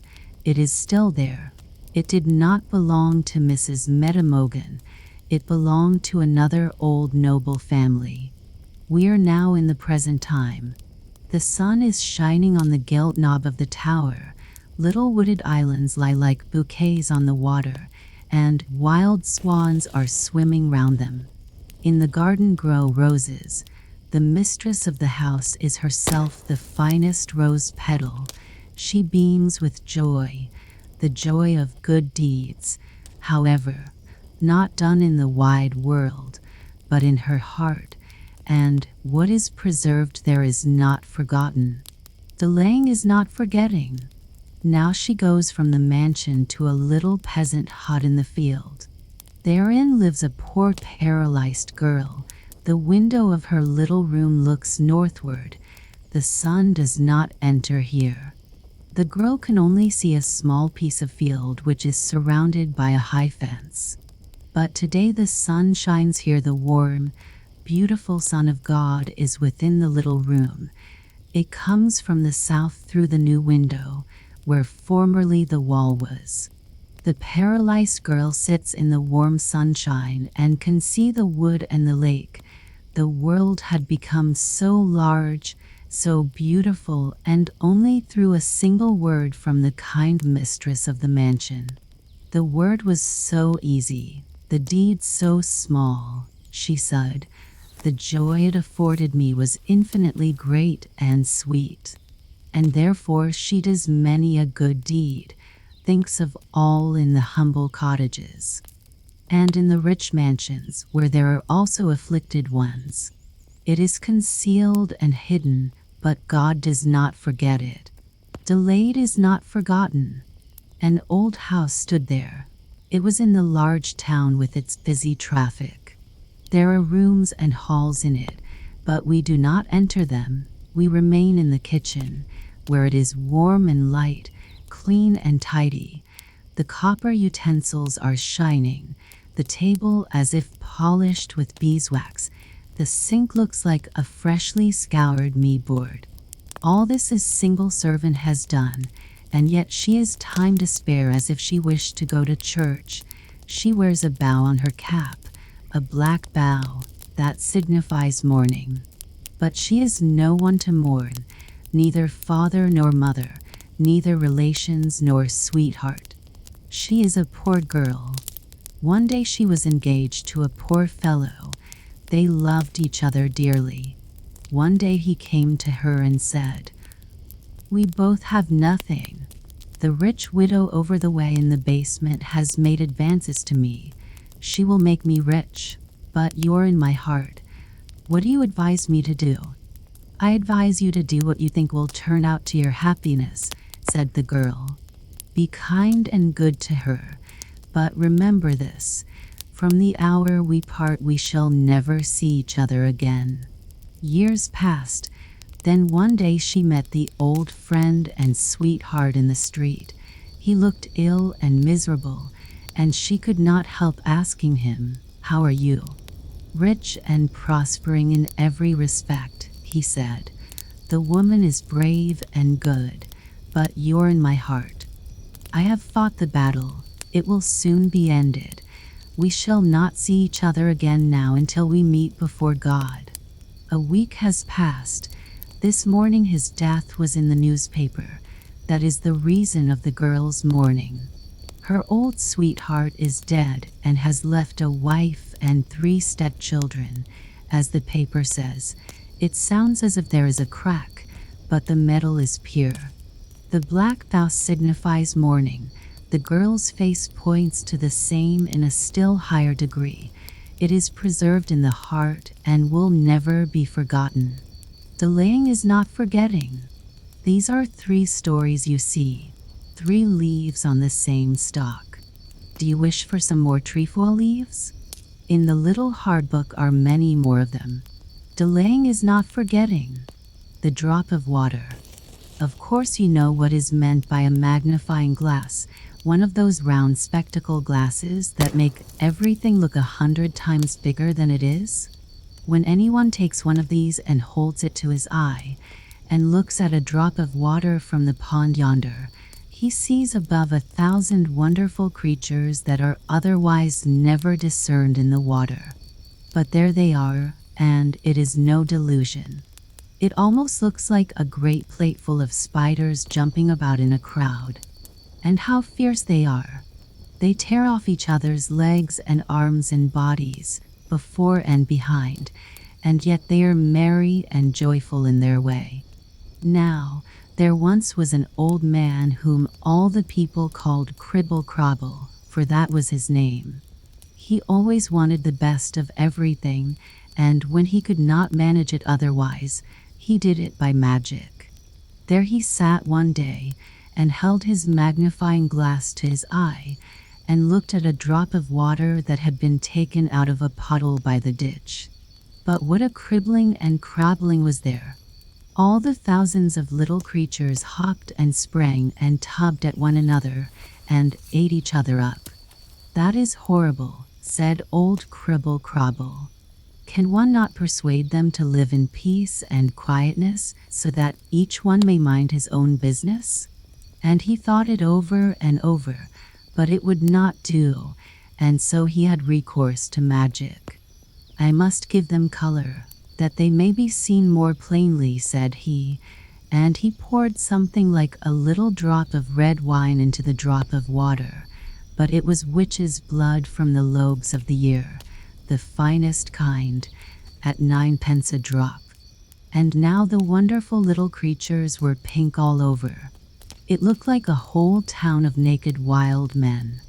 "What have you there?" asked another old magician who had no name, and that was the best thing about him. "Yes, if you can guess what it is," said Cribble Crabble, "I'll make you a present of it. But it is not so easy to find out if one does not know." And the magician who had no name looked through the magnifying glass. It looked really like a great town reflected there, in which all the people were running about without clothes. It was terrible, but it was still more terrible to see how one beat and pushed the other, and bit and hacked and tugged and mauled him. Those at the top were being pulled down, and those at the bottom were struggling upwards. "Look, look, his leg is longer than mine. Bah, away with it. There is one who has a little bruise. It hurts him, but it shall hurt him still more." And they hacked away at him, and they pulled at him, and ate him up because of the little bruise. And there was one sitting as still as any little maiden, and wishing only for peace and quietness. But now she had to come out, and they tugged at her, and pulled her about, and ate her up. "That's funny," said the magician. "Yes, but what do you think it is?" said Cribble Crobble. "Can you find that out?" "Why, one can see that easily enough," said the other. "That's Paris or some other great city, for they're all alike." "It's a great city. It's a drop of puddle water," said Cribble Crobble. "The Dryad. We are traveling to Paris to the exhibition. Now we are there. That was a journey, a flight without magic. We flew on the wings of steam over the sea and across the land. Yes, our time is the time of fairy tales. We are in the midst of Paris, in a great hotel. Blooming flowers ornament the staircases, and soft carpets the floors. Our room is a very cozy one, and through the open balcony door we have a view of a great square. Spring lives down there. It has come to Paris and arrived at the same time with us. It has come in the shape of a glorious young chestnut tree with delicate leaves newly opened. How the tree gleams, dressed in its spring garb, before all the other trees in the place. One of these latter had been struck out of the list of living trees. It lies on the ground with roots exposed. On the place where it stood, the young chestnut tree is to be planted and to flourish. It still stands towering aloft on the heavy wagon which has brought it this morning a distance of several miles to Paris. For years it had stood there, in the protection of a mighty oak tree, under which the old venerable clergyman had often sat, with children listening to his stories. The young chestnut tree had also listened to the stories, for the Dryad who lived in it was a child also. She remembered the time when the tree was so little that it only projected a short way above the grass and ferns around. These were as tall as they would ever be, but the tree grew every year and enjoyed the air and the sunshine and drank the dew and the rain. Several times it was also, as it must be, well shaken by the wind and the rain, for that is a part of education. The dryad rejoiced in her life, and rejoiced in the sunshine and the singing of the birds, but she was most rejoiced at human voices. She understood the language of men as well as she understood that of animals. Butterflies, cockchafers, dragonflies, everything that could fly came to pay a visit. They could all talk. They told of the village, of the vineyard, of the forest, of the old castle with its parks and canals and ponds. Down in the water dwelt also living beings, which, in their way, could fly under the water from one place to another, beings with knowledge and delineation. They said nothing at all. They were so clever. And the swallow, who had dived, told about the pretty little goldfish of the thick turbot, the fat brill, and the old carp. The swallow could describe all that very well, but self is the man, she said. One ought to see these things oneself. But how was the dryad ever to see such beings? She was obliged to be satisfied with being able to look over the beautiful country and see the busy industry of men. It was glorious, but most glorious of all when the old clergyman sat under the oak tree and talked of France, and of the great deeds of her sons and daughters, whose names will be mentioned with admiration through all time. Then the dryad heard of the shepherd girl, Joan of Arc, and of Charlotte Corday. She heard about Henry IV and Napoleon I. She heard names whose echoes sounds in the hearts of the people. The village children listened attentively, and the dryad no less attentively. She became a school child with the rest. In the clouds that went sailing by she saw, picture by picture, everything that she heard talked about. The cloudy sky was her picture book. She felt so happy in beautiful France, the fruitful land of genius, with the crater of freedom. But in her heart the sting remained that the bird, that every animal that could fly, was much better off than she. Even the fly could look about more in the world, far beyond the dryad's horizon.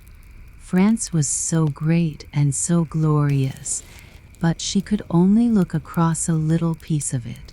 The land stretched out worldwide with vineyards, forests, and great cities. Of all these, Paris was the most splendid and the mightiest. The birds could get there, but she never. Among the village children was a little ragged, poor girl, but a pretty one to look at. She was always laughing or singing and twining red flowers in her black hair. "Don't go to Paris," the old clergyman warned her. "Poor child. If you go there, it will be a ruin." But she went for all that. The dryad often thought of her, for she had the same wish and felt the same longing for the great city. The dryad's tree was bearing its first chestnut blossoms. The birds were twittering round them in the most beautiful sunshine. Then a stately carriage came rolling along that way, and in it sat a grand lady driving the spirited, light-footed horses. On the back seat a little smart groom balanced himself. The dryad knew the lady, and the old clergyman knew her also. He shook his head gravely when he saw her and said, "So you went there after all, and it was your ruin, poor Mary." "That one poor," thought the dryad. "No, she wears a dress fit for a countess. She had become one in the city of magic changes. Oh, if I were only there, amid all the splendor and pomp. They shine up into the very clouds at night. When I look up, I can tell in what direction the town lies." Towards that direction the dryad looked every evening. She saw in the dark night the gleaming cloud on the horizon, In the clear moonlight nights, she missed the sailing clouds, which showed her pictures of the city and pictures from history. The child grasps at the picture books, the dryad grasped at the cloud world, her thought book. A sudden, cloudless sky was for her a blank leaf, and for several days she had only had such leaves before her. It was in the warm summertime.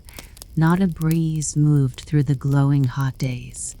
Every leaf, every flower, lay as if it were torpid, and the people seemed torpid, too. Then the clouds arose and covered the region round about where the gleaming mist announced, "Here lies Paris." The clouds piled themselves up like a chain of mountains, hurried on through the air, and spread themselves abroad over the whole landscape, as far as the dryad's eye could reach. Like enormous blue-black blocks of rock, the clouds lay piled over one another.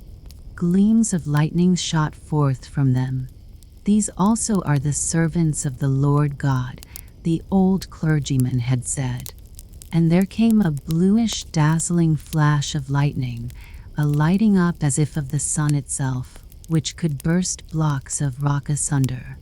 The lightning struck and split to the roots the old venerable oak.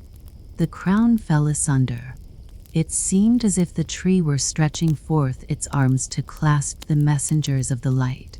No bronze cannon can sound over the land at the birth of a royal child as the thunder sounded at the death of the old oak.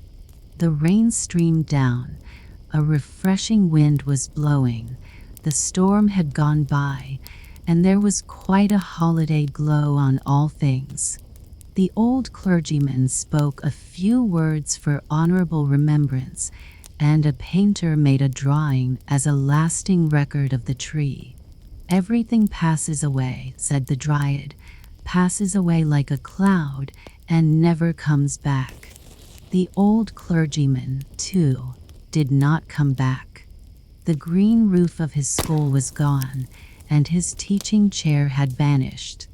The children did not come, but autumn came, and winter came, and then spring also. In all this change of seasons, the dryad looked toward the region where, at night, Paris gleamed with its bright mist far on the horizon. Forth from the town rushed engine after engine, train after train, whistling and screaming at all hours in the day. In the evening, towards midnight, at daybreak, and all the day through, came the trains. Out of each one, and into each one, streamed people from the country of every king. A new wonder of the world had summoned them to Paris. In what form did this wonder exhibit itself? "A splendid blossom of art and industry," said one, "has unfolded itself in the Champ de Mars, a gigantic sunflower, from whose petals one can learn geography and statistics, and can become as wise as a Lord Mayor, and raise oneself to the level of art and poetry, and study the greatness and power of the various lands." "A fairy tale flower," said another, "a many-colored lotus plant, which spreads out its green leaves like a velvet carpet over the sand. The opening spring has brought it forth, the summer will see it in all its splendor, the autumn winds will sweep it away, so that not a leaf, not a fragment of its root shall remain. In front of the military school extends in time of peace the arena of war, a field without a blade of grass, a piece of sandy steppe, as if cut out of the desert of Africa, where Fata Morgana displays her wondrous airy castles and hanging gardens. In the Champ de Mars, however, these were to be seen more splendid, more wonderful than in the East, for human art had converted the airy deceptive scenes into reality. The Aladdin's palace of the present has been built, it was said.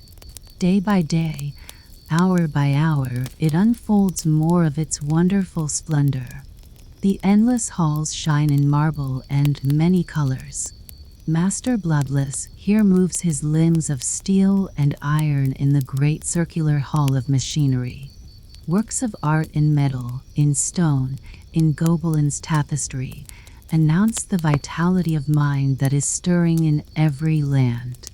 Halls of paintings, splendor of flowers, everything that mind and skill can create in the workshop of the artisan has been placed here for show. Even the memorials of ancient days, out of old graves and turf moors, have appeared at this general meeting. The overpowering great variegated whole must be divided into small portions and pressed together like a plaything if it is to be understood and described.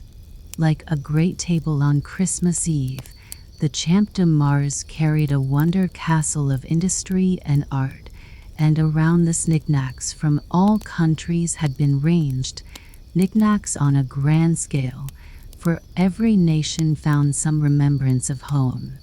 Here stood the royal palace of Egypt, there the caravanserai of the desert land. The Bedouin had quitted his sunny country and hastened by on his camel. Here stood the Russian stables with the fiery, glorious horses of the steppe. Here stood the simple straw-thatched dwelling of the Danish peasant, with the Dannebrog flag, next to Gustavus Vase's wooden house from Dalarn, with its wonderful carvings. American huts, English cottages, French pavilions, kiosks, theaters, churches, all strewn around, and between them the fresh green turf, the clear springing water, blooming bushes, rare trees, hothouses, in which one might fancy oneself transported into the tropical forest, whole gardens brought from Damascus and blooming under one roof. What colors, what fragrance! Artificial grottos surrounded bodies of fresh or salt water and gave a glimpse into the empire of the fishes.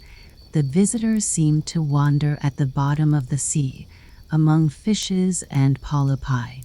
All this, they said, the Champ de Mars offers, and around the great richly spread table the crowd of human beings moves like a busy swarm of ants, on foot or in little carriages, for not all feet are equal to such a fatiguing journey. Hither they swarm from morning till late in the evening. Steamer after steamer, crowded with people, glides down the Seine. The number of carriages is continually on the increase. The swarm of people on foot and on horseback grows more and more dense. Carriages and omnibuses are crowded, stuffed, and embroidered with people. All these tributary streams flow in one direction, towards the exhibition. On every entrance the flag of France is displayed. Around the world's bazaar wave the flags of all nations. There is a humming and a murmuring from the hall of the machines. From the towers the melody of the chimes is heard. With the tones of the organs in the churches mingle the hoarse nasal songs from the cafes of the East. It is a kingdom of Babel, a wonder of the world. In very truth it was. That's what all the reports said, and who did not hear them? The Dryad knew everything that is told here of the new wonder in the city of cities. Fly away, ye birds. Fly away to sea, and then come back and tell me, said the Dryad. The wish became an intense desire, became the one thought of a life. Then, in the quiet silent night, while the full moon was shining, the Dryad saw a spark fly out of the moon's disk and fall like a shooting star.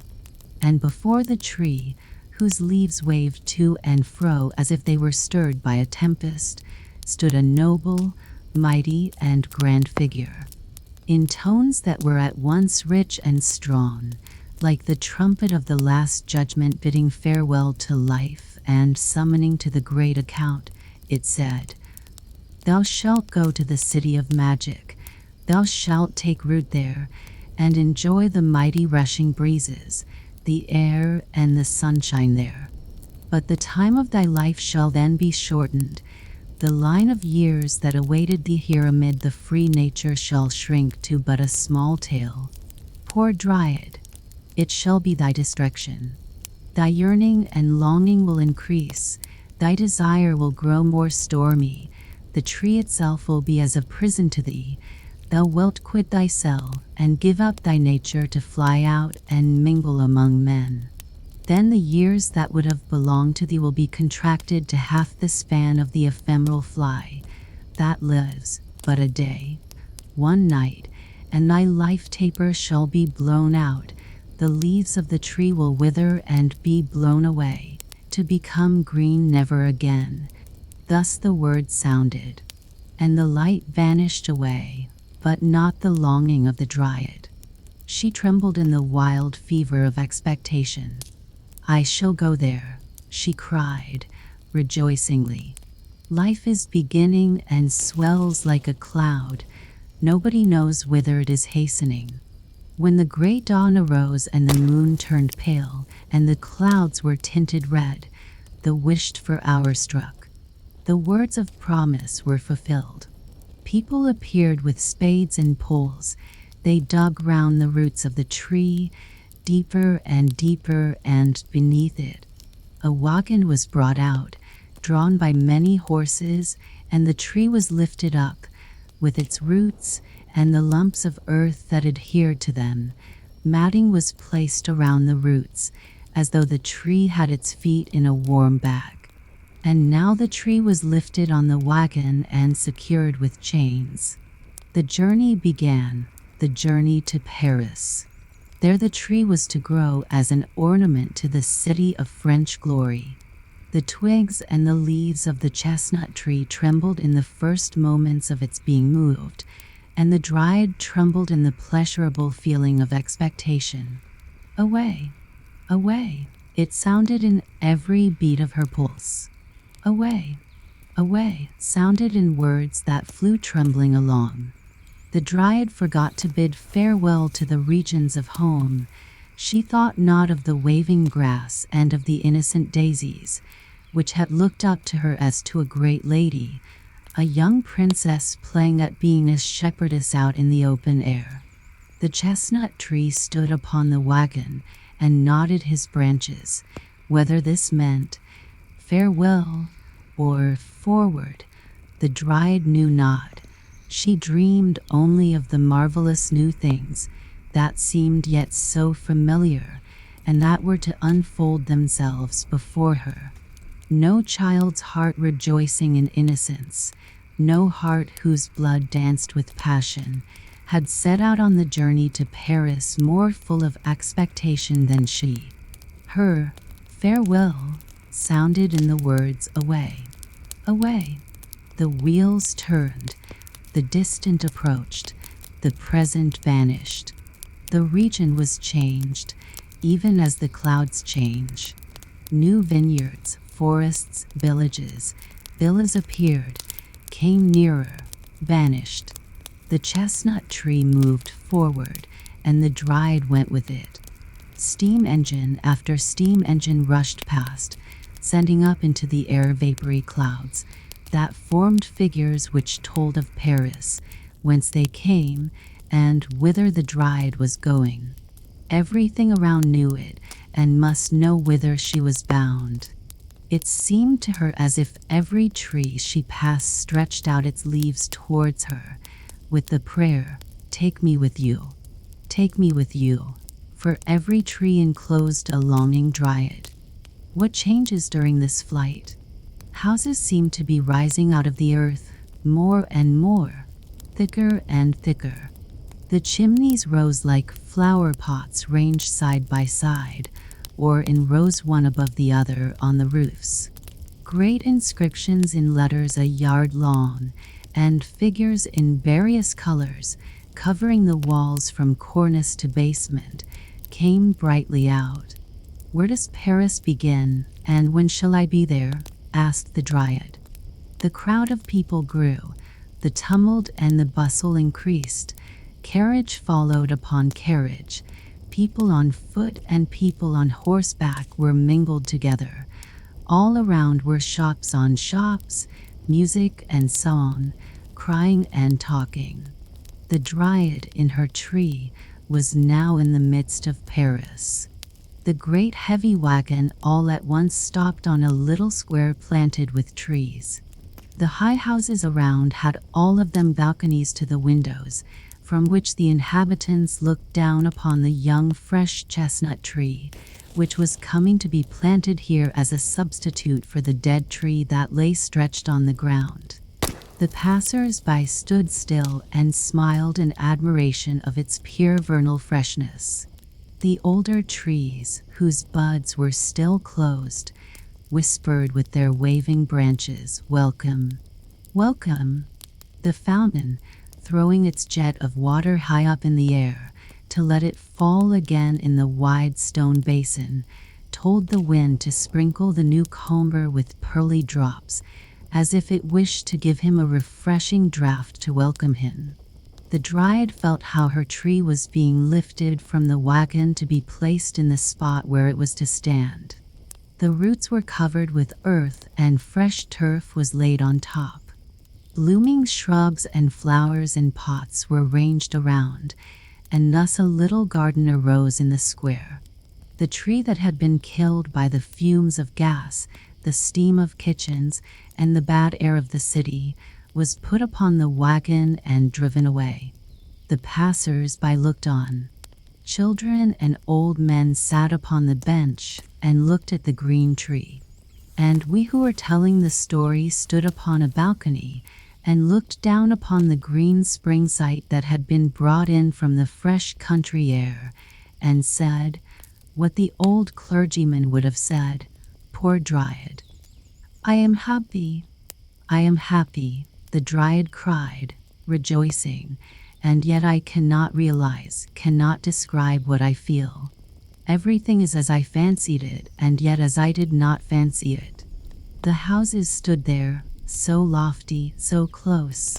The sunlight shone on only one of the walls, and that one was stuck over with bills and placards, before which the people stood still, and this made a crowd.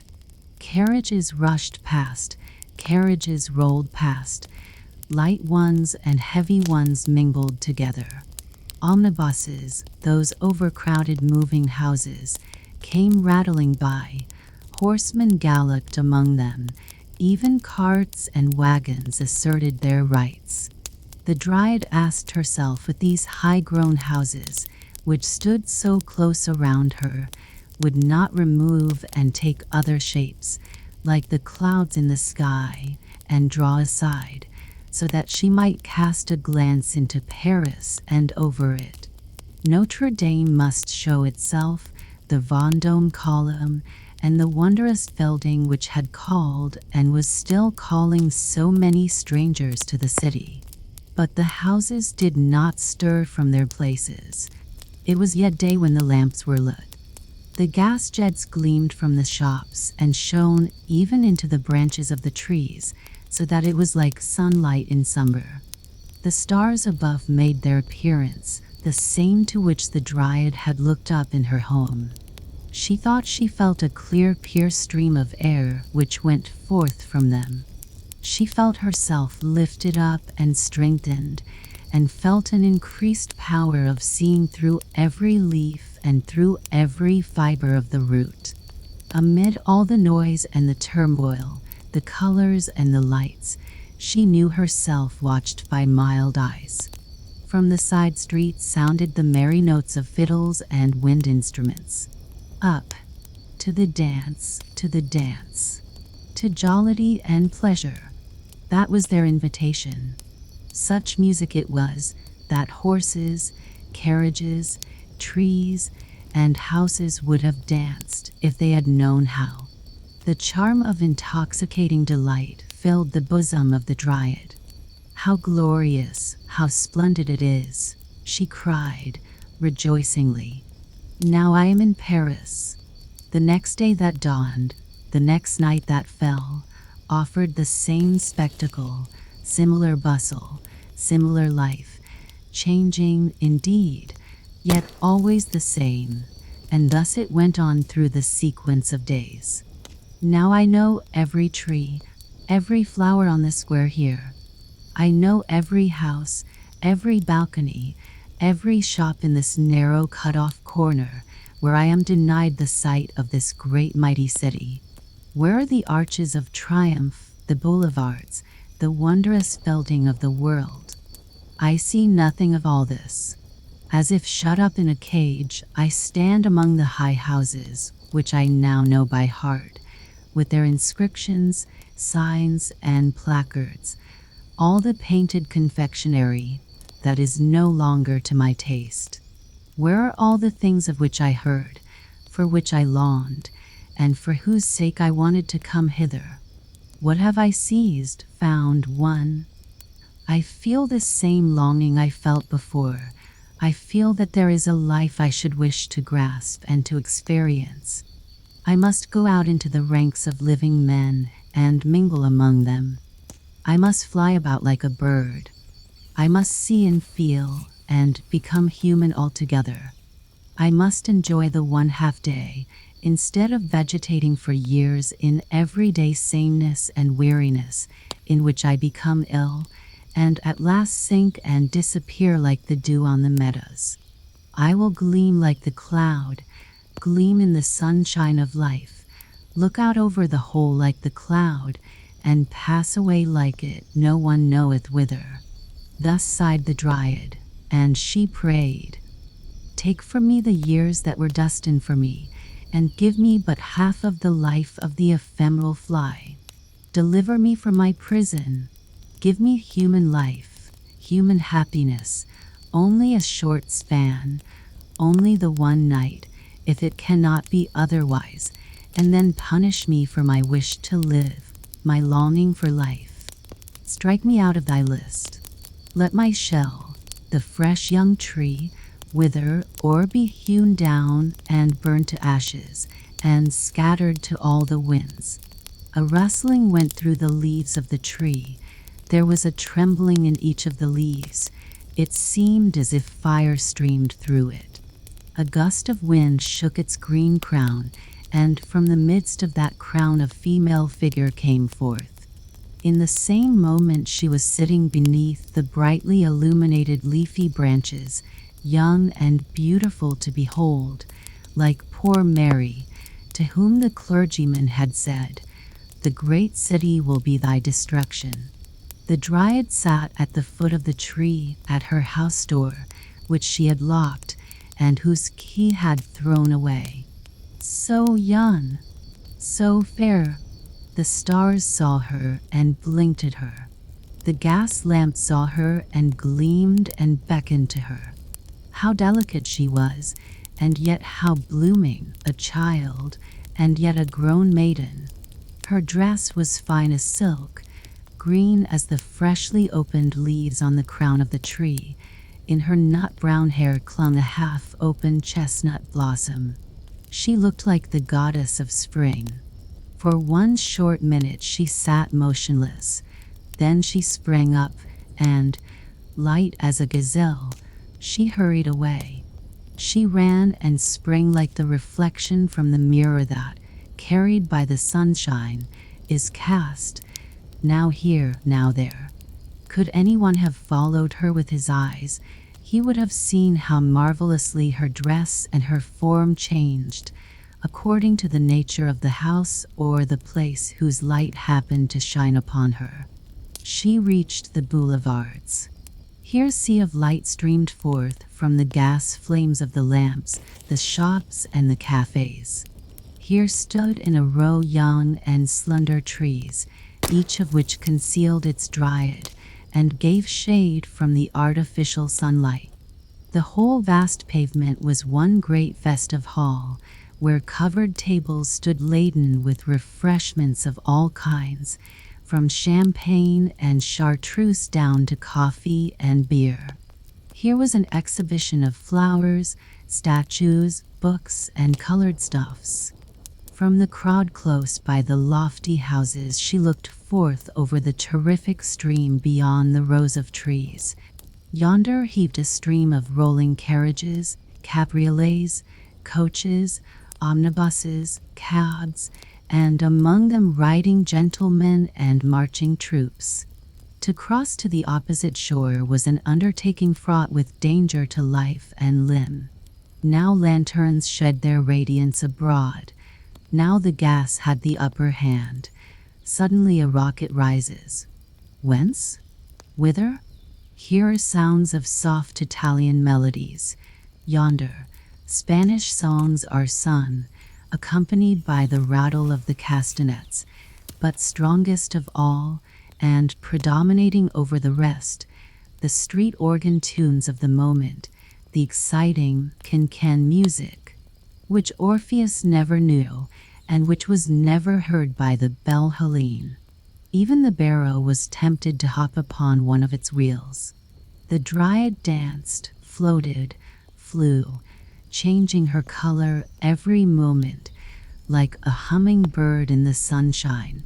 Each house, with the world belonging to it, gave her its own reflections. As the glowing lotus flower, torn from its stem, is carried away by the stream, so the dryad drifted along. Whenever she paused, she was another being, so that none was able to follow her, to recognize her, or to look more closely at her. Like cloud pictures, all things flew by her. She looked into 1,000 faces, but not one was familiar to her. She saw not a single form from home. 2 bright eyes had remained in her memory. She thought of Mary, poor Mary, the ragged Mary child, who wore the red flowers in her black hair.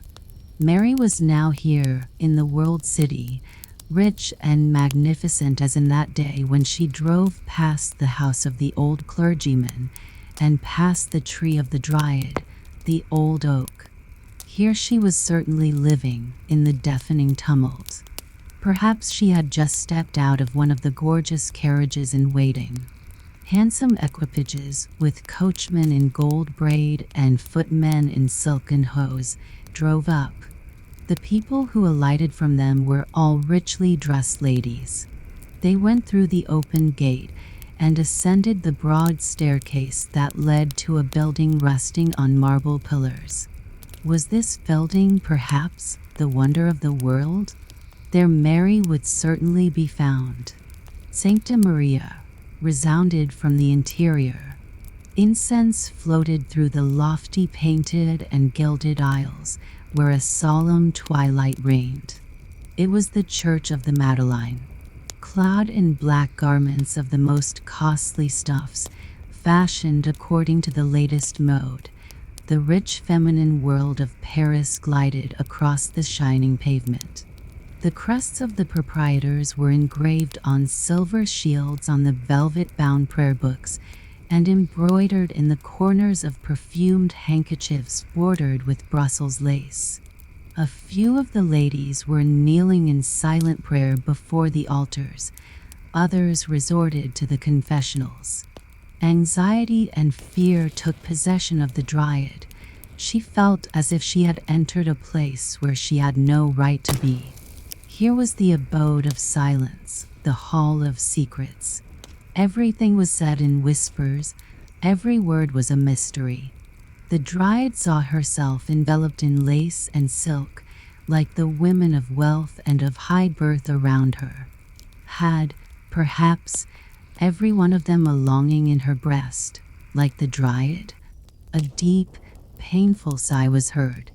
Did it escape from some confessional in a distant corner, or from the bosom of the dryad? She drew the veil closer around her. She breathed incense, and not the fresh air. Here was not the abiding place of her longing. Away, away, a hastening without rest.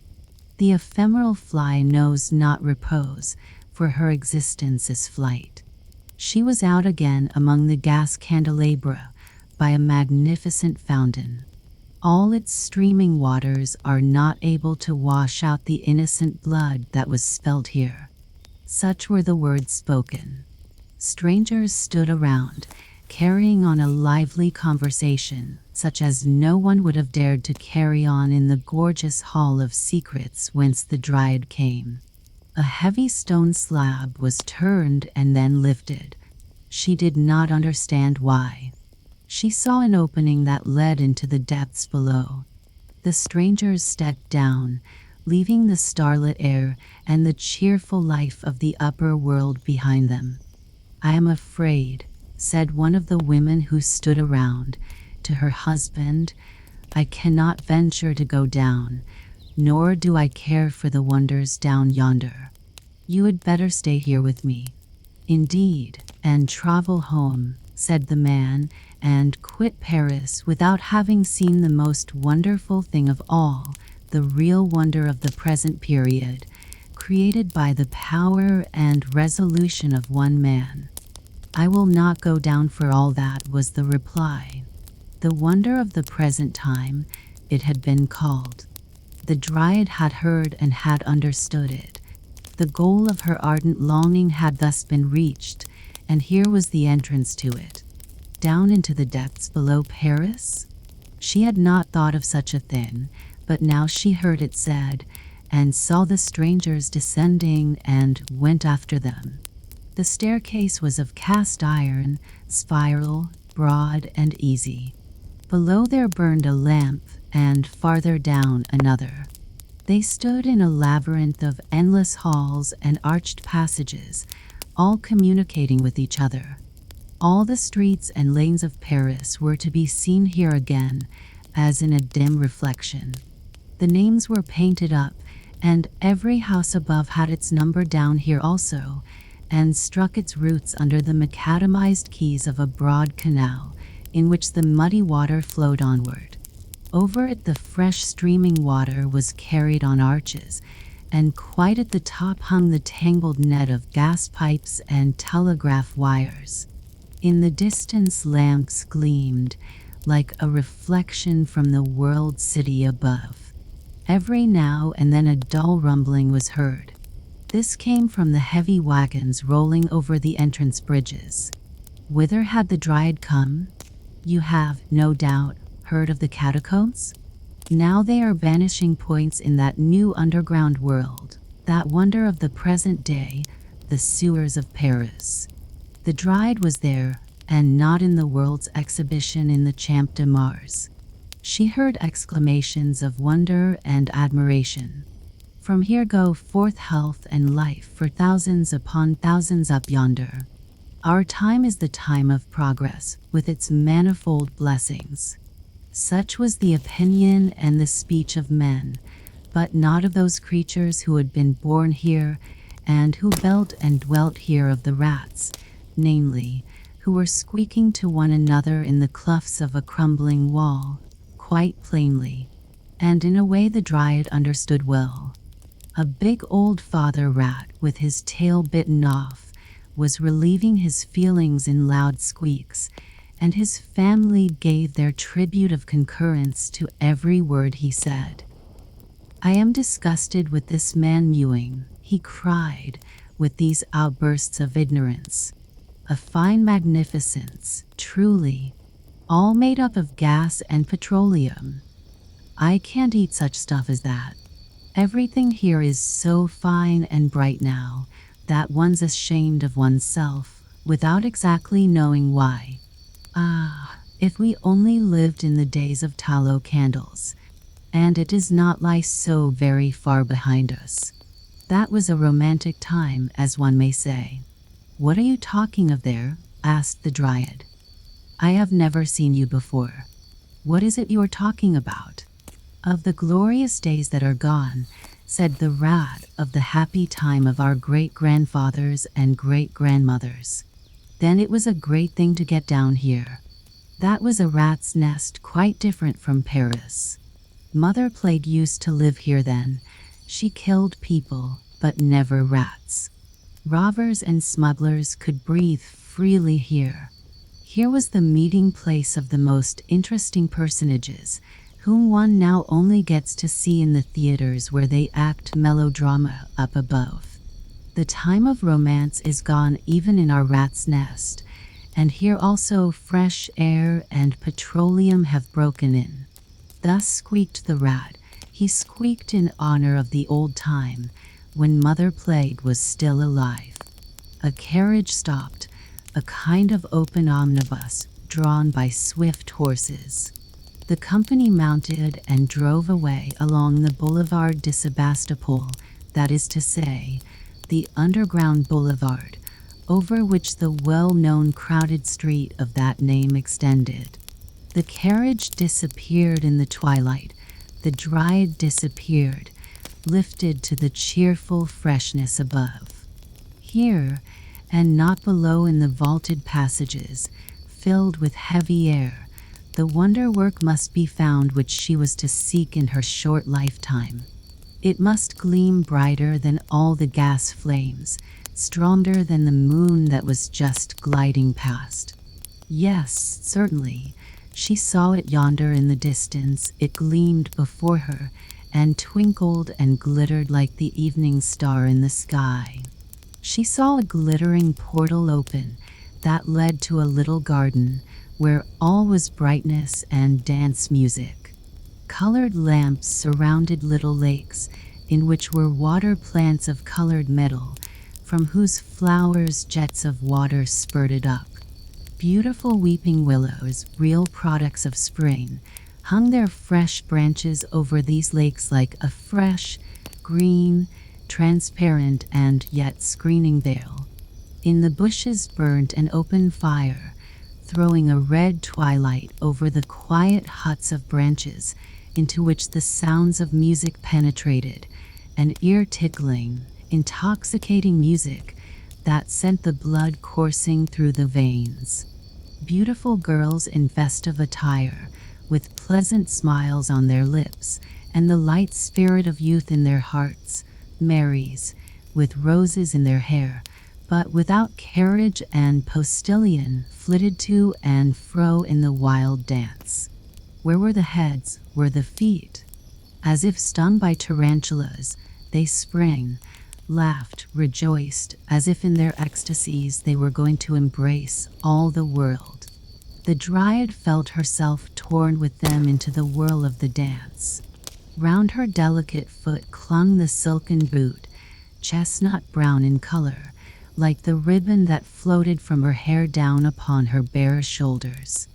The green silk dress waved in large folds, but did not entirely hide the pretty foot and ankle.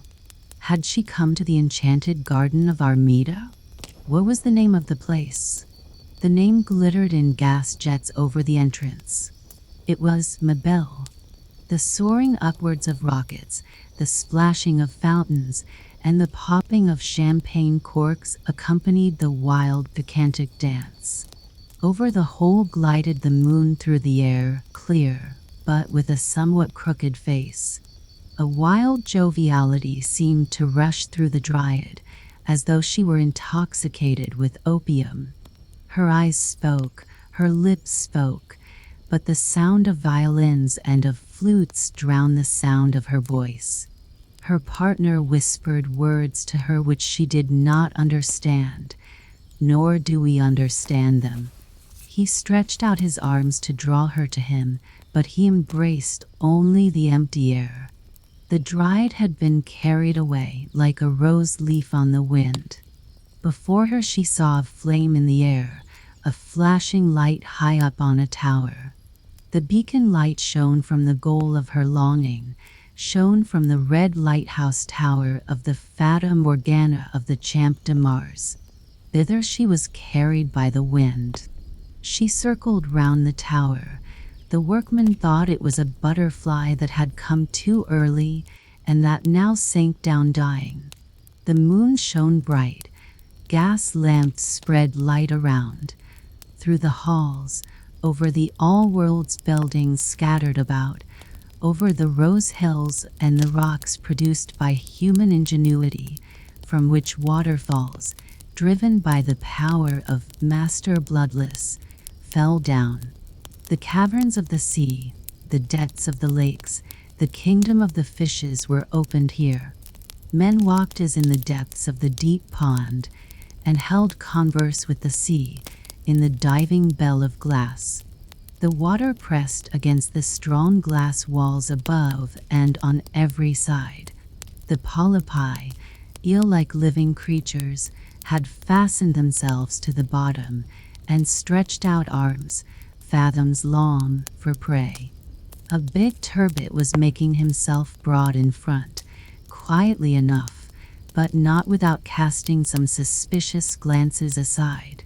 A crab clambered over him, looking like a gigantic spider, while the shrimps wandered about in restless haste, like the butterflies and moths of the sea. In the fresh water grew water lilies, nymphea, and reeds. The goldfishes stood up below in rank and file, all turning their heads one way, that the streaming water might flow into their mouths. Fat carp stared at the glass wall with stupid eyes. They knew that they were here to be exhibited, and that they had made the somewhat toilsome journey hither in tubs filled with water, and they thought with dismay of the land sickness from which they had suffered so cruelly on the railway. They had come to see the exhibition, and now contemplated it from their fresh or saltwater position. They looked attentively at the crowds of people who passed by them early and late. All the nations in the world, they thought, had made an exhibition of their inhabitants, for the edification of the soles and haddocks, pike and carp, that they might give their opinions upon the different kinds. Those are scaly animals, said a little slimy whiting. They put on different scales 2 or 3 times a day, and they emit sounds which they call speaking. We don't put on scales, and we make ourselves understood in an easier way, simply by twitching the corners of our mouths and staring with our eyes. We have a great many advantages over mankind. But they have learned swimming of us, remarked a well-educated goblin. You must know I come from the great sea outside. In the hot time of the year the people yonder go into the water. First they take off their scales, and then they swim. They have learnt from the frogs to kick out with their hind legs and row with their fore paws. But they cannot hold out long. They want to be like us, but they cannot come up to us. Poor people. And the fishes stared. They thought that the whole swarm of people whom they had seen in the bright daylight were still moving around them. They were certain they still saw the same forms that had first caught their attention. A pretty barbel, with spotted skin and an enviably round back, declared that the human fry were still there. I can see a well-set-up human figure quite well, said the barbel. She was called Contumacious Lady, or something of that kind. She had a mouth and staring eyes, like ours, and a great balloon at the back of her head, and something like a shut-up umbrella in front. There were a lot of dangling bits of seaweed hanging about her. She ought to take all the rubbish off and go as we do. Then she would look something like a respectable barbel, so far as it is possible for a person to look like one. What's become of that one whom they drew away with the hook? He sat on a wheelchair and had paper and pen and ink and wrote down everything. They called him a writer. They're going about with him still, said a hoary old maid of a carp who carried her misfortune about with her, so that she was quite hoarse. In her youth she had once swallowed a hook and still swam patiently about with it in her gullet. A writer? That means, as we fishes describe it, a kind of cuttle or inkfish among men. Thus the fishes gossiped in their own way, but in the artificial water grotto the laborers were busy, who were obliged to take advantage of the hours of night to get their work done by daybreak. They accompanied with blows of their hammers and with songs the parting words of the vanishing dryad. So, at any rate, I have seen you, you pretty goldfishes, she said. Yes, I know you, and she waved her hand to them. I have known about you a long time in my home, the swallow told me about you. How beautiful you are. How delicate and shining. I should like to kiss every one of you. You others also. I know you all, but you do not know me." The fishes stared out into the twilight. They did not understand a word of it. The dryad was there no longer.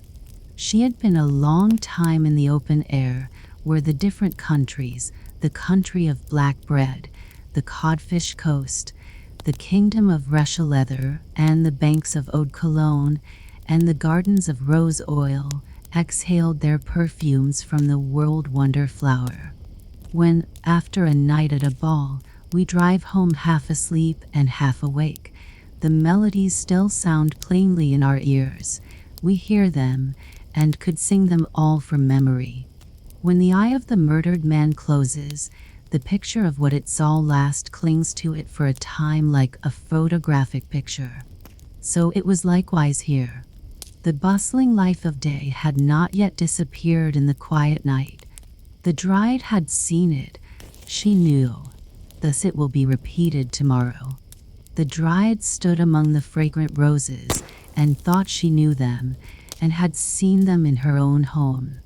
She also saw red pomegranate flowers, like those that little Mary had worn in her dark hair. Remembrances from the home of her childhood flashed through her thoughts. Her eyes eagerly drank in the prospect around, and feverish restlessness chased her through the wonder-filled halls. A weariness that increased continually took possession of her. She felt a longing to rest on the soft oriental carpets within, or to lean against the weeping willow without by the clear water. But for the ephemeral fly there was no rest. In a few moments the day had completed its circle. Her thoughts trembled, her limbs trembled. She sank down on the grass by the bubbling water. "Thou wilt ever spring living from the earth," she said mournfully. "Moisten my tongue, bring me a refreshing draught." "I am no living water," was the answer. "I only spring upward when the machine wills it. Give me something of thy freshness, thou green grass," implored the dryad. "Give me one of thy fragrant flowers." "We must die if we are torn from our stalks," replied the flowers and the grass. "Give me a kiss, thou fresh stream of air, only a single life kiss." "Soon the sun will kiss the clouds red," answered the wind. "Then thou wilt be among the dead, blown away, as all the splendor here will be blown away before the year shall have ended. Then I can play again with the light loose sand on the place here, and whirl the dust over the land and through the air. All is dust." The dryad felt a terror like a woman who has cut asunder her pulse artery in the bath, but is filled again with the love of life, even while she is bleeding to death. She raised herself, tottered forward a few steps, and sank down again at the entrance to a little church. The gate stood open, lights were burning upon the altar, and the organ sounded. What music!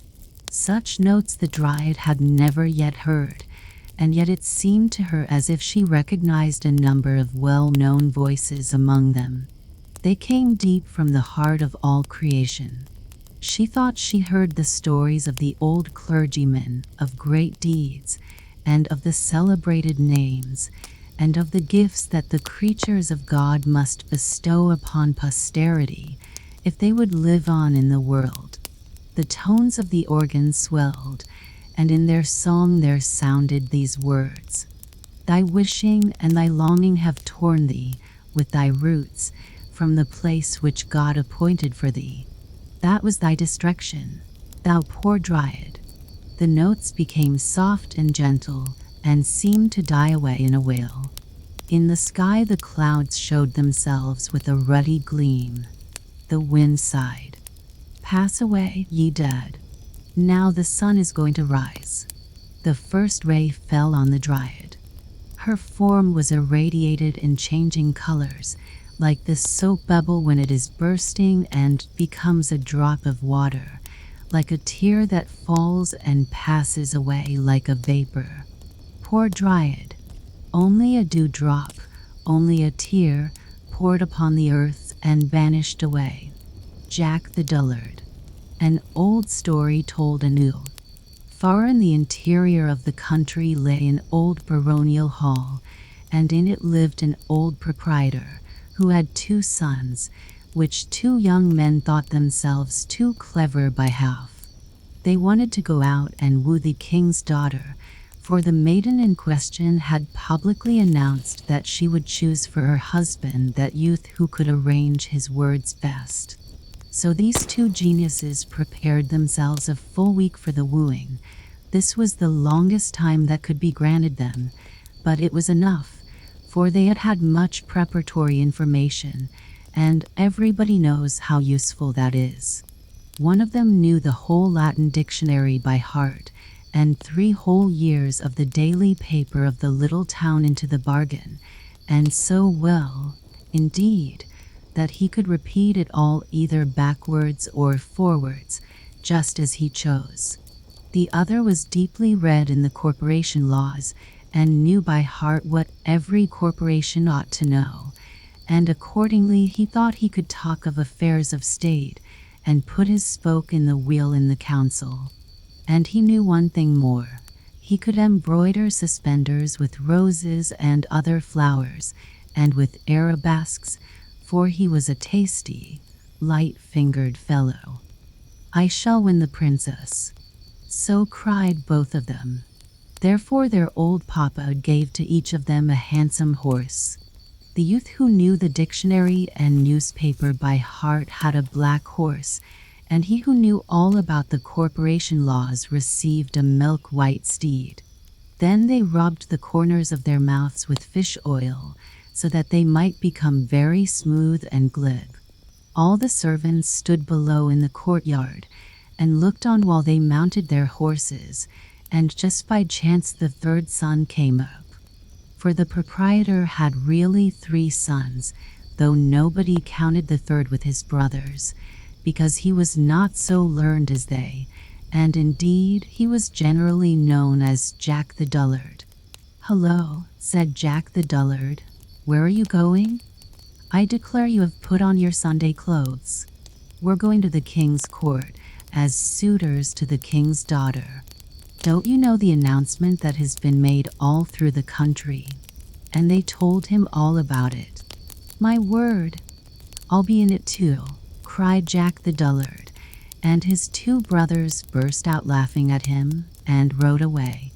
"Father, dear," said Jack, "I must have a horse too. I do feel so desperately inclined to marry.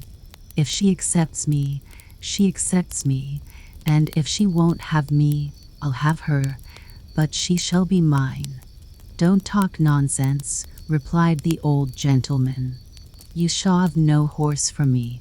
You don't know how to speak, you can't arrange your words. Your brothers are very different fellows from you." "Well," quoth Jack the Dullard, "if I can't have a horse, I'll take the billy goat, who belongs to me, and he can carry me very well." And so said, so done. He mounted the billy goat, pressed his heels into its sides, and galloped down the high street like a hurricane. "Hey hoop! That was a ride. Here I come," shouted Jack the Dullard, and he sang till his voice echoed far and wide. But his brothers rode slowly on in advance of him. They spoke not a word, for they were thinking about the fine extempore speeches they would have to bring out, and these had to be cleverly prepared beforehand. "Hello," shouted Jack the Dullard. "Here mine. Look what I have found on the high road." And he showed them what it was, and it was a dead crow. "Dullard," exclaimed the brothers, "what are you going to do with that?" "With the crow? Why, I am going to give it to the princess." "Yes, do so," said they, and they laughed and rode on. "Hello, here I am again. Just see what I have found now. You don't find that on the high road every day." and the brothers turned round to see what he could have found now. "Dullard," they cried, "that is only an old wooden shoe, and the upper part is missing into the bargain. Are you going to give that also to the princess?" "Most certainly I shall," replied Jack the Dullard, and again the brothers laughed and rode on, and thus they got far in advance of him. But, hello, hop rara, and there was Jack the Dullard again. "It is getting better and better," he cried. "Hurrah! It is quite famous." "Why, what have you found this time?" inquired the brothers. "Oh," said Jack the Dullard, "I can hardly tell you. How glad the princess will be." "Wow," said the brothers, "that is nothing but clay out of the ditch." "Yes, certainly it is," said Jack the Dullard, "and clay of the finest sort. See, it is so wet, it runs through one's fingers." And he filled his pocket with the clay. But his brothers galloped on till the sparks flew, and consequently they arrived a full hour earlier at the town gate than could Jack. Now at the gate each suitor was provided with a number, and all were placed in rows immediately on their arrival, 6 in each row, and so closely packed together that they could not move their arms, and that was a prudent arrangement, for they would certainly have come to blows, had they been able, merely because one of them stood before the other. All the inhabitants of the country round about stood in great crowds around the castle, almost under the very windows, to see the princess receive the suitors, and as each stepped into the hall, his power of speech seemed to desert him, like the light of a candle that is blown out. Then the princess would say, "He is of no use. Away with him out of the hall." At last the turn came for that brother who knew the dictionary by heart, but he did not know it now. He had absolutely forgotten it altogether, and the boards seemed to re-echo with his footsteps, and the ceiling of the hall was made of looking glass, so that he saw himself standing on his head, and at the windows stood 3 clerks and a head clerk, and every one of them was writing down every single word that was uttered, so that it might be printed in the newspapers and sold for a penny at the street corners. It was a terrible ordeal, and they had, moreover, made such a fire in the stove that the room seemed quite red hot. "It is dreadfully hot here," observed the first brother. "Yes," replied the princess, "my father is going to roast young pullets today." Wow, there he stood like a ball lamb. He had not been prepared for a speech of this kind, and had not a word to say, though he intended to say something witty. "Bah, he is of no use," said the princess. "Away with him." And he was obliged to go accordingly. And now the second brother came in. "It is terribly warm here," he observed. "Yes, we're roasting pullets today," replied the princess. What were you? Were you pleased to ob?" stammered he, and all the clerks wrote down, "Pleased to ob." "He is of no use," said the princess. "Away with him." Now came the turn of Jack the Dullard. He rode into the hall on his goat. "Well, it's most abominably hot here." "Yes, because I'm roasting young pullets," replied the princess. "Ah, that's lucky," exclaimed Jack the Dullard, "for I suppose you'll let me roast my crow at the same time?" "With the greatest pleasure," said the princess. "But have you anything you can roast it in? For I have neither pot nor pan." "Certainly I have," said Jack. "Here's a cooking utensil with a tin handle." And he brought out the old wooden shoe and put the crow into it. "Well, that is a famous dish," said the princess. "But what shall we do for sauce?" "Oh, I have that in my pocket," said Jack. "I have so much of it that I can afford to throw some away," and he poured some of the clay out of his pocket. "I like that," said the princess. "You can give an answer, and you have something to say for yourself, and so you shall be my husband. But are you aware that every word we speak is being taken down and will be published in the paper tomorrow? Look yonder, and you will see in every window 3 clerks and a head clerk, and the old head clerk is the worst of all, for he can't understand anything." But she only said this to frighten Jack the dullard, and the clerks gave a great crow of delight, and each one spurted a blot out of his pen onto the floor. "Oh, those are the gentlemen, are they?" said Jack. "Then I will give the best I have to the head clerk." And he turned out his pockets and flung the wet clay full in the head clerk's face. "That was very cleverly done," observed the princess. "I could not have done that, but I shall learn in time." And accordingly Jack the dullard was made a king, and received a crown and a wife, and sat upon a throne. And this report we have wet from the press of the head clerk and the corporation of printers, but they're not to be depended upon in the least. The Dumb Book. In the high road which led through a wood stood a solitary farmhouse. The road, in fact, ran right through its yard. The sun was shining and all the windows were open. Within the house people were very busy. In the yard, in an arbor formed by lilac bushes in full bloom, stood an open coffin. Thither they had carried a dead man, who was to be buried that very afternoon. Nobody shed a tear over him. His face was covered over with a white cloth. Under his head they had placed a large thick book, the leaves of which consisted of folded sheets of blotting paper, and withered flowers lay between them. It was the herbarium which he had gathered in various places, and was to be buried with him, according to his own wish. Every one of the flowers in it was connected with some chapter of his life. "Who is the dead man?" we asked. "The old student," was the reply.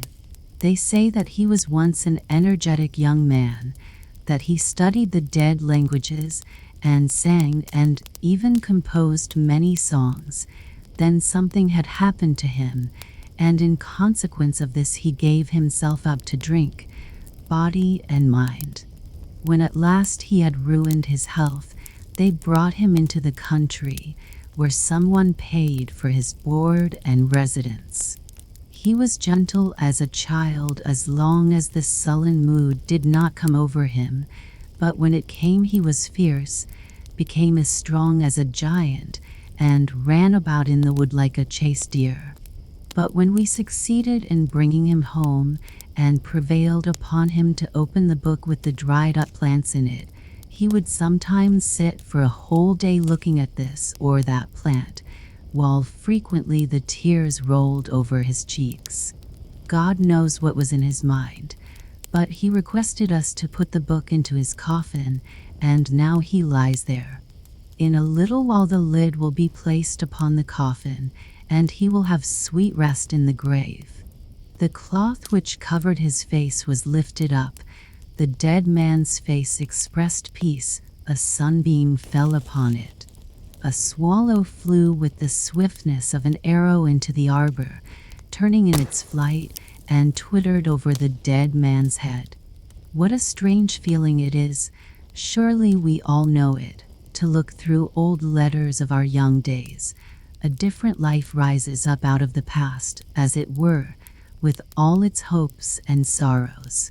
How many of the people with whom in those days we used to be on intimate terms appear to us as if dead, and yet they are still alive, only we have not thought of them for such a long time, whom we imagined we should retain in our memories forever, and share every joy and sorrow with them.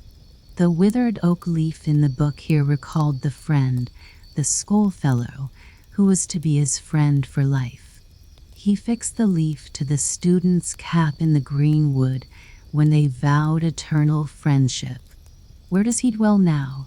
The leaf is kept, but the friendship does no longer exist.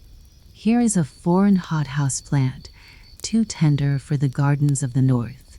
It is almost as if its leaves still smelt sweet. She gave it to him out of her own garden, a nobleman's daughter.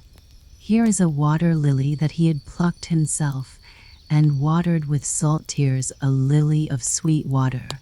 And here is a nettle. What may its leaves tell us? What might he have thought when he plucked and kept it? Here is a little snowdrop out of the solitary wood.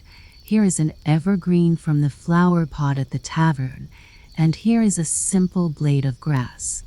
The lilac bends its fresh, fragrant flowers over the dead man's head. The swallow passes again, twit, twit. Now the men come with hammer and nails. The lid is placed over the dead man, while his head rests on the dumb book, so long cherished, now closed forever. The elf of the rose. In the midst of a garden grew a rose tree, in full blossom, and in the prettiest of all the roses lived an elf. He was such a little-wee thing that no human eye could see him. Behind each leaf of the rose he had a sleeping chamber. He was as well-formed and as beautiful as a little child could be, and had wings that reached from his shoulders to his feet. Oh, what sweet fragrance there was in his chambers! And how clean and beautiful were the walls, for they were the blushing leaves of the rose. During the whole day he enjoyed himself in the warm sunshine, flew from flower to flower, and danced on the wings of the flying butterflies. Then he took it into his head to measure how many steps he would have to go through the roads and crossroads that are on the leaf of a linden tree. What we call the veins on a leaf, he took for roads. Aye, and very long roads they were for him, for before he had half finished his task, the sun went down. He had commenced his work too late. It became very cold, the dew fell, and the wind blew, so he thought the best thing he could do would be to return home. He hurried himself as much as he could, but he found the roses all closed up, and he could not get in. Not a single rose stood open. The poor little elf was very much frightened. He had never before been out at night, but had always slumbered secretly behind the warm rose leaves. Oh, this would certainly be his death. At the other end of the garden, he knew there was an arbor, overgrown with beautiful honeysuckles.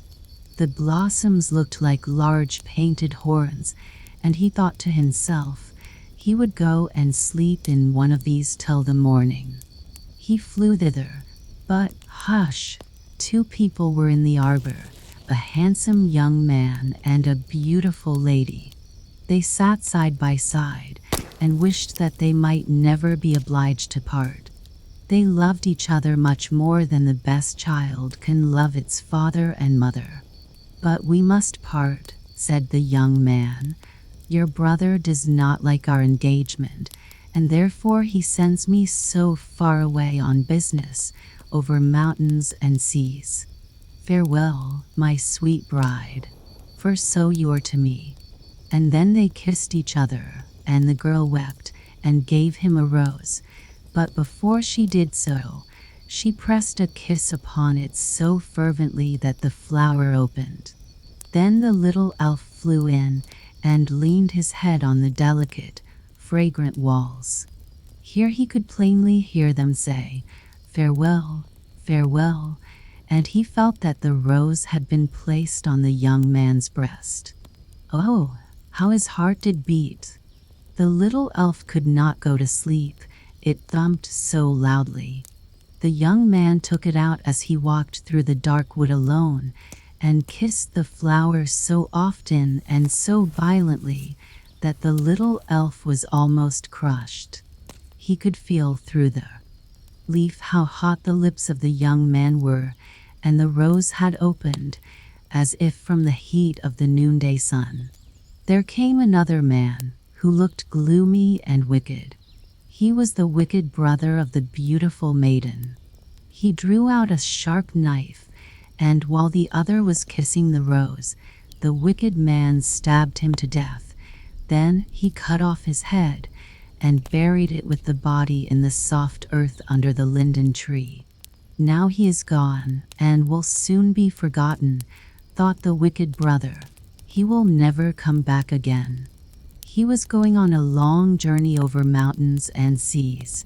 It is easy for a man to lose his life in such a journey. My sister will suppose he is dead, for he cannot come back, and she will not dare to question me about him.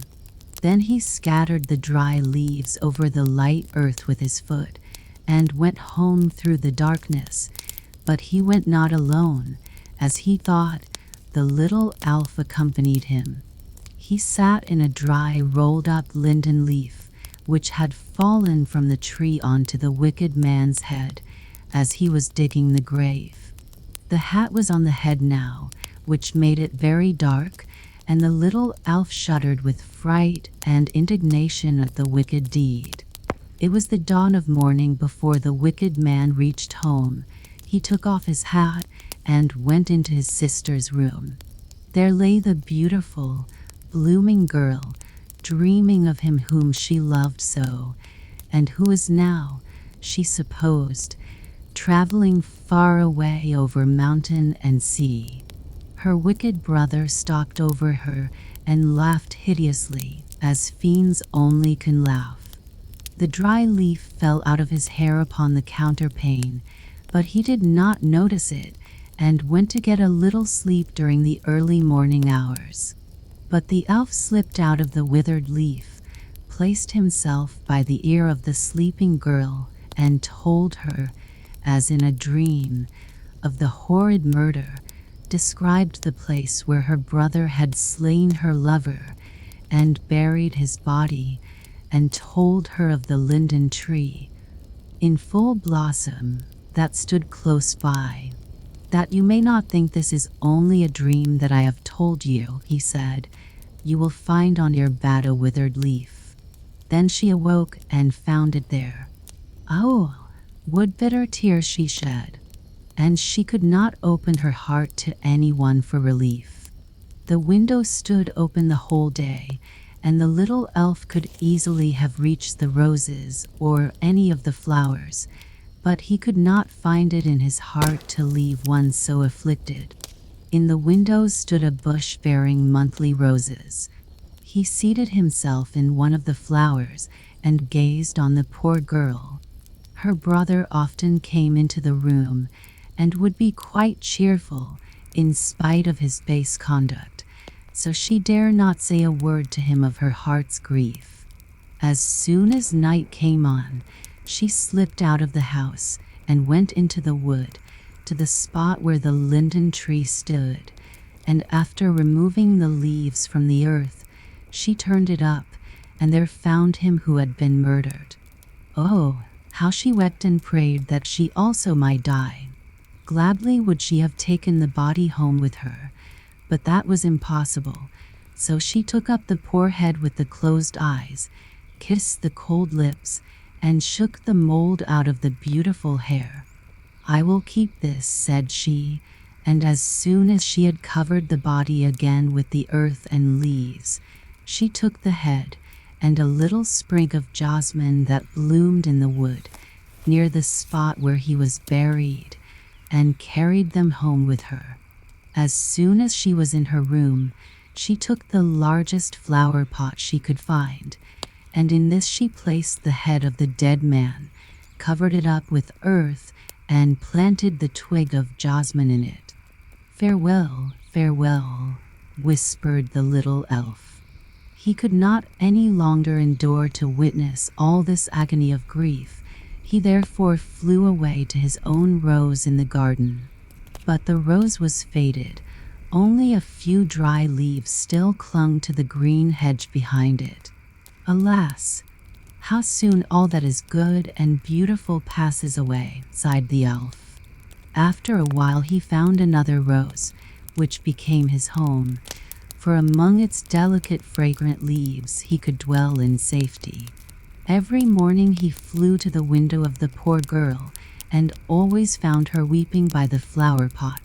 The bitter tears fell upon the jasmine twig, and each day, as she became paler and paler, the sprig appeared to grow greener and fresher. One shoot after another sprouted forth, and little white buds blossomed, which the poor girl fondly kissed. But her wicked brother scolded her and asked her if she was going mad. He could not imagine why she was weeping over that flower pot, and it annoyed him. He did not know whose closed eyes were there, nor what red lips were fading beneath the earth. And one day she sat and leaned her head against the flower pot, and the little elf of the rose found her asleep. Then he seated himself by her ear, talked to her of that evening in the arbor, of the sweet perfume of the rose, and the loves of the elves. Sweetly she dreamed, and while she dreamt, her life passed away calmly and gently, and her spirit was with him whom she loved, in heaven. And the jasmine opened its large white bells, and spread forth its sweet fragrance. It had no other way of showing its grief for the dead. But the wicked brother considered the beautiful blooming plant as his own property, left to him by his sister, and he placed it in his sleeping room, close by his bed, for it was very lovely in appearance, and the fragrance sweet and delightful. The little elf of the rose followed it, and flew from flower to flower, telling each little spirit that dwelled in them the story of the murdered young man, whose head now formed part of the earth beneath them, and of the wicked brother and the poor sister. "We know it," said each little spirit in the flowers, "we know it, for have we not sprung from the eyes and lips of the murdered one? We know it, and the flowers nodded with their heads in a peculiar manner. The elf of the rose could not understand how they could rest so quietly in the matter, so he flew to the bees, who were gathering honey, and told them of the wicked brother. And the bees told it to their queen, who commanded that the next morning they should go and kill the murderer.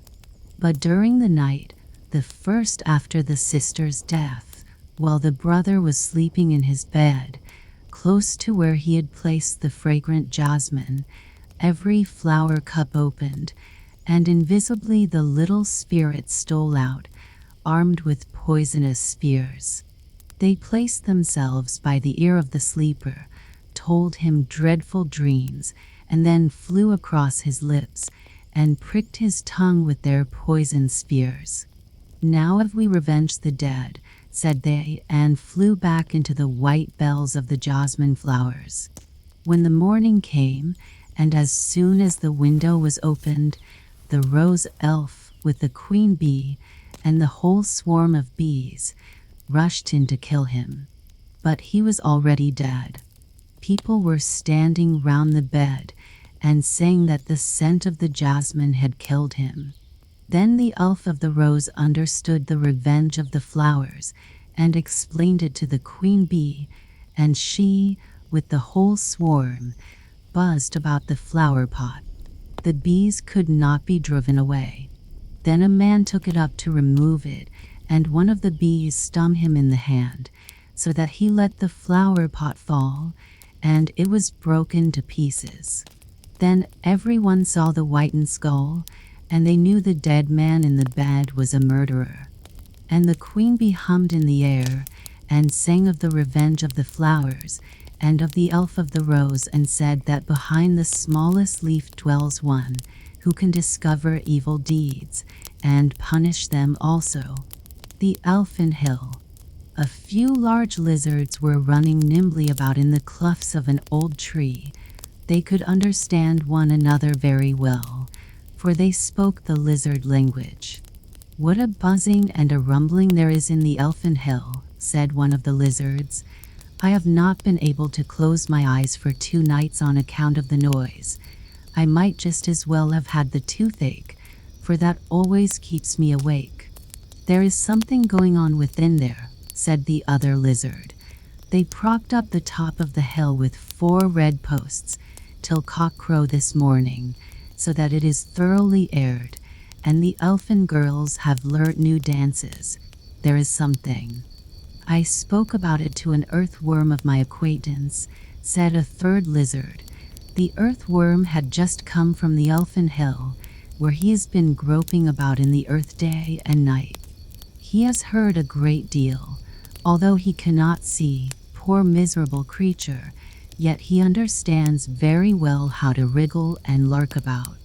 They expect friends in the elfin hill, grand company, too, but who they are the earthworm would not say, or perhaps he really did not know. All the willow-thuisps are ordered to be there to hold a torch dance, as it is called.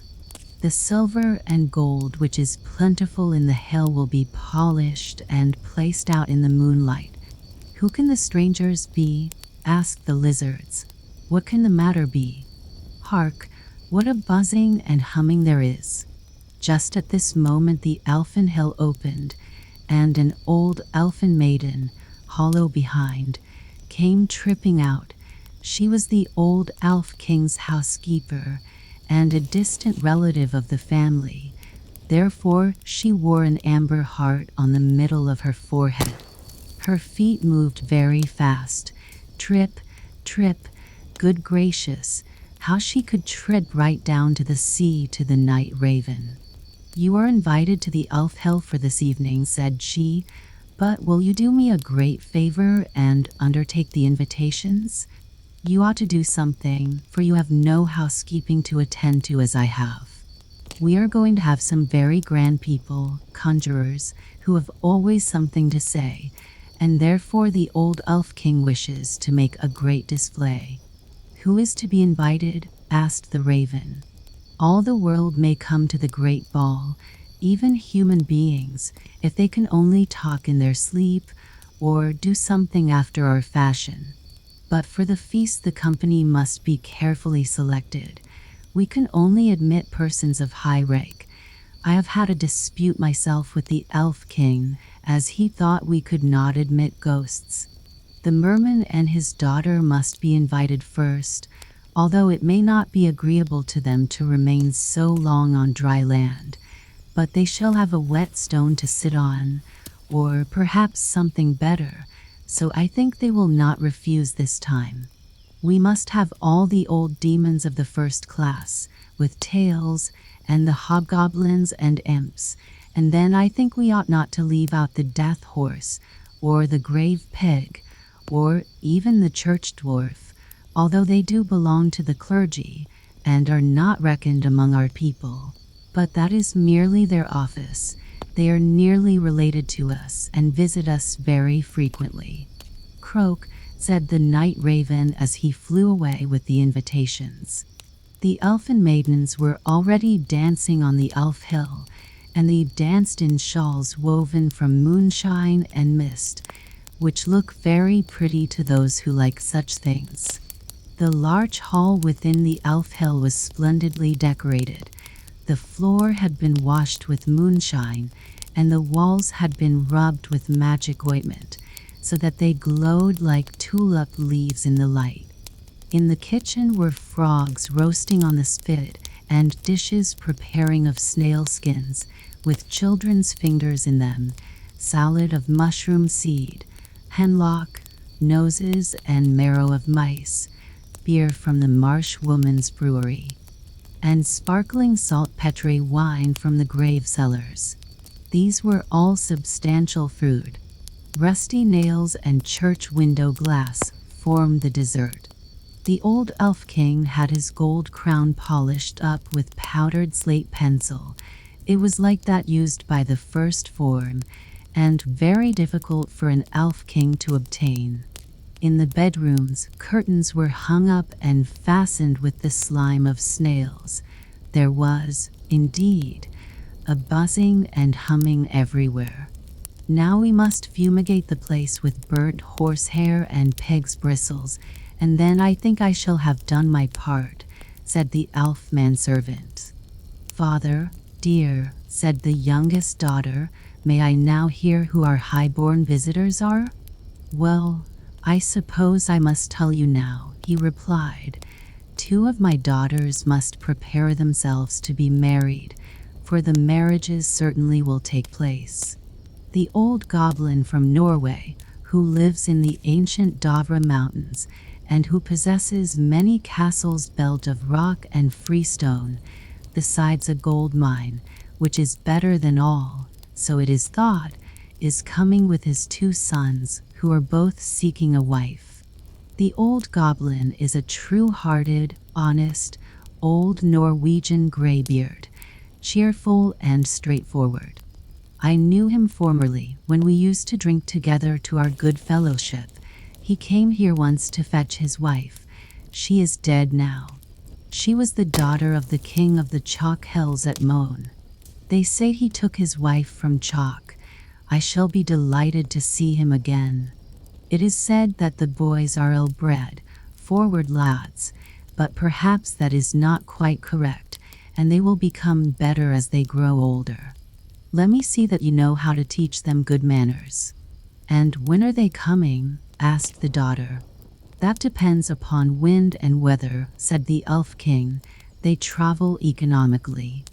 They will come when there is the chance of a ship.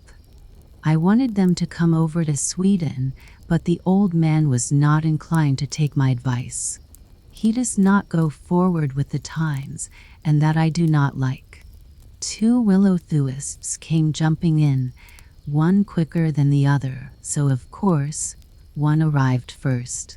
They are coming, he cried.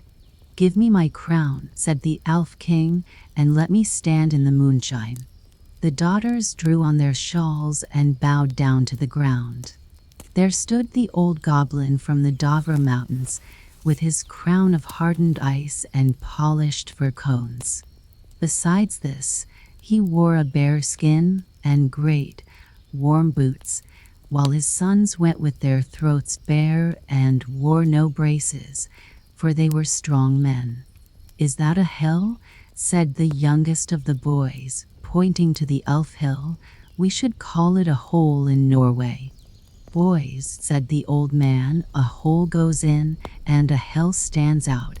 Have you no eyes in your heads?" Another thing they wondered at was that they were able without trouble to understand the language. "Take care," said the old man, "or people will think you have not been well brought up." Then they entered the elfin hill, where the select and grand company were assembled, and so quickly had they appeared that they seemed to have been blown together. But for each guest the neatest and pleasantest arrangement had been made. The sea folks sat at table in great water tubs, and they said it was just like being at home. All behaved themselves properly excepting the two young northern goblins. They put their legs on the table and thought they were all right. "Feed off the tablecloth," said the old goblin. They obeyed, but not immediately. Then they tickled the ladies who waited at table with the fir cones, which they carried in their pockets. They took off their boots, that they might be more at ease, and gave them to the ladies to hold. But their father, the old goblin, was very different. He talked pleasantly about the stately Norwegian rocks, and told fine tales of the waterfalls which dashed over them with a clattering noise like thunder or the sound of an organ, spreading their white foam on every side. He told of the salmon that leaps in the rushing waters, while the water god plays on his golden harp. He spoke of the bright winter nights, when the sledge bells are ringing, and the boys run with burning torches across the smooth ice, which is so transparent that they can see the fishes dart forward beneath their feet. He described everything so clearly that those who listened could see it all. They could see the sawmills going, the men servants and the maidens singing songs, and dancing a rattling dance, when all at once the old goblin gave the old elfin maiden a kiss. Such a tremendous kiss, and yet they were almost strangers to each other. Then the elfin girls had to dance, first in the usual way and then with stamping feet. which they performed very well. Then followed the artistic and solo dance. Dear me, how they did throw their legs about. No one could tell where the dance begun or where it ended, nor indeed which were legs and which were arms, for they were all flying about together, like the shavings in a saw pit. And then they spun round so quickly that the death horse and the grave pig became sick and giddy, and were obliged to leave the table. "Stop," cried the old goblin. "Is that the only housekeeping they can perform? Can they do anything more than dance and throw about their legs and make a whirlwind?" "You shall soon see what they can do," said the elf king. And then he called his youngest daughter to him. She was slender and fair as moonlight, and the most graceful of all the sisters. She took a white chip in her mouth and vanished instantly. This was her accomplishment. But the old goblin said he should not like his wife to have such an accomplishment, and thought his boys would have the same objection. Another daughter could make a figure like herself follow her, as if she had a shadow, which none of the goblin folk ever had. The third was of quite a different sort. She had learnt in the brew house of the moor witch how to lard elfin puddings with glow worms. "She will make a good housewife," said the old goblin, and then saluted her with his eyes instead of drinking her health, for he did not drink much. Now came the fourth daughter, with a large harp to play upon, and when she struck the first chord, everyone lifted up the left leg, for the goblins are left-legged, and at the second chord they found they must all do just what she wanted. "That is a dangerous woman," said the old goblin, and the two sons walked out of the hill. They had had enough of it. "And what can the next daughter do?" asked the old goblin. "I have learned everything that is Norwegian," said she, "and I will never marry unless I can go to Norway." Then her youngest sister whispered to the old goblin, "That is only because she has heard, in a Norwegian song, that when the world shall decay, the cliffs of Norway will remain standing like monuments, and she wants to get there, that she may be safe, for she is so afraid of sinking." "Ho, ho," said the old goblin, "is that what she means? Well, what can the seventh and last do?" "The sixth comes before the seventh," said the elf king, for he could reckon, but the sixth would not come forward. "I can only tell people the truth," said she. "No one cares for me, nor troubles himself about me, and I have enough to do to sew my grave clothes." So the seventh and last came, and what could she do?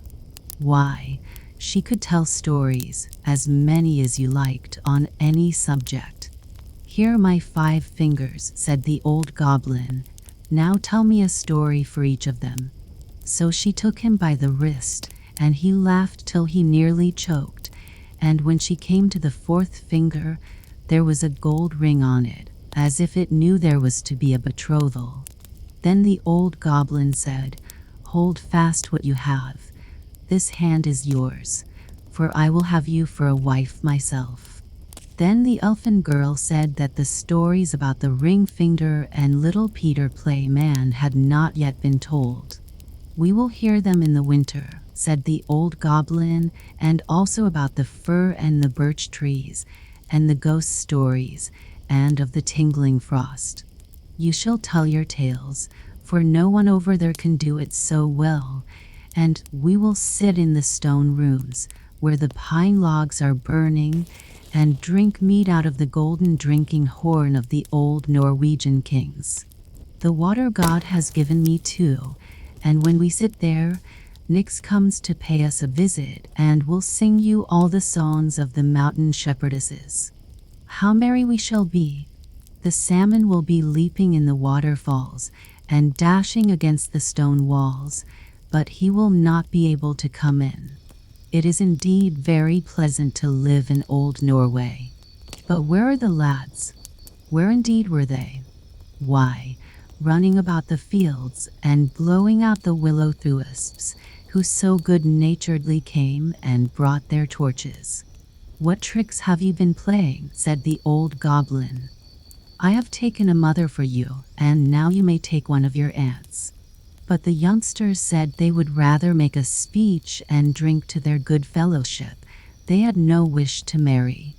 Then they made speeches and drank toasts and tipped their glasses to show that they were empty.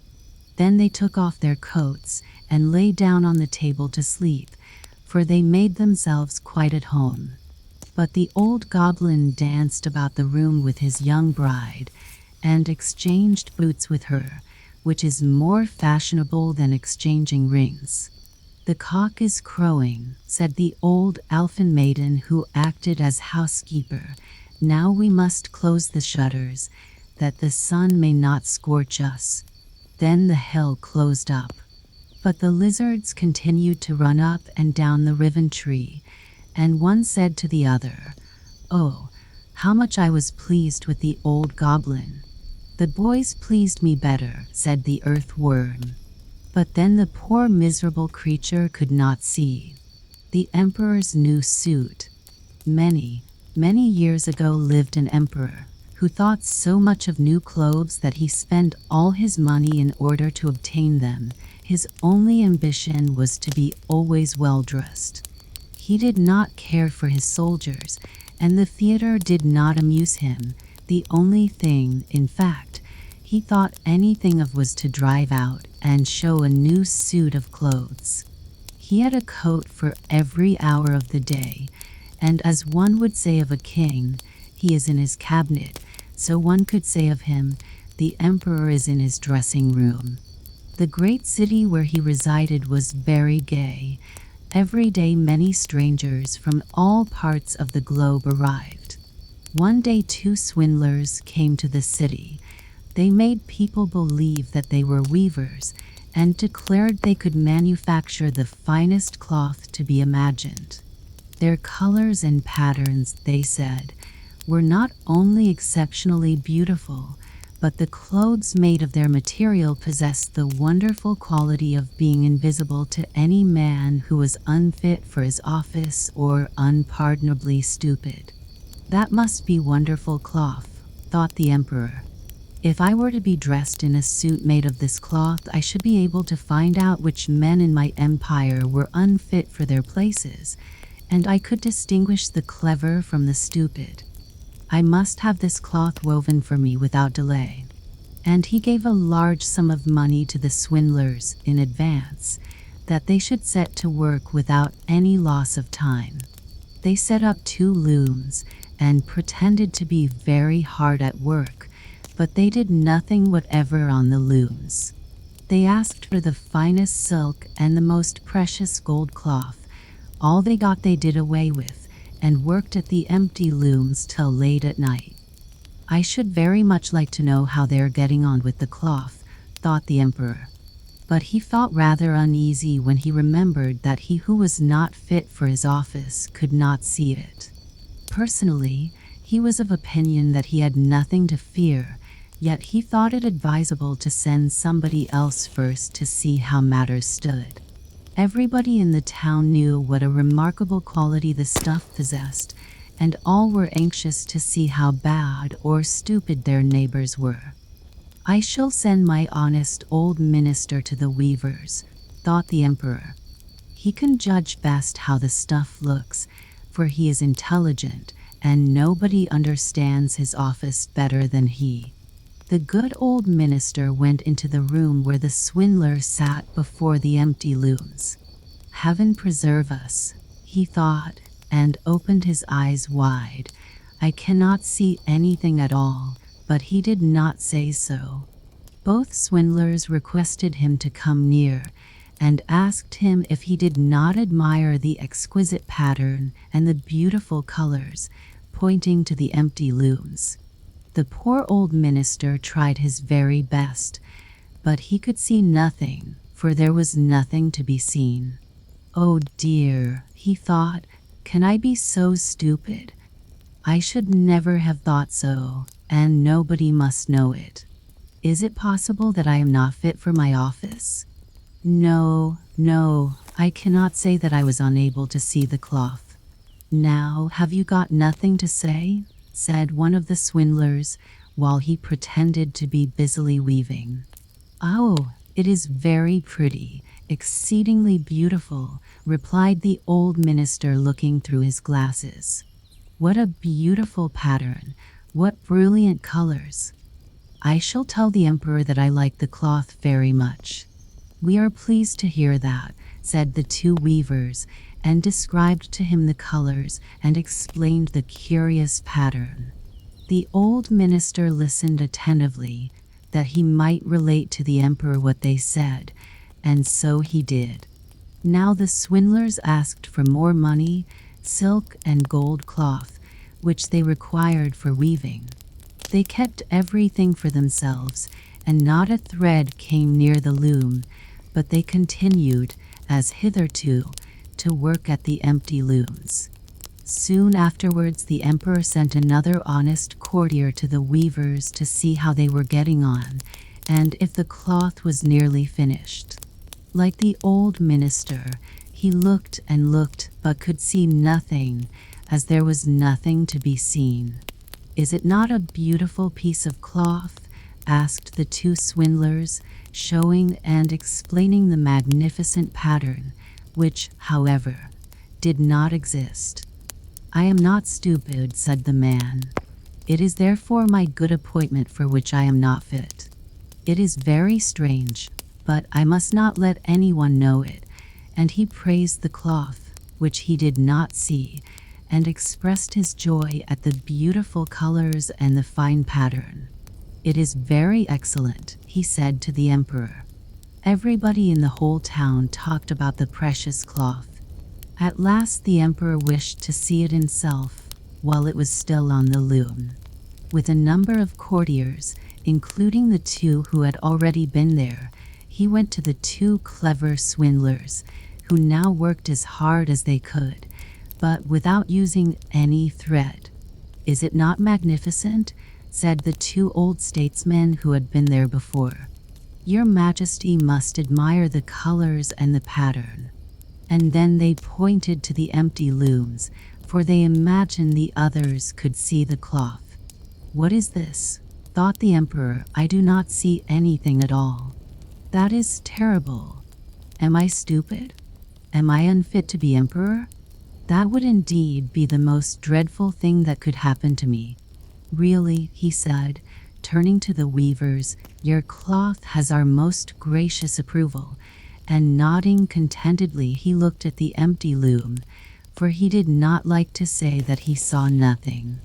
All his attendants, who were with him, looked, and although they could not see anything more than the others, they said, like the emperor, it is very beautiful. And all advised him to wear the new magnificent clothes at a great procession which was soon to take place. It is magnificent, beautiful, excellent, one heard them say. Everybody seemed to be delighted, and the emperor appointed the two swindlers imperial court weavers. The whole night previous to the day on which the procession was to take place, the swindlers pretended to work and burned more than 16 candles. People should see that they were busy to finish the emperor's new suit. They pretended to take the cloth from the loom, and worked about in the air with big scissors, and sewed with needles without thread, and said at last, the emperor's new suit is ready now. The emperor and all his barons then came to the hall. The swindlers held their arms up as if they held something in their hands and said, these are the trousers, this is the coat, and here is the cloak, and so on. They are all as light as a cobweb, and one must feel as if one had nothing at all upon the body, but that is just the beauty of them. Indeed, said all the courtiers, but they could not see anything, for there was nothing to be seen. Does it please your Majesty now to graciously undress? Said the swindlers. "That we may assist your majesty in putting on the new suit before the large looking-glass?" The emperor undressed, and the swindlers pretended to put the new suit upon him, one piece after another, and the emperor looked at himself in the glass from every side. How well they look! How well they fit, said all. What a beautiful pattern! What fine colors! That is a magnificent suit of clothes. The master of the ceremonies announced that the bearers of the canopy, which was to be carried in the procession, were ready. "I am ready," said the emperor. "Does not my suit fit me marvelously?" Then he turned once more to the looking-glass, that people should think he admired his garments. The chamberlains, who were to carry the train, stretched their hands to the ground as if they lifted up a train and pretended to hold something in their hands. They did not like people to know that they could not see anything. The emperor marched in the procession under the beautiful canopy, and all who saw him in the street and out of the windows exclaimed, "Indeed, the emperor's new suit is incomparable. What a long train he has! How well it fits him!" Nobody wished to let others know he saw nothing, for then he would have been unfit for his office or too stupid. Never emperor's clothes were more admired. "But he has nothing on at all," said a little child at last. "Good heavens! Listen to the voice of an innocent child," said the father, and one whispered to the other what the child had said. "But he has nothing on at all," cried at last the whole people. That made a deep impression upon the emperor, for it seemed to him that they were right, but he thought to himself, "Now I must bear up to the end." And the chamberlains walked with still greater dignity, as if they carried the train which did not exist. The fir tree. Far down in the forest, where the warm sun and the fresh air made a sweet resting place, grew a pretty little fir tree, and yet it was not happy. It wished so much to be tall like its companions, the pines and firs which grew around it. The sun shone, and the soft air fluttered its leaves, and the little peasant children passed by, prattling merrily, but the fir tree heeded them not. Sometimes the children would bring a large basket of raspberries or strawberries, wreathed on a straw, and seat themselves near the fir tree, and say, "Is it not a pretty little tree?" which made it feel more unhappy than before. And yet all this while the tree grew a notch or joint taller every year, for by the number of joints in the stem of a fir tree we can discover its age. Still, as it grew, it complained, "Oh, how I wish I were as tall as the other trees. Then I would spread out my branches on every side, and my top would overlook the wide world. I should have the birds building their nests on my boughs, and when the wind blew, I should bow with stately dignity like my tall companions." The tree was so discontented that it took no pleasure in the warm sunshine, the birds, or the rosy clouds that floated over it morning and evening. Sometimes, in winter, when the snow lay white and glittering on the ground, a hare would come springing along and jump right over the little tree, and then how mortified it would feel. 2 winters passed, and when the fir arrived, the tree had grown so tall that the hare was obliged to run round it. Yet it remained unsatisfied and would exclaim, "Oh, if I could but keep on growing tall and old! There is nothing else worth caring for in the world." In the autumn, as usual, the woodcutters came and cut down several of the tallest trees, and the young fir tree, which was now grown to its full height, shuddered as the noble trees fell to the earth with a crash. After the branches were lopped off, the trunks looked so slender and bare that they could scarcely be recognized. Then they were placed upon wagons and drawn by horses out of the forest. Where were they going? What would become of them? The young fir tree wished very much to know. So in the spring, when the swallows and the storks came, it asked, "Do you know where those trees were taken? Did you meet them?" The swallows knew nothing, but the stork, after a little reflection, nodded his head and said, "Yes, I think I do. I met several new ships when I flew from Egypt, and they had fine masts that smelt like fir. I think these must have been the trees. I assure you they were stately, very stately." "Oh, I wish I were tall enough to go on the sea," said the fir tree. "What is the sea, and what does it look like?" "It would take too much time to explain," said the stork, flying quickly away. "Rejoice in thy youth," said the sunbeam. "Rejoice in thy fresh growth, and the young life that is in thee." And the wind kissed the tree, and the dew watered it with tears, but the fir tree regarded them not. Christmas time drew near, and many young trees were cut down, some even smaller and younger than the fir tree, who enjoyed neither rest nor peace with longing to leave its forest home. These young trees, which were chosen for their beauty, kept their branches and were also laid on wagons and drawn by horses out of the forest.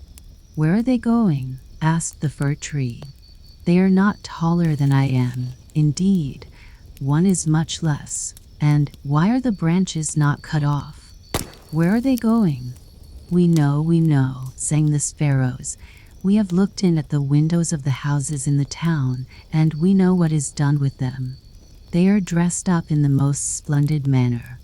We have seen them standing in the middle of a warm room, and adorned with all sorts of beautiful things, honey cakes, gilded apples, playthings, and many hundreds of wax tapers." "And then?"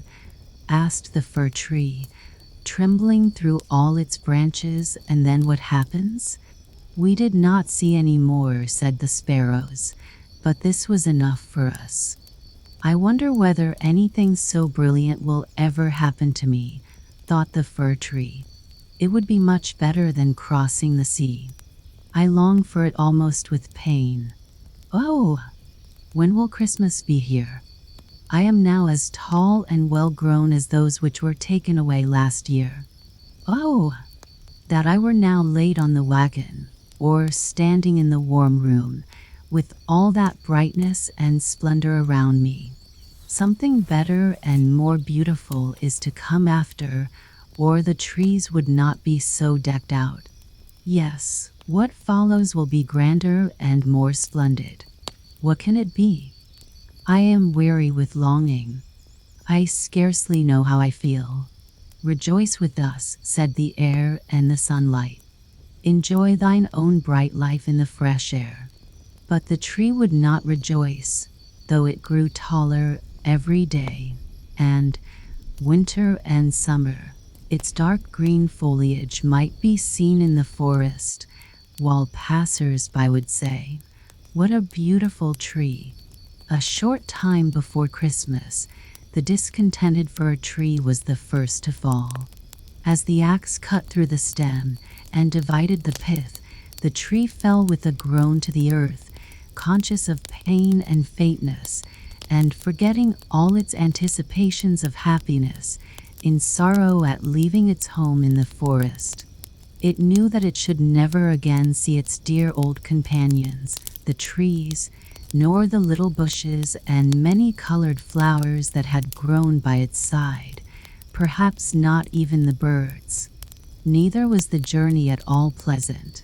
The tree first recovered itself while being unpacked in the courtyard of a house with several other trees, and it heard a man say, "We only want one, and this is the prettiest."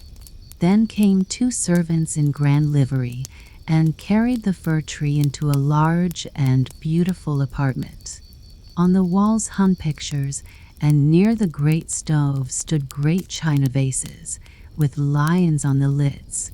There were rocking chairs, silken sofas, large tables covered with pictures, books, and playthings, worth a great deal of money, at least. The children said so. Then the fir tree was placed in a large tub, full of sand, but green baize hung all around it, so that no one could see it was a tub, and it stood on a very handsome carpet. How the fir tree trembled! What was going to happen to him now? Some young ladies came, and the servants helped them to adorn the tree. On one branch they hung little bags cut out of colored paper, and each bag was filled with sweetmeats. From other branches hung gilded apples and walnuts, as if they had grown there, and above, and all round, were hundreds of red, blue, and white tapers, which were fastened on the branches. Dolls, exactly like real babies, were placed under the green leaves. The tree had never seen such things before, and at the very top was fastened a glittering star made of tinsel. Oh, it was very beautiful. This evening, they all exclaimed, "How bright it will be!" Oh, that the evening were come, thought the tree, and the tapers lighted. Then I shall know what else is going to happen. Will the trees of the forest come to see me? I wonder if the sparrows will peep in at the windows as they fly. Shall I grow faster here and keep on all these ornaments summer and winter? But guessing was of very little use. It made his bark ache, and this pain is as bad for a slender fir tree as headache is for us. At last the tapers were lighted, and then what a glistening blaze of light the tree presented.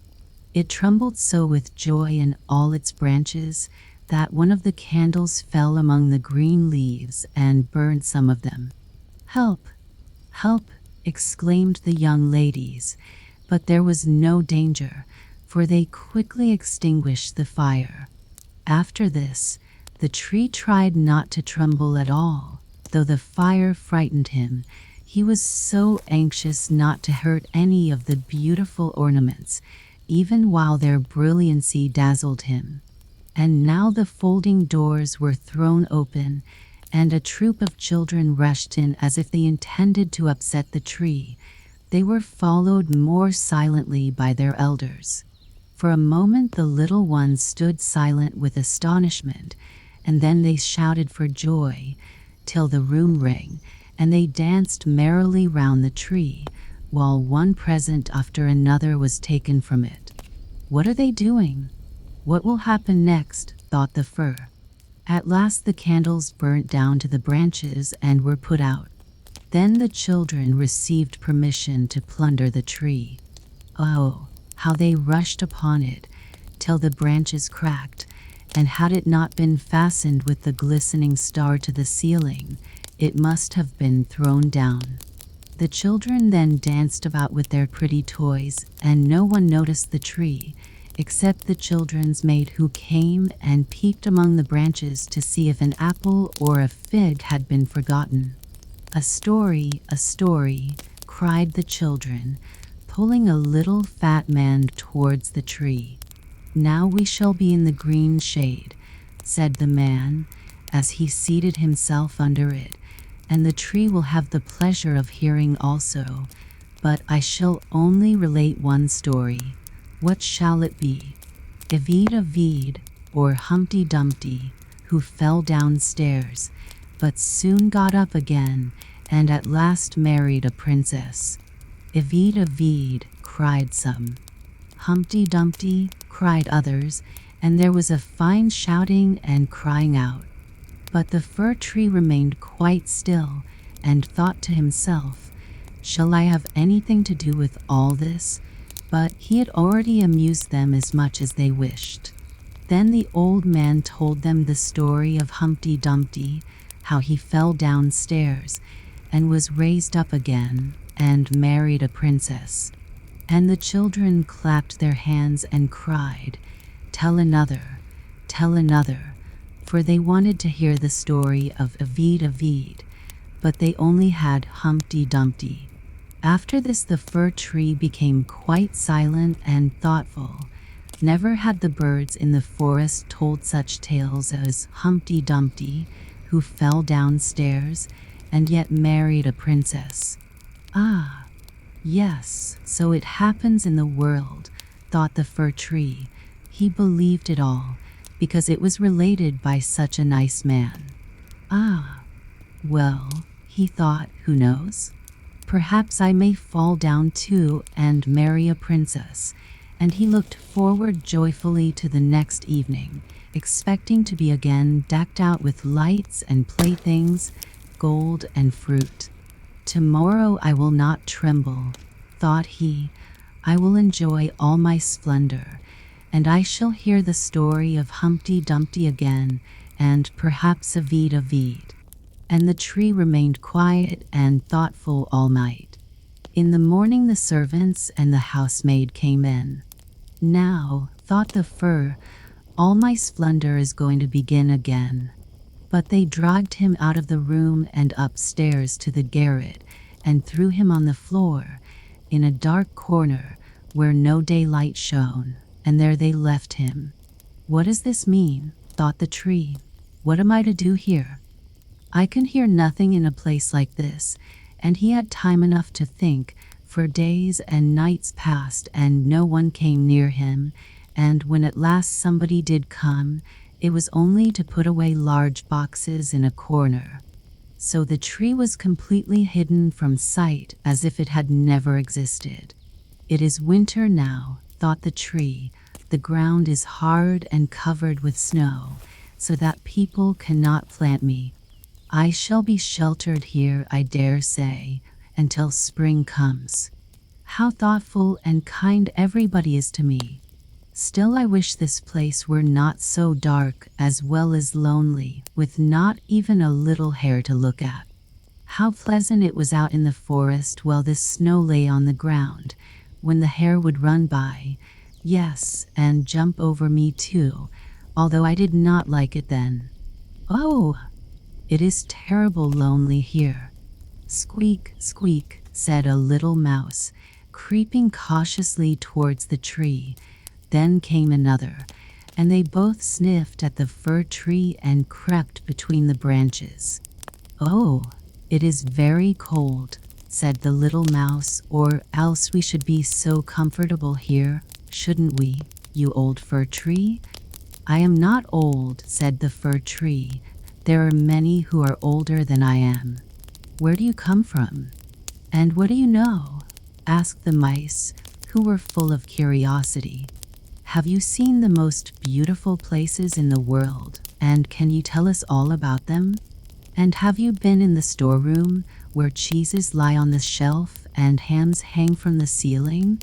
One can run about on tallow candles there, and go in thin and come out fat. I know nothing of that place, said the fir tree, but I know the wood where the sun shines and the birds sing. And then the tree told the little mice all about its youth. They had never heard such an account in their lives, and after they had listened to it attentively, they said, "What a number of things you have seen! You must have been very happy."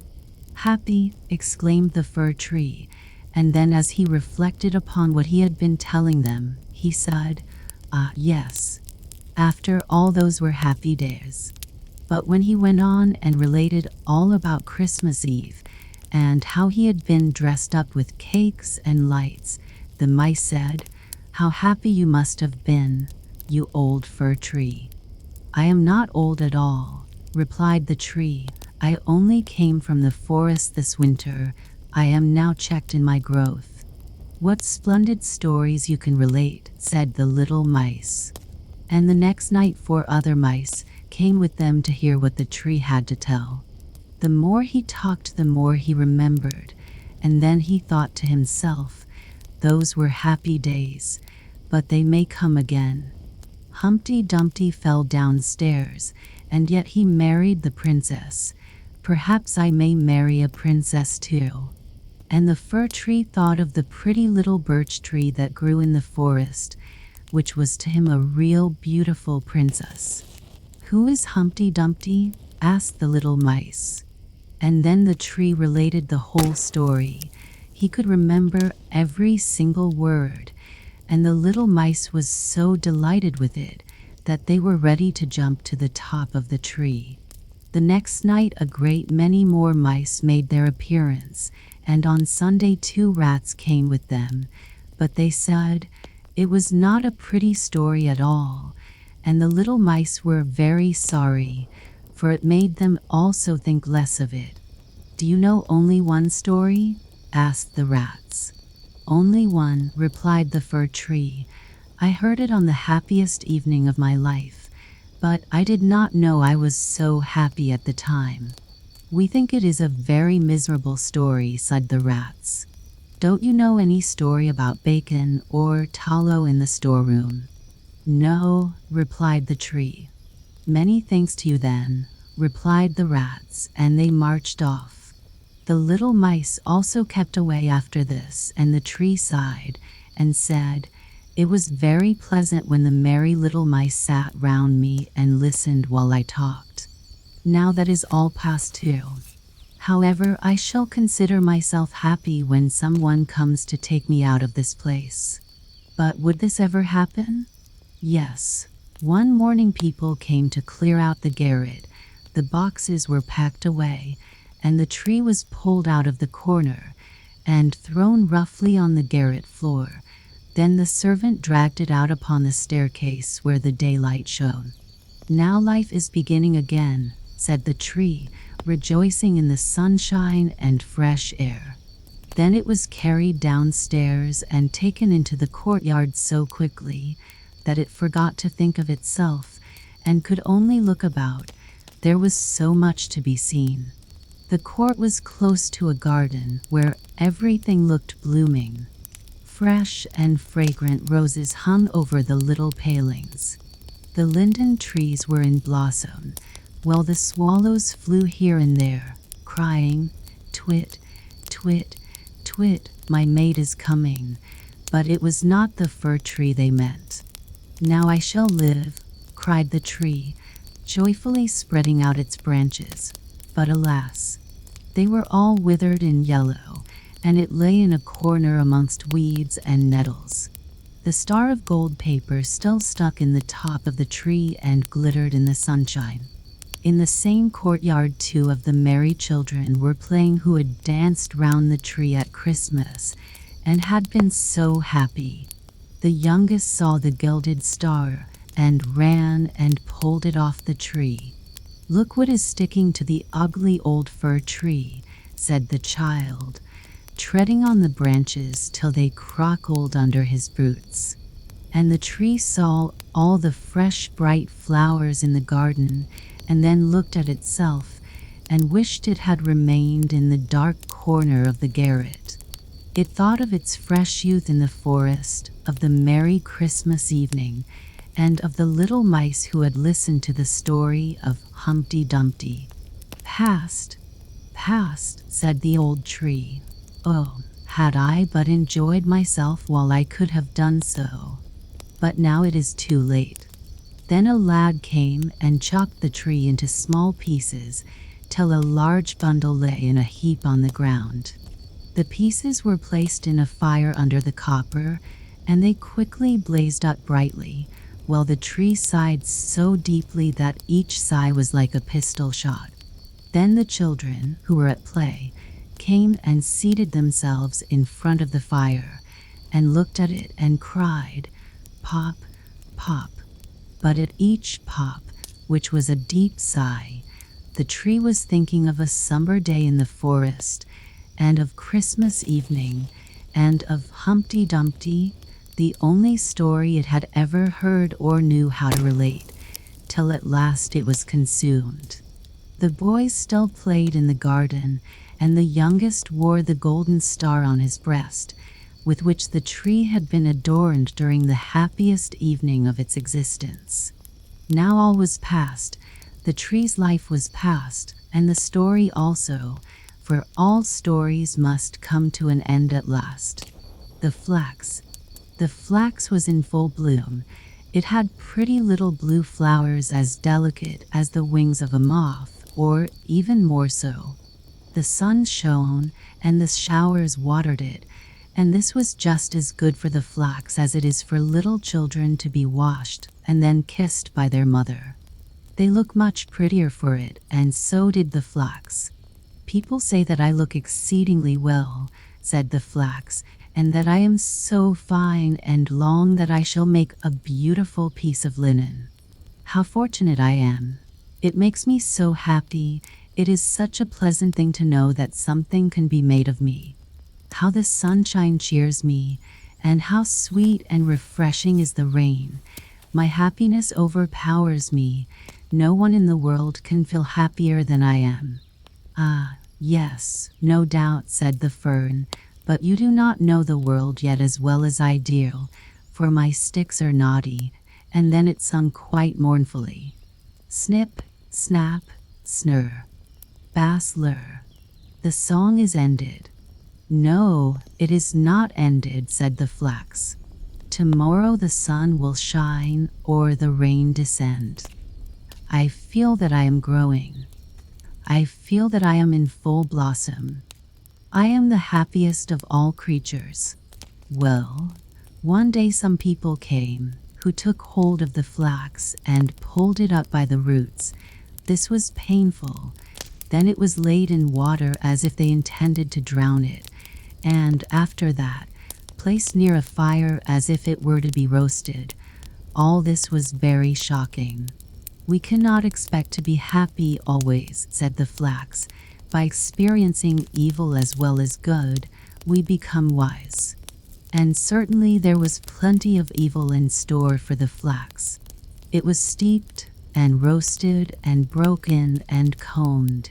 Indeed, it scarcely knew what was done to it. At last it was put on the spinning wheel.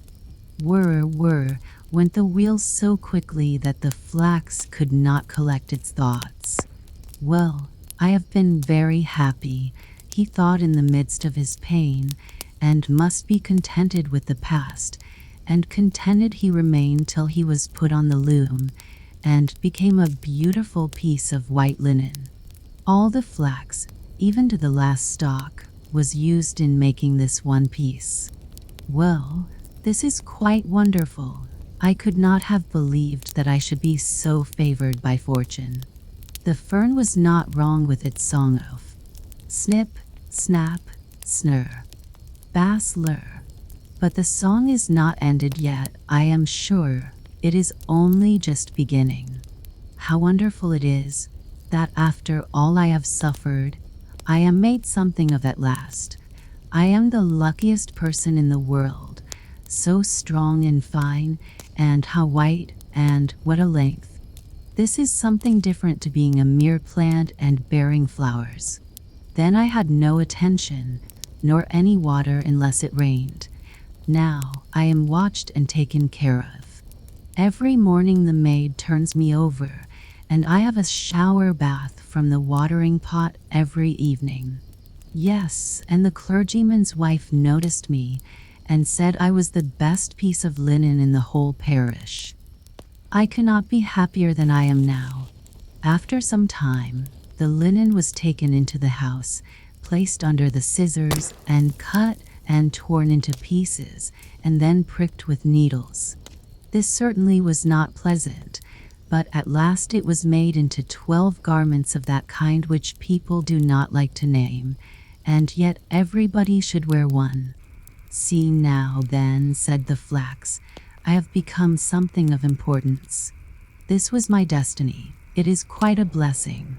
Now I shall be of some use in the world, as everyone ought to be. It is the only way to be happy. I am now divided into 12 pieces, and yet we are all one and the same in the whole dozen. It is most extraordinary good fortune. Years passed away, and at last the linen was so worn it could scarcely hold together. It must end very soon, said the pieces to each other. We would gladly have held together a little longer, but it is useless to expect impossibilities. And at length they fell into rags and tatters, and thought it was all over with them, for they were torn to shreds, and steeped in water, and made into a pulp, and dried, and they knew not what besides, till all at once they found themselves beautiful white paper. Well, now, this is a surprise, a glorious surprise too, said the paper. I am now finer than ever, and I shall be written upon, and who can tell what fine things I may have written upon me? This is wonderful luck. And sure enough, the most beautiful stories and poetry were written upon it, and only once was there a blot, which was very fortunate. Then people heard the stories and poetry read, and it made them wiser and better, for all that was written had a good and sensible meaning, and a great blessing was contained in the words on this paper. I never imagined anything like this, said the paper, when I was only a little blue flower growing in the fields. How could I fancy that I should ever be the means of bringing knowledge and joy to man? I cannot understand it myself, and yet it is really so. Heaven knows that I have done nothing myself but what I was obliged to do with my weak powers for my own preservation, and yet I have been promoted from one joy and honor to another. Each time I think that the song is ended, and then something higher and better begins for me. I suppose now I shall be sent on my travels about the world, so that people may read me. It cannot be otherwise. Indeed, it is more than probable, for I have more splendid thoughts written upon me than I had pretty flowers in olden times. I am happier than ever. But the paper did not go on its travels. It was sent to the printer, and all the words written upon it were set up in type to make a book, or rather, many hundreds of books, for so many more persons could derive pleasure and profit from a printed book than from the written paper, and if the paper had been sent around the world, it would have been worn out before it had got half through its journey. This is certainly the wisest plan, said the written paper. I really did not think of that. I shall remain at home and be held in honor, like some old grandfather, as I really am to all these new books. They will do some good. I could not have wondered about as they do. Yet he who wrote all this has looked at me, as every word flowed from his pen upon my surface. I am the most honored of all. Then the paper was tied in a bundle with other papers and thrown into a tub that stood in the wash-house. After work, it is well to rest, said the paper, and a very good opportunity to collect one's thoughts. Now I am able, for the first time, to think of my real condition, and to know oneself is true progress. What will be done with me now, I wonder? No doubt I shall still go forward. I have always progressed hitherto, as I know quite well. Now it happened one day that all the paper in the tub was taken out and laid on the hearth to be burned. People said it could not be sold at the shop to wrap up butter and sugar, because it had been written upon. The children in the house stood round the stove, for they wanted to see the paper burn, because it flamed up so prettily, and afterwards, among the ashes, so many red sparks could be seen running one after the other, here and there, as quick as the wind. They called it seeing the children come out of school, and the last spark was the schoolmaster. They often thought the last spark had come, and one would cry, "There goes the schoolmaster," but the next moment another spark would appear, shining so beautifully. How they would like to know where the sparks all went to. Perhaps we shall find out some day, but we don't know now. The whole bundle of paper had been placed on the fire and was soon alight. "Ugh!" cried the paper as it burst into a bright flame. "Ugh!"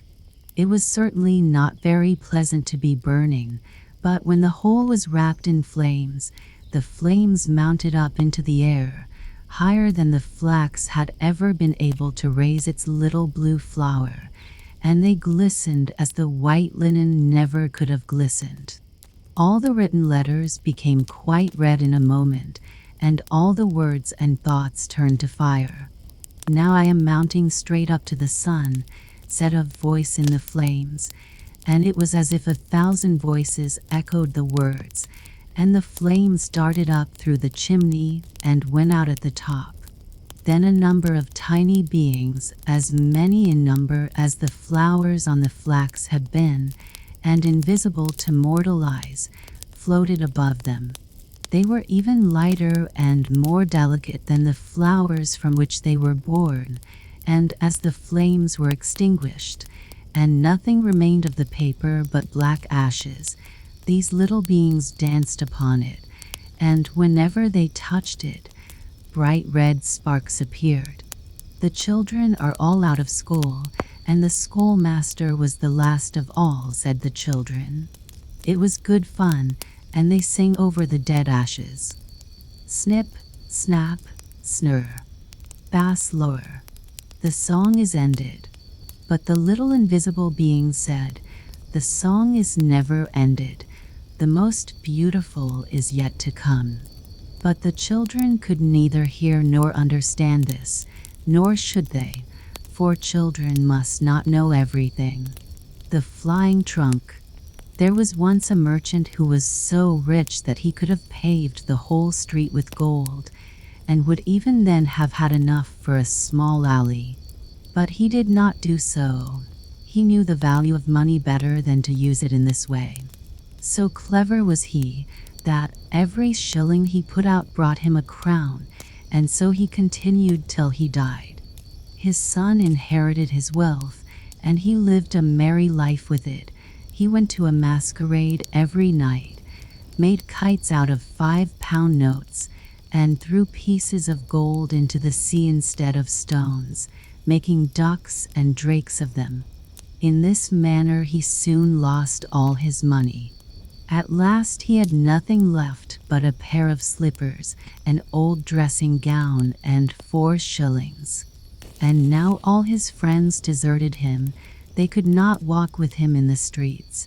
But one of them, who was very good-natured, sent him an old trunk with this message: "Pack up." "Yes," he said, "it is all very well to say, 'pack up,' but he had nothing left to pack up. Therefore he seated himself in the trunk. It was a very wonderful trunk. No sooner did anyone press on the lock than the trunk could fly. He shut the lid and pressed the lock, when away flew the trunk up the chimney with the merchant's son in it, right up into the clouds. Whenever the bottom of the trunk cracked, he was in a great fright, for if the trunk fell to pieces, he would have made a tremendous somerset over the trees. However, he got safely in his trunk to the land of Turkey. He hid the trunk in the wood under some dry leaves, and then went into the town. He could sew this very well, for the Turks always go about dressed in dressing gowns and slippers, as he was himself. He happened to meet a nurse with a little child. "I say, you Turkish nurse," cried he, "what castle is that near the town, with the windows placed so high?" "The king's daughter lives there," she replied.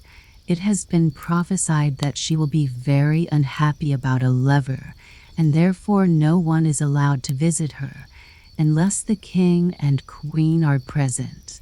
"Thank you," said the merchant's son. So he went back to the wood, seated himself in his trunk, flew up to the roof of the castle, and crept through the window into the princess's room. She lay on the sofa asleep, and she was so beautiful that the merchant's son could not help kissing her. Then she awoke and was very much frightened, but he told her he was a Turkish angel who had come down through the air to see her, which pleased her very much. He sat down by her side and talked to her. He said her eyes were like beautiful dark lakes, in which the thoughts swam about like little mermaids, and he told her that her forehead was a snowy mountain, which contained splendid halls full of pictures. And then he related to her about the stork who brings the beautiful children from the rivers. These were delightful stories, and when he asked the princess if she would marry him, she consented immediately. "But you must come on Saturday," she said, "for then the king and queen will take tea with me. They will be very proud when they find that I am going to marry a Turkish angel. But you must think of some very pretty stories to tell them, for my parents like to hear stories better than anything. My mother prefers one that is deep and moral, but my father likes something funny to make him laugh." "Very well," he replied. "I shall bring you no other marriage portion than a story," and so they parted. But the princess gave him a sword which was studded with gold coins, and these he could use.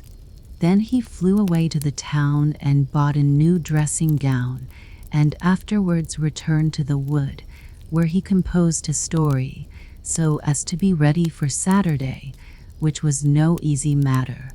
It was ready, however, by Saturday, when he went to see the princess. The king and queen and the whole court were at tea with the princess, and he was received with great politeness. "Will you tell us a story?" said the queen, "one that is instructive and full of deep learning." "Yes, but with something in it to laugh at," said the king. "Certainly," he replied, and commenced at once, asking them to listen attentively. There was once a bundle of matches that were exceedingly proud of their high descent. Their genealogical tree, that is, a large pine tree from which they had been cut, was at one time a large, old tree in the wood. The matches now lay between a tinder box and an old iron saucepan, and were talking about their youthful days. "Ah, then we grew on the green boughs, and were as green as they. Every morning and evening we were fed with diamond drops of dew. Whenever the sun shone, we felt his warm rays, and the little birds would relate stories to us as they sung. We knew that we were rich, for the other trees only wore their green dress in summer, but our family were able to array themselves in green, summer and winter. But the woodcutter came, like a great revolution, and our family fell under the axe. The head of the house obtained a situation as mainmast in a very fine ship, and can sail round the world when he will. The other branches of the family were taken to different places, and our office now is to kindle a light for common people. This is how such high-born people as we came to be in a kitchen. Mine has been a very different fate," said the iron pot, which stood by the matches. "From my first entrance into the world I have been used to cooking and scouring. I am the first in this house when anything solid or useful is required. My only pleasure is to be made clean and shining after dinner, and to sit in my place and have a little sensible conversation with my neighbors. All of us, excepting the water bucket, which is sometimes taken into the courtyard, live here together within these four walls. We get our news from the market basket, but he sometimes tells us very unpleasant things about the people and the government. Yes, and one day an old pot was so alarmed that he fell down and was broken to pieces. He was a liberal, I can tell you." "You're talking too much," said the tinder box, and the steel struck against the flint till some sparks flew out, crying, "We want a merry evening, don't we?" "Yes, of course," said the matches. "Let us talk about those who are the highest born." "No, I don't like to be always talking of what we are," remarked the saucepan. "Let us think of some other amusement. I will begin. We will tell something that has happened to ourselves. That will be very easy and interesting as well. On the Baltic Sea, near the Danish shore." "What a pretty commencement," said the plates. "We shall all like that story, I am sure." "Yes. Well, in my youth, I lived in a quiet family where the furniture was polished, the floors scoured, and clean curtains put up every fortnight. What an interesting way you have of relating a story, said the carpet broom. It is easy to perceive that you have been a great deal in women's society. There is something so pure runs through what you say. That is quite true, said the water bucket, and he made a spring with joy and splashed some water on the floor. Then the saucepan went on with his story, and the end was as good as the beginning. The plates rattled with pleasure, and the carpet broom brought some green parsley out of the dust hole and crowned the saucepan, for he knew it would vex the others, and he thought, if I crown him today, he will crown me tomorrow. Now, let us have a dance, said the fire tongs, and then how they danced and stuck up one leg in the air. The chair cushion in the corner burst with laughter when she saw it. Shall I be crowned now? Asked the fire tongs, so the broom found another wreath for the tongs. They were only common people after all, thought the matches. The tea urn was now asked to sing, but she said she had a cold and could not sing without boiling heat. They all thought this was affectation, and because she did not wish to sing excepting in the parlor, went on the table with the grand people. In the window sat an old quill pen, with which the maid generally wrote. There was nothing remarkable about the pen, excepting that it had been dipped too deeply in the ink, but it was proud of that. If the tea urn won't sing, said the pen, she can leave it alone. There is a nightingale in a cage who can sing. She has not been taught much, certainly, but we need not say anything this evening about that.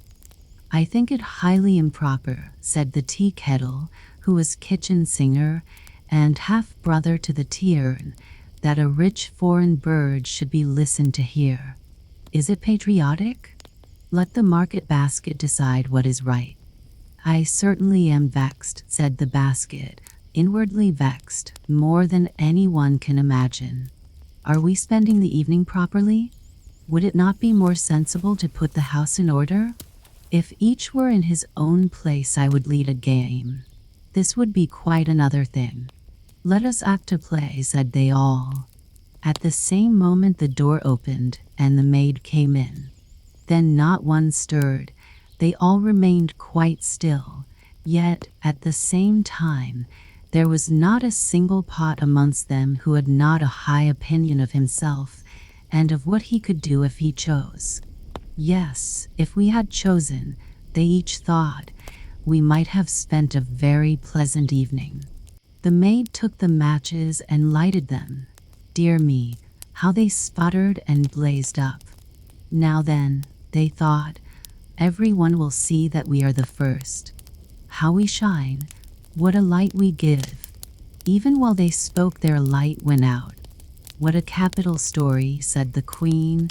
I feel as if I were really in the kitchen and could see the matches. Yes, you shall marry our daughter. Certainly, said the king, thou shalt have our daughter. The king said thou to him because he was going to be one of the family. The wedding day was fixed, and on the evening before, the whole city was illuminated. Cakes and sweetmeats were thrown among the people. The street boys stood on tiptoe and shouted, hurrah, and whistled between their fingers. Altogether it was a very splendid affair. I will give them another treat, said the merchant's son. So he went and bought rockets and crackers and all sorts of fireworks that could be thought of, packed them in his trunk, and flew up with it into the air. What a whizzing and popping they made as they went off! The Turks, when they saw such a sight in the air, jumped so high that their slippers flew about their ears.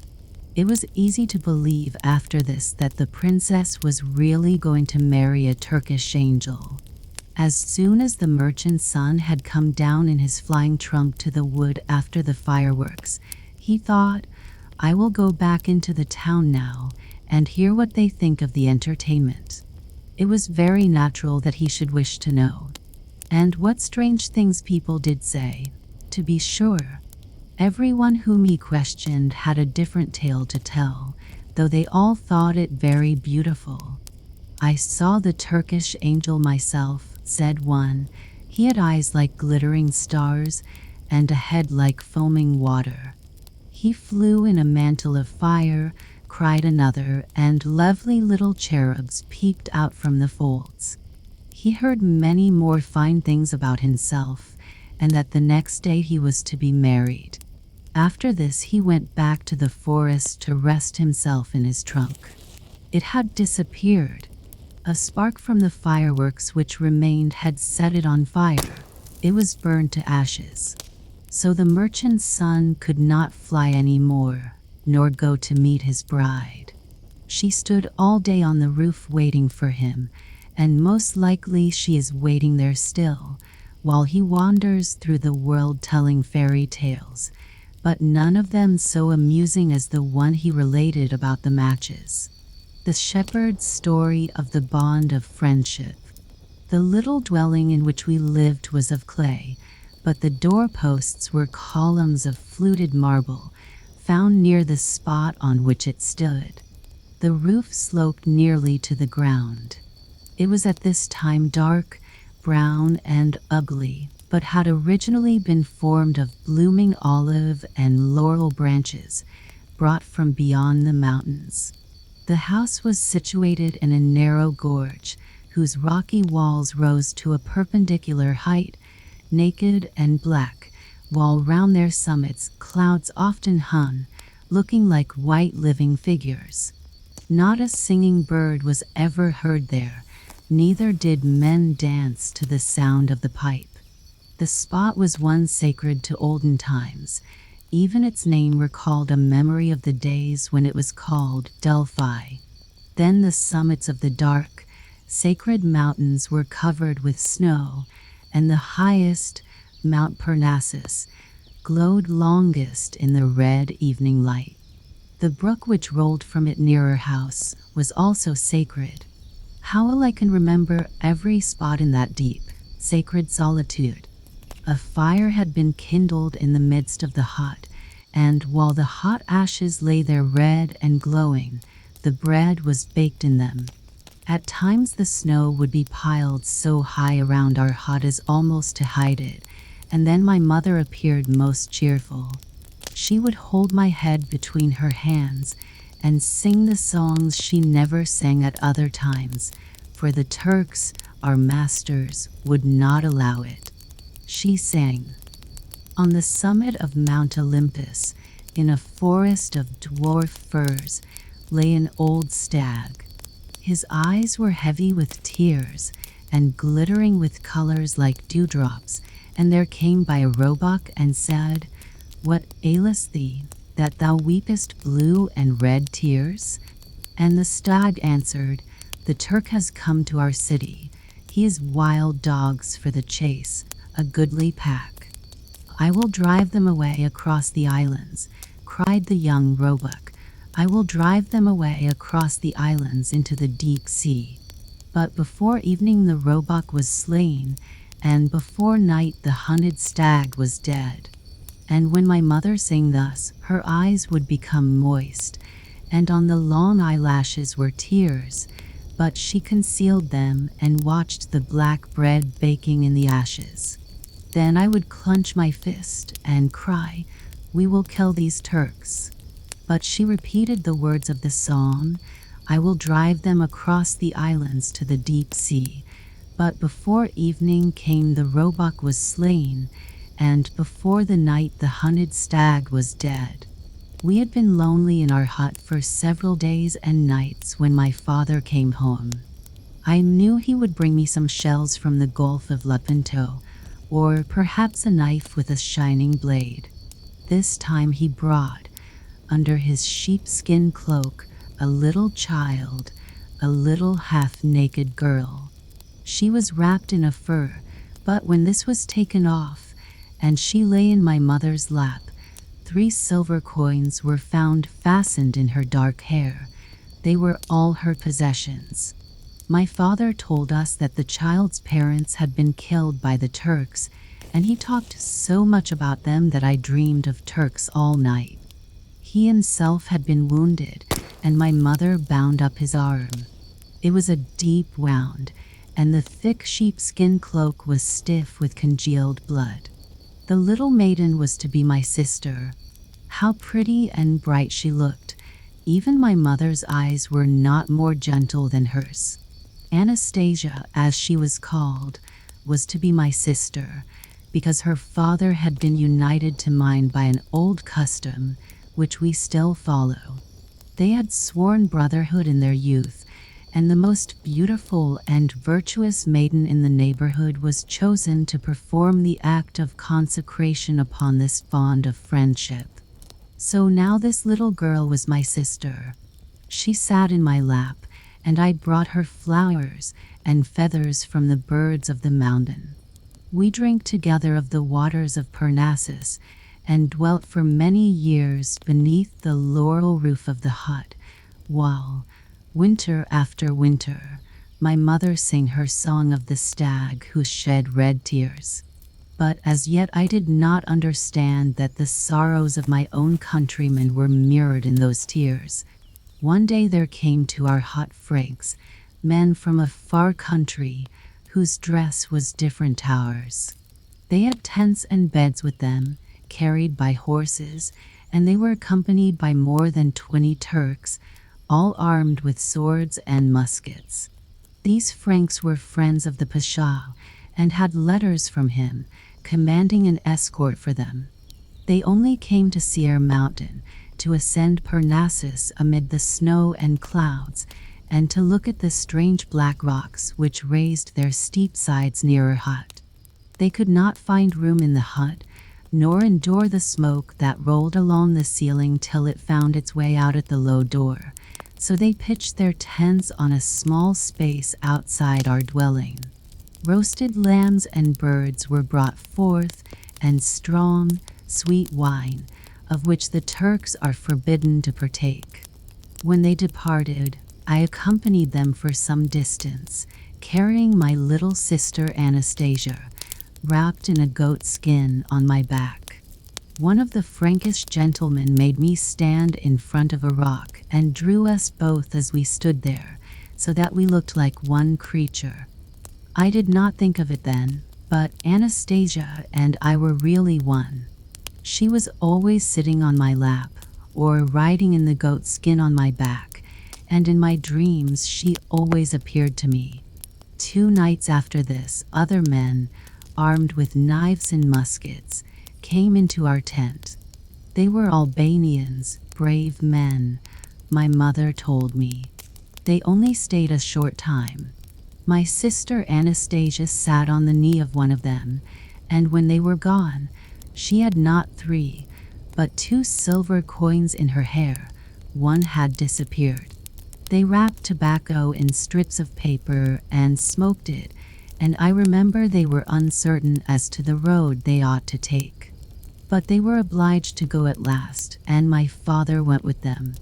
Soon after, we heard the sound of firing. The noise continued, and presently soldiers rushed into our hut and took my mother and myself and Anastasia prisoners. They declared that we had entertained robbers, and that my father had acted as their guide, and therefore we must now go with them. The corpses of the robbers, and my father's corpse, were brought into the hut. I saw my poor dead father, and cried till I fell asleep. When I awoke, I found myself in a prison, but the room was not worse than our own in the hut. They gave me onions and musty wine from a tarred cask, but we were not accustomed to much better fare at home. How long we were kept in prison, I do not know, but many days and nights passed by. We were set free about Easter time. I carried Anastasia on my back, and we walked very slowly, for my mother was very weak, and it is a long way to the sea, to the Gulf of Lepanto. On our arrival, we entered a church, in which there were beautiful pictures in golden frames. They were pictures of angels, fair and bright, and yet our little Anastasia looked equally beautiful, as it seemed to me. In the center of the floor stood a coffin filled with roses. My mother told me it was the Lord Jesus Christ who was represented by these roses. Then the priest announced, "Christ is risen," and all the people greeted each other. Each one carried a burning taper in his hand, and one was given to me, as well as to little Anastasia. The music sounded, and the people left the church hand in hand, with joy and gladness. Outside, the women were roasting the Paschal lamb. We were invited to partake, and as I sat by the fire, a boy, older than myself, put his arms round my neck and kissed me and said, "Christ is risen." And thus it was that for the first time I met Oftenites. My mother could make fishermen's nets, for which there was a great demand here in the bay, and we lived a long time by the side of the sea, the beautiful sea, that had a taste like tears, and in its colors reminded me of the stag that wept red tears. For sometimes its waters were red, and sometimes green or blue. Aftenites knew how to manage our boat, and I often sat in it with my little Anastasia, while it glided on through the water, swift as a bird flying through the air. Then, when the sun set, how beautifully, deeply blue would be the tint on the mountains, one rising above the other in the far distance, and the summit of Mount Parnassus rising above them, all like a glorious crown. Its top glittered in the evening rays like molten gold, and it seemed as if the light came from within it, for long after the sun had sunk beneath the horizon, the mountain top would glow in the clear, blue sky. The white aquatic birds skimmed the surface of the water in their flight, and all was calm and still as amid the black rocks at Dolphi. I lay on my back in the boat. Anastasia leaned against me, while the stars above us glittered more brightly than the lamps in our church. They were the same stars, and in the same position over me as when I used to sit in front of our hut at Dolphi, and I had almost begun to fancy I was still there, when suddenly there was a splash in the water. Anastasia had fallen in, but in a moment Aftenides has sprung in after her, and was now holding her up to me. We dried her clothes as well as we were able, and remained on the water till they were dry, for we did not wish it to be known what a fright we had had, nor the danger which our little adopted sister had incurred, in whose life Aftenides had now a part. The summer came, and the burning heat of the sun tinted the leaves of the trees with lines of gold. I thought of our coal mountain home, and the fresh water that flowed near it. My mother, too, longed for it, and one evening we wandered towards home. How peaceful and silent it was as we walked on through the thick, wild thyme, still fragrant, though the sun had scorched the leaves. Not a single herdsman did we meet, not a solitary hut did we pass. Everything appeared lonely and deserted. Only a shooting star showed that in the heavens there was yet life. I know not whether the clear, blue atmosphere gleamed with its own light, or if the radiance came from the stars, but we could distinguish quite plainly the outline of the mountains. My mother lighted a fire and roasted some roots she had brought with her, and I and my little sister slept among the bushes, without fear of the ugly smadraki, from whose throat issues fire, or of the wolf and the jackal, for my mother sat by us, and I considered her presence sufficient protection. We reached our old home, but the cottage was in ruins, and we had to build a new one. With the aid of some neighbors, chiefly women, the walls were in a few days erected, and very soon covered with a roof of olive branches. My mother obtained a living by making bottle cases of bark and skins, and I kept the sheep belonging to the priests, who were sometimes peasants, while I had for my playfellows Anastasia and the turtles. Once our beloved Aftonides paid us a visit. He said he had been longing to see us so much, and he remained with us 2 whole happy days. A month afterwards he came again to wish us goodbye, and brought with him a large fish for my mother. He told us he was going in a ship to Corfu and Patras, and could relate a great many stories, not only about the fishermen who lived near the Gulf of Lepanto, but also of kings and heroes who had once possessed Greece, just as the Turks possess it now. I have seen a bud on a rose bush gradually, in the course of a few weeks, unfold its leaves till it became a rose in all its beauty, and, before I was aware of it, I beheld it blooming in rosy loveliness. The same thing had happened to Anastasia. Unnoticed by me, she had gradually become a beautiful maiden, and I was now also a stout, strong youth. The wolf skins that covered the bed in which my mother and Anastasia slept had been taken from wolves which I had myself shot. Years had gone by when, one evening, Aftonides came in. He had grown tall and slender as a reed, with strong limbs and a dark, brown skin. He kissed us all, and had so much to tell of what he had seen of the great ocean, of the fortifications at Malta, and of the marvelous sepulchres of Egypt, that I looked up to him with a kind of veneration. His stories were as strange as the legends of the priests of olden times. "How much you know!" I exclaimed, "and what wonders you can relate."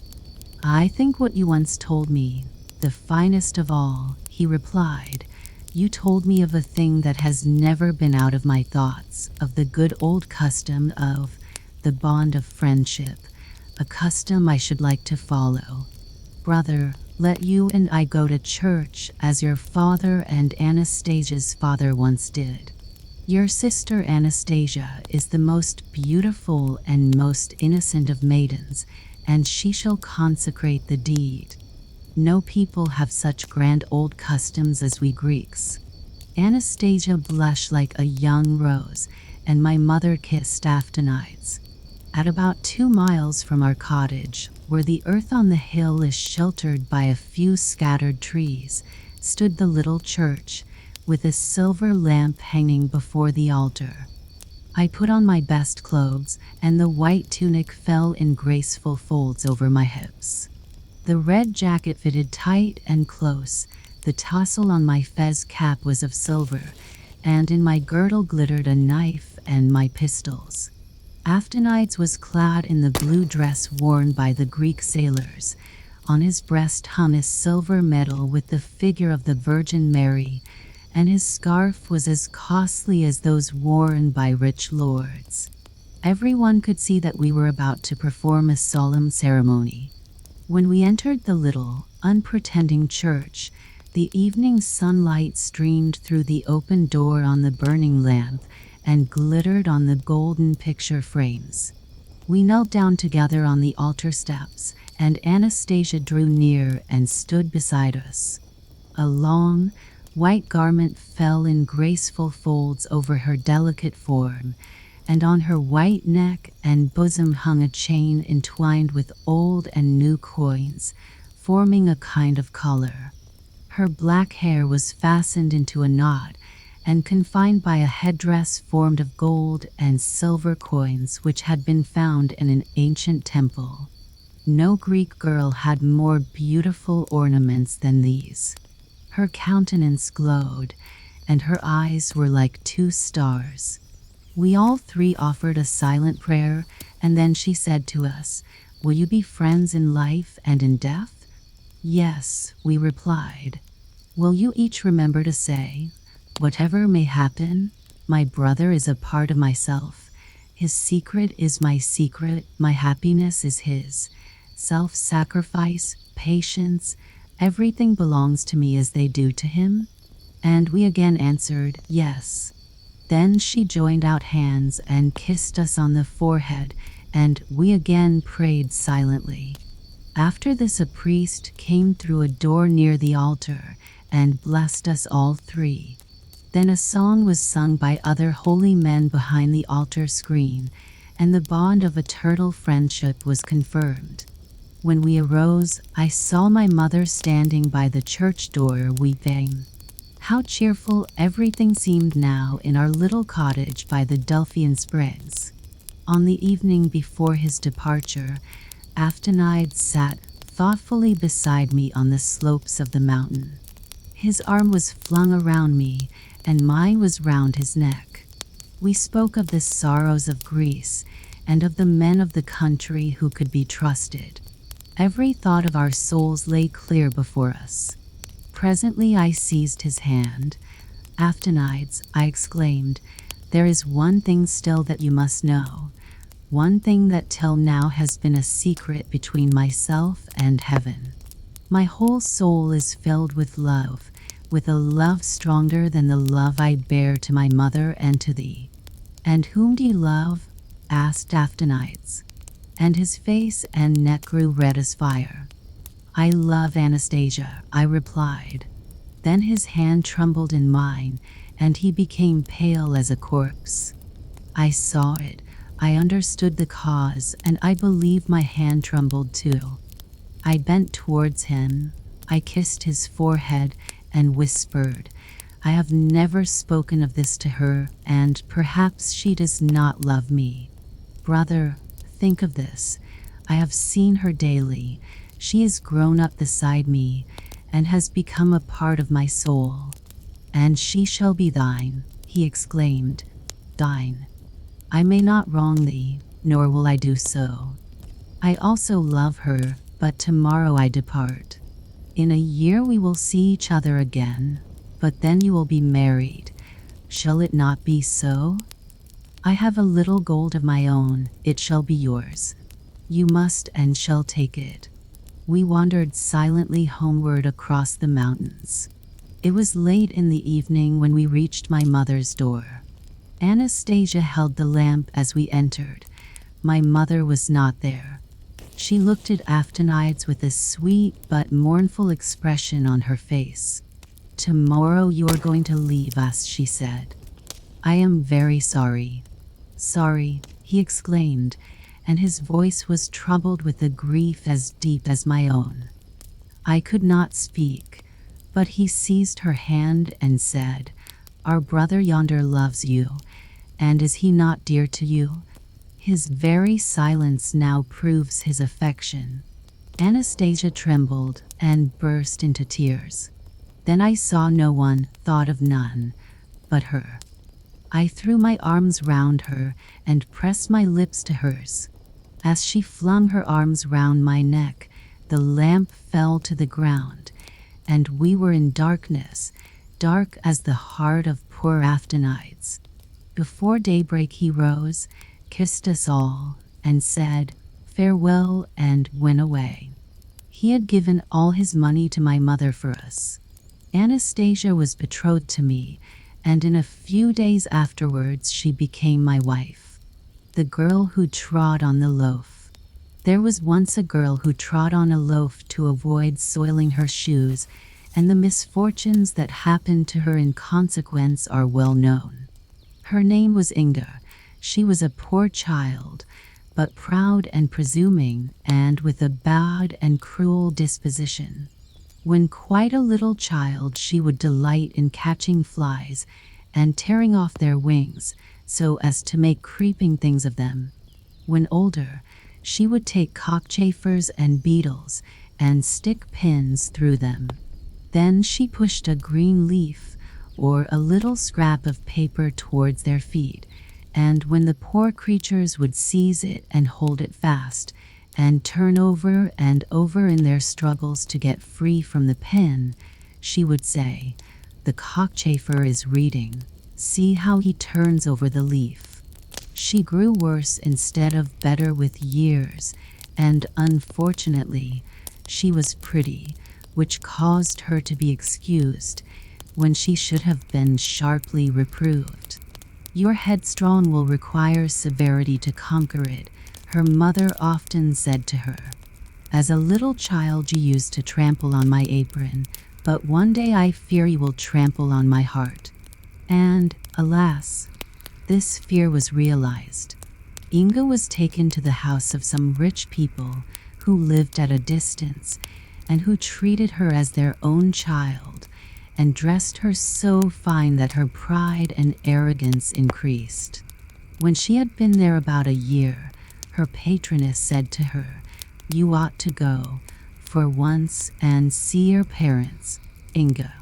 So Inga started to go and visit her parents, but she only wanted to show herself in her native place, that the people might see how fine she was. She reached the entrance of the village and saw the young laboring men and maidens standing together chatting, and her own mother amongst them. Inga's mother was sitting on a stone to rest, with a faggot of sticks lying before her, which she had picked up in the wood. Then Inga turned back. She who was so finely dressed, she felt ashamed of her mother, a poorly clad woman who picked up wood in the forest.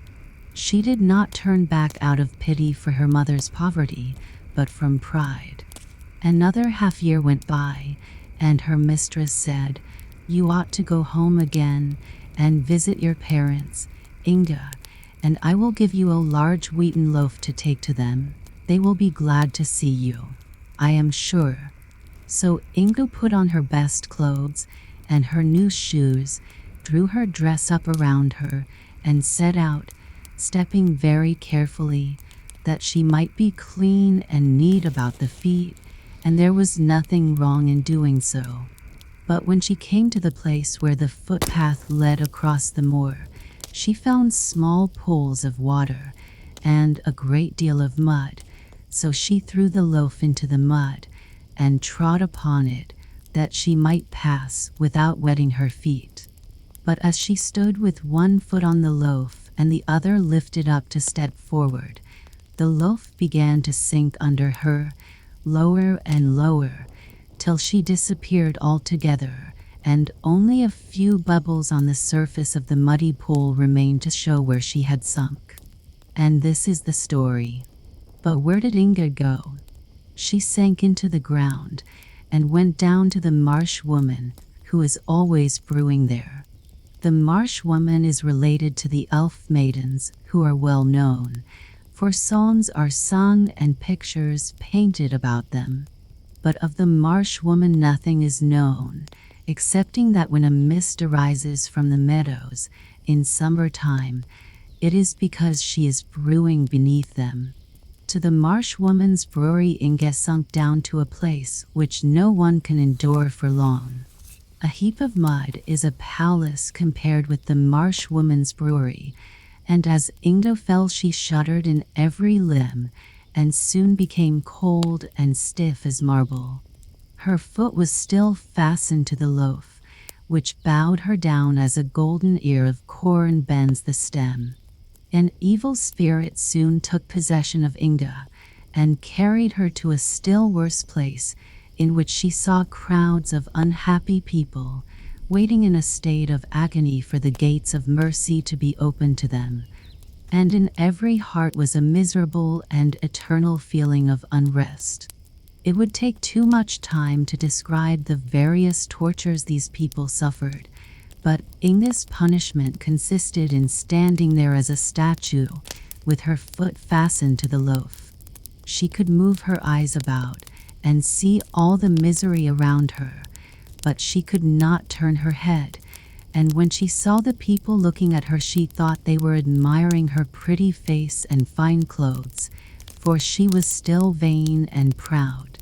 But she had forgotten how soiled her clothes had become while in the marsh woman's brewery, and that they were covered with mud.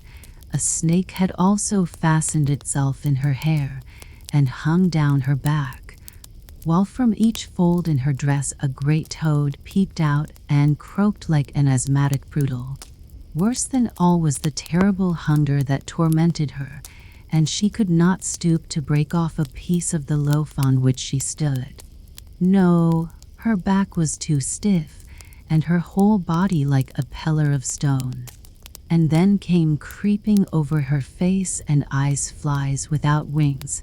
She winked and blinked, but they could not fly away, for their wings had been pulled off. This, added to the hunger she felt, was horrible torture. "If this lasts much longer," she said, "I shall not be able to bear it." But it did last, and she had to bear it without being able to help herself. A tear, followed by many scalding tears, fell upon her head and rolled over her face and neck down to the loaf on which she stood. Who could be weeping for Inga? She had a mother in the world still, and the tears of sorrow which a mother sheds for her child will always find their way to the child's heart, but they often increase the torment instead of being a relief. And Inga could hear all that was said about her in the world she had left, and everyone seemed cruel to her. The sin she had committed in treading on the loaf was known on earth, for she had been seen by the cowherd from the hill when she was crossing the marsh and had disappeared. When her mother wept and exclaimed, "Ah, Inga, what grief thou hast caused thy mother," she would say, "Oh, that I had never been born. My mother's tears are useless now." And then the words of the kind people who had adopted her came to her ears, when they said, Inga was a sinful girl who did not value the gifts of God, but trampled them under her feet. "Ah," thought Inga, "they should have punished me and driven all my naughty tempers out of me." A song was made about the girl who trod on a loaf to keep her shoes from being soiled, and this song was sung everywhere. The story of her sin was also told to the little children, and they called her Wicked Inga and said she was so naughty that she ought to be punished. Inga heard all this, and her heart became hardened and full of bitterness. But one day, while hunger and grief were gnawing in her hollow frame, she heard a little, innocent child, while listening to the tale of the vain, haughty Inga, burst into tears and exclaim, "But will she never come up again?" And she heard the reply, "No, she will never come up again." But if she were to say she was sorry and ask pardon and promise never to do so again? Asked the little one. "Yes, then she might come, but she will not beg pardon," was the answer. "Oh, I wish she would," said the child, who was quite unhappy about it. "I should be so glad. I would give up my doll and all my playthings if she could only come here again. Poor Inga. It is so dreadful for her." These pitying words penetrated to Inga's inmost heart and seemed to do her good. It was the first time anyone had said, "Poor Inga," without saying something about her faults. A little innocent child was weeping and praying for mercy for her. It made her feel quite strange, and she would gladly have wept herself, and it added to her torment to find she could not do so. And while she thus suffered in a place where nothing changed, years passed away on earth, and she heard her name less frequently mentioned. But one day a sigh reached her ear, and the words, "Inga, Inga, what a grief thou hast been to me." I said it would be so. It was the last sigh of her dying mother. After this, Inga heard her kind mistress say, "Ah, poor Inga, shall I ever see thee again? Perhaps I may, for we know not what may happen in the future." But Inga knew right well that her mistress would never come to that dreadful place. Time passed, a long bitter time. Then Inga heard her name pronounced once more, and saw what seemed two bright stars shining above her. They were two gentle eyes closing on earth. Many years had passed since the little girl had lamented and wept about poor Inga. That child was now an old woman whom God was taking to himself. In the last hour of existence, the events of a whole life often appear before us, and this hour the old woman remembered how, when a child, she had shed tears over the story of Inga, and she prayed for her now. As the eyes of the old woman closed to earth, the eyes of the soul opened upon the hidden things of eternity, and then she, in whose last thoughts Inga had been so vividly present, saw how deeply the poor girl had sunk. She burst into tears at the sight, and in heaven, as she had done when a little child on earth, she wept and prayed for poor Inga. Her tears and her prayers echoed through the dark void that surrounded the tormented captive soul, and the unexpected mercy was obtained for it through an angel's tears. As in thought Inga seemed to act over again every sin she had committed on earth, she trembled, and tears she had never yet been able to weep rushed to her eyes.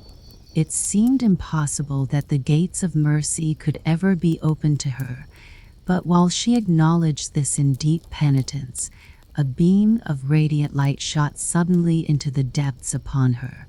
More powerful than the sunbeam that dissolves the man of snow which the children have raised, more quickly than the snowflake melts and becomes a drop of water on the warm lips of a child, was the stony form of Inga changed, and as a little bird she soared, with the speed of lightning, upward to the world of mortals.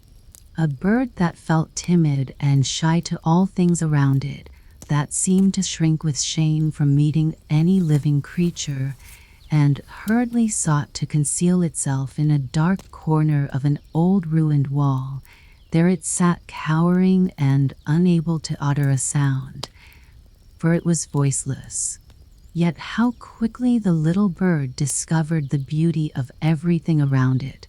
The sweet, fresh air, the soft radiance of the moon, as its light spread over the earth, the fragrance which exhaled from bush and tree, made it feel happy as it sat there clothed in its fresh, bright plumage.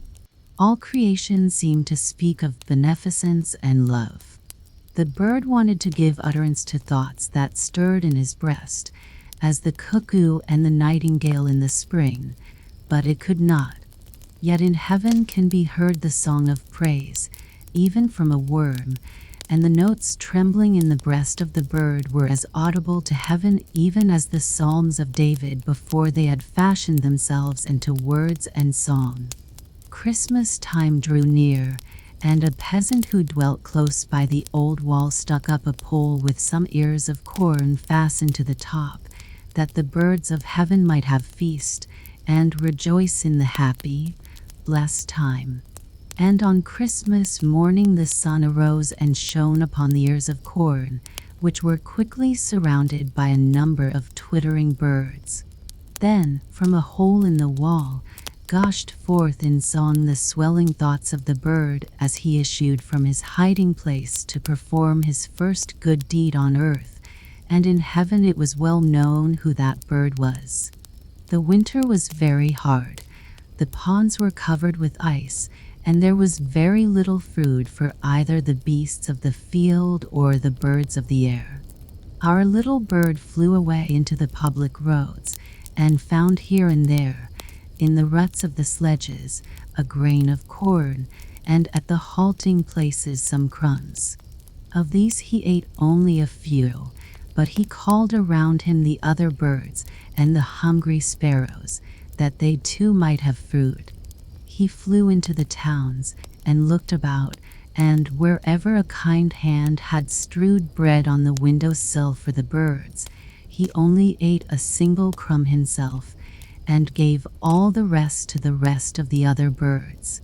In the course of the winter the bird had in this way collected many crumbs and given them to other birds, till they equaled the weight of the loaf on which Inga had trod to keep her shoes clean, And when the last breadcrumb had been found and given, the gray wings of the bird became white and spread themselves out for flight.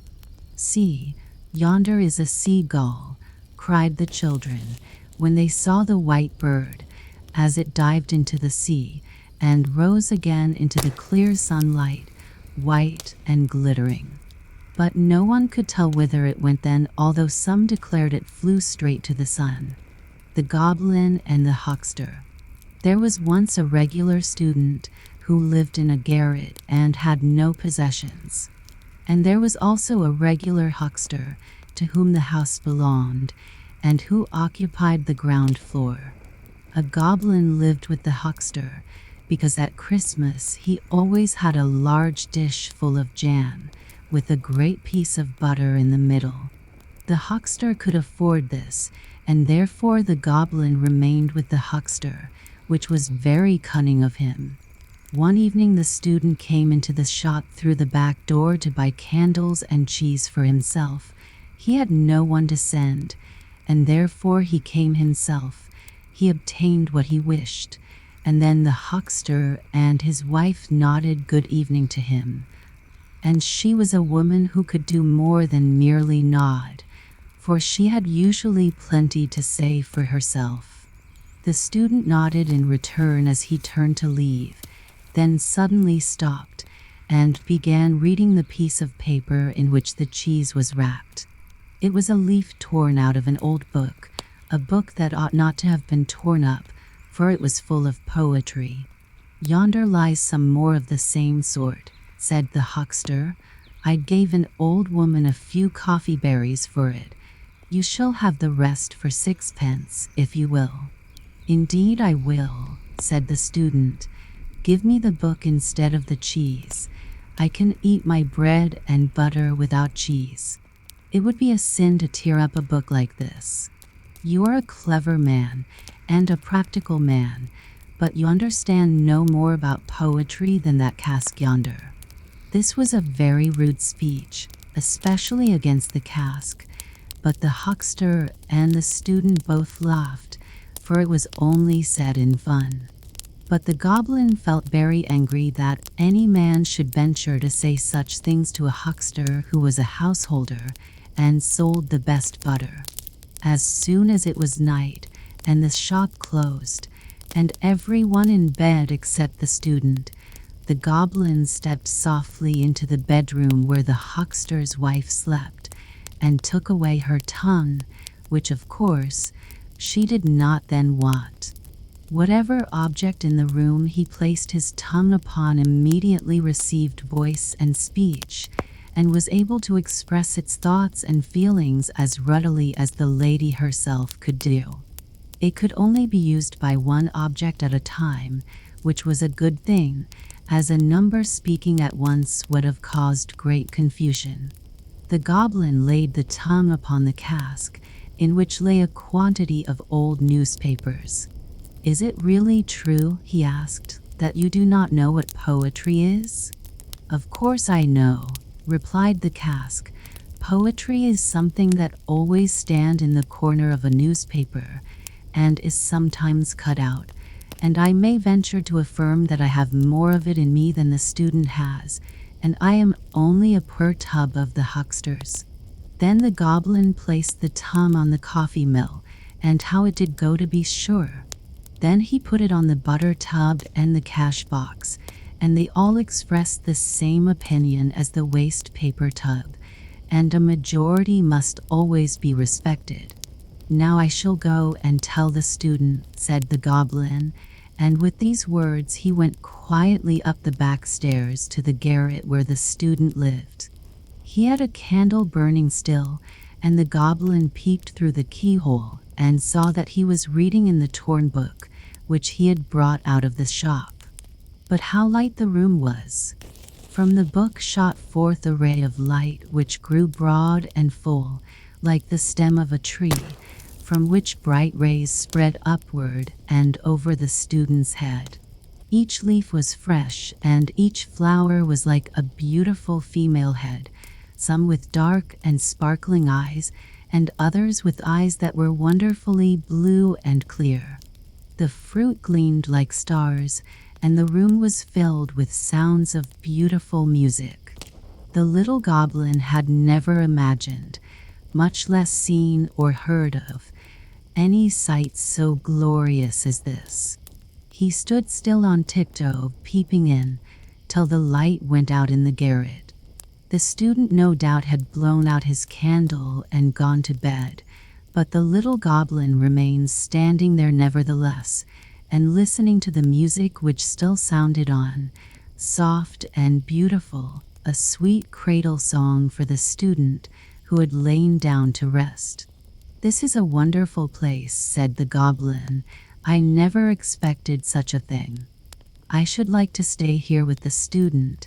And the little man thought it over, for he was a sensible little spirit. At last he sighed, "But the student has no jam." So he went downstairs again into the huckster's shop, and it was a good thing he got back when he did, for the cask had almost worn out the lady's tongue.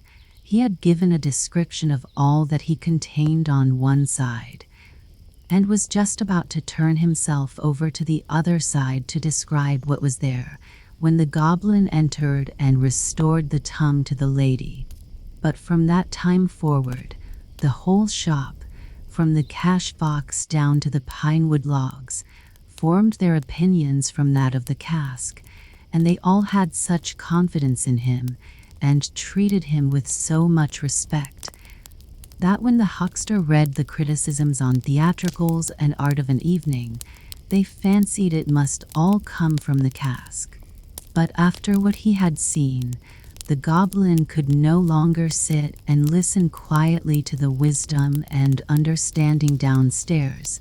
So, as soon as the evening light glimmered in the garret, he took courage, for it seemed to him as if the rays of light were strong cables, drawing him up and obliging him to go and peep through the keyhole, and, while there, a feeling of vastness came over him such as we experience by the ever-moving sea when the storm breaks forth, and it brought tears into his eyes.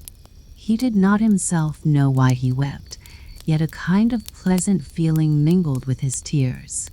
How wonderfully glorious it would be to sit with the student under such a tree, but that was out of the question. He must be content to look through the keyhole, and be thankful for even that. There he stood on the old landing, with the autumn wind blowing down upon him through the trapdoor. It was very cold, but the little creature did not really feel it, till the light in the garret went out, and the tones of music died away. Then how he shivered, and crept downstairs again to his warm corner, where it felt homelike and comfortable. And when Christmas came again, and brought the dish of jam and the great lump of butter, he liked the huckster best of all. Soon after, in the middle of the night, the goblin was awoke by a terrible noise and knocking against the window shutters and the house doors, and by the sound of the watchman's horn, for a great fire had broken out, and the whole street appeared full of flames. Was it in their house or a neighbor's? No one could tell, for terror had seized upon all. The huckster's wife was so bewildered that she took her gold ear-rings out of her ears and put them in her pocket, that she might save something at least. The huckster ran to get his business papers, and the servant resolved to save her blue silk mantle, which she had managed to buy. Each wished to keep the best things they had. The goblin had the same wish, for, with one spring, he was upstairs and in the student's room, whom he found standing by the open window, and looking quite calmly at the fire, which was raging at the house of a neighbor opposite. The goblin caught up the wonderful book which lay on the table, and popped it into his red cap, which he held tightly with both hands. The greatest treasure in the house was saved, and he ran away with it to the roof, and seated himself on the chimney. The flames of the burning house opposite illuminated him as he sat, both hands pressed tightly over his cap, in which the treasure lay, and then he found out what feelings really reigned in his heart, and knew exactly which way they tended. And yet, when the fire was extinguished, and the goblin again began to reflect, he hesitated, and said at last, "I must divide myself between the two. I cannot quite give up the huckster, because of the jam." And this is a representation of human nature. We are like the goblin. We all go to visit the huckster because of the jam. The golden treasure. The drummer's wife went into the church. She saw the new altar with the painted pictures and the carved angels. Those upon the canvas and in the glory over the altar were just as beautiful as the carved ones, and they were painted and gilt into the bargain. Their hair gleamed golden in the sunshine, lovely to behold, but the real sunshine was more beautiful still. It shone redder, clearer through the dark trees when the sun went down. It was lovely thus to look at the sunshine of heaven. And she looked at the red sun, and she thought about it so deeply, and thought of the little one whom the stork was to bring, and the wife of the drummer was very cheerful, and looked, and wished that the child might have a gleam of sunshine given to it, so that it might at least become like one of the shining angels over the altar. And when she really had the little child in her arms, and held it up to its father, then it was like one of the angels in the church to behold, with hair like gold. The gleam of the setting sun was upon it. "My golden treasure, my riches, my sunshine," said the mother, and she kissed the shining locks, and it sounded like music and song in the room of the drummer, and there was joy and life and movement. The drummer beat a roll of joy, and the drum said, "The fire drum, that was beaten when there was a fire in the town." Red hair. The little fellow has red hair. Believe the drum, and not what your mother says. Rub-a-dub, rub-a-dub. And the town repeated what the fire drum had said. The boy was taken to church. The boy was christened. There was nothing much to be said about his name. He was called Peter. The whole town, and the drum too, called him Peter, the drummer's boy with the red hair, but his mother kissed his red hair and called him her golden treasure. In the hollow way in the clay bank, many had scratched their names as a remembrance. "Celebrity is always something," said the drummer, and so he scratched his own name there, and his little son's name likewise. And the swallows came. They had, on their long journey, seen more durable characters engraven on rocks, and on the walls of the temples in Hindostan, mighty deeds of great kings, immortal names, so old that no one now could read or speak them. Remarkable celebrity. In the clay bank the martins felt their nest. They bored holes in the deep declivity, and the splashing rain and the thin mist came and crumbled and washed the names away, and the drummer's name also, and that of his little son. "Peter's name will last a full year and a half longer," said the father. "Fool," thought the fire drum, but it only said, "Dub, dub, dub, rub-a-dub." He was a boy full of life and gladness, this drummer's son with the red hair. He had a lovely voice. He could sing, and he sang like a bird in the woodland. There was melody, and yet no melody. "He must become a chorister boy," said his mother. "He shall sing in the church, and stand among the beautiful gilded angels who are like him."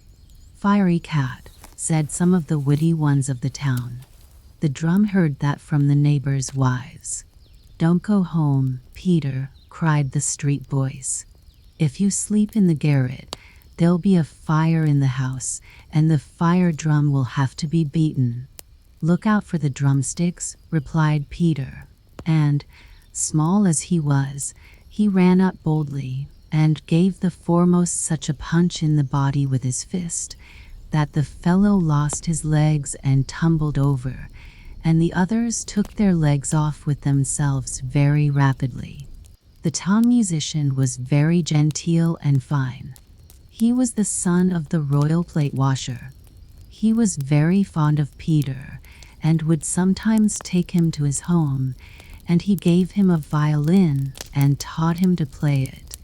It seemed as if the whole art lay in the boy's fingers, and he wanted to be more than a drummer. He wanted to become musician to the town. "I'll be a soldier," said Peter, for he was still quite a little lad, and it seemed to him the finest thing in the world to carry a gun and to be able to march 1, 2, 1, 2, and to wear a uniform and a sword. "Ah, you learn to long for the drum skin. Drum, dum, dum," said the drum. "Yes, if he could only march his way up to be a general," observed his father. "But before he can do that, there must be war." "Heaven forbid," said his mother. "We have nothing to lose," remarked the father. "Yes, we have, my boy," she retorted. "But suppose he came back a general," said the father. "Without arms and legs," cried the mother. "No, I would rather keep my golden treasure with me." Drum, dum, dum. The fire drum and all the other drums were beating, for war had come. The soldiers all set out, and the son of the drummer followed them. Red head, golden treasure. The mother wept. The father in fancy saw him famous. The town musician was of opinion that he ought not to go to war, but should stay at home and learn music. "Red head," said the soldiers, and little Peter laughed. But when one of them sometimes said to another, "Foxy," he would bite his teeth together and look another way into the wide world. He did not care for the nickname. The boy was active, pleasant of speech, and good-humored. "That is the best canteen," said his old comrades. And many a night he had to sleep under the open sky, wet through with the driving rain or the falling mist, but his good humor never forsook him. The drumstick sounded, rub-a-dub, all up, all up. Yes, he was certainly born to be a drummer. The day of battle dawned. The sun had not yet risen, but the morning was come. The air was cold, the battle was hot, there was mist in the air, but still more gunpowder smoke. The bullets and shells flew over the soldiers' heads, and into their heads, into their bodies and limbs, but still they pressed forward.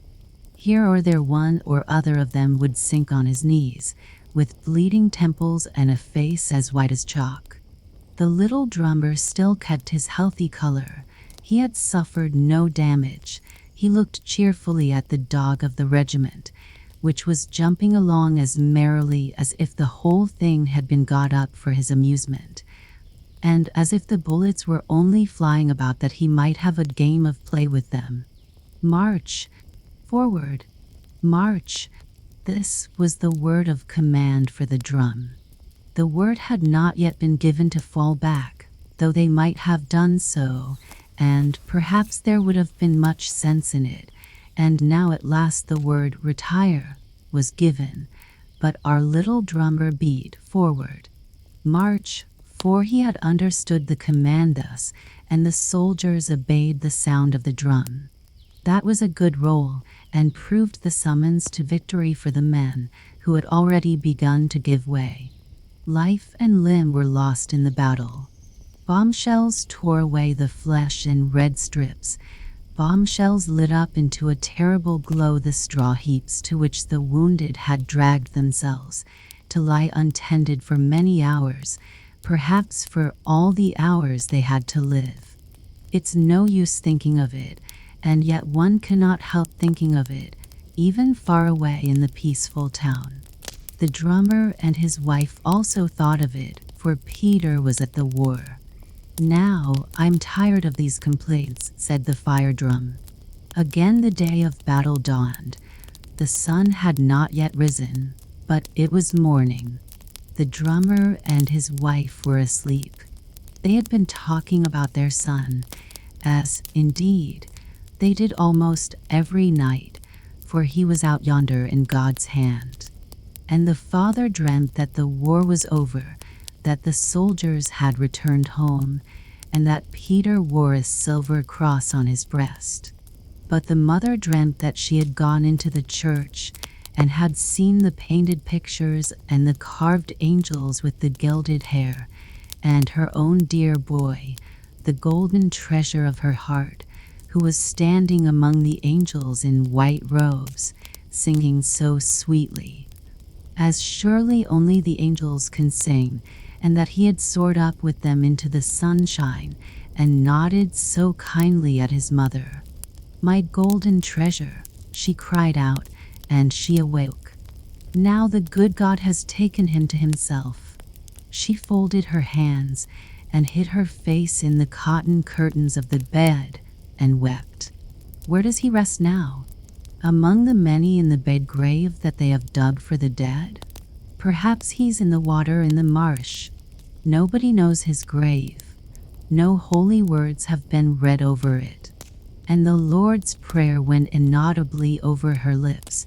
She bowed her head and was so weary that she went to sleep. And the days went by in life as in dreams. It was evening. Over the battlefield a rainbow spread, which touched the forest and the deep marsh. It has been said, and is preserved in popular belief, that where the rainbow touches the earth a treasure lies buried, a golden treasure, and here there was one. No one but his mother thought of the little drummer, and therefore she drummed of him. And the days went by in life as in dreams. Not a hair of his head had been hurt, not a golden hair.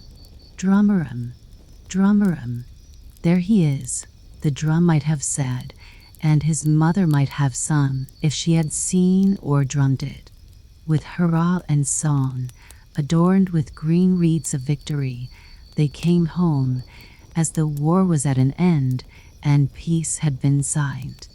The dog of the regiment sprang on in front with large bounds, and made the way 3 times as long for himself as it really was. And days and weeks went by, and Peter came into his parents' room. He was as brown as a wild man, and his eyes were bright, and his face beamed like sunshine. And his mother held him in her arms. She kissed his lips, his forehead, and his red hair. She had her boy back again. He had not a silver cross on his breast, as his father had dreamt, but he had sound limbs, a thing the mother had not dreamt. And what a rejoicing was there! They laughed and they wept, and Peter embraced the old fire drum. "There stands the old skeleton still," he said, and the father beat a roll upon it. "One would think that a great fire had broken out here," said the fire drum. "Bright day, fire in the heart, golden treasure. Scrot, scrot, scrot. And what then? What then?" asked the town musician. "Peter's far outgrowing the drum," he said. "Peter will be greater than I."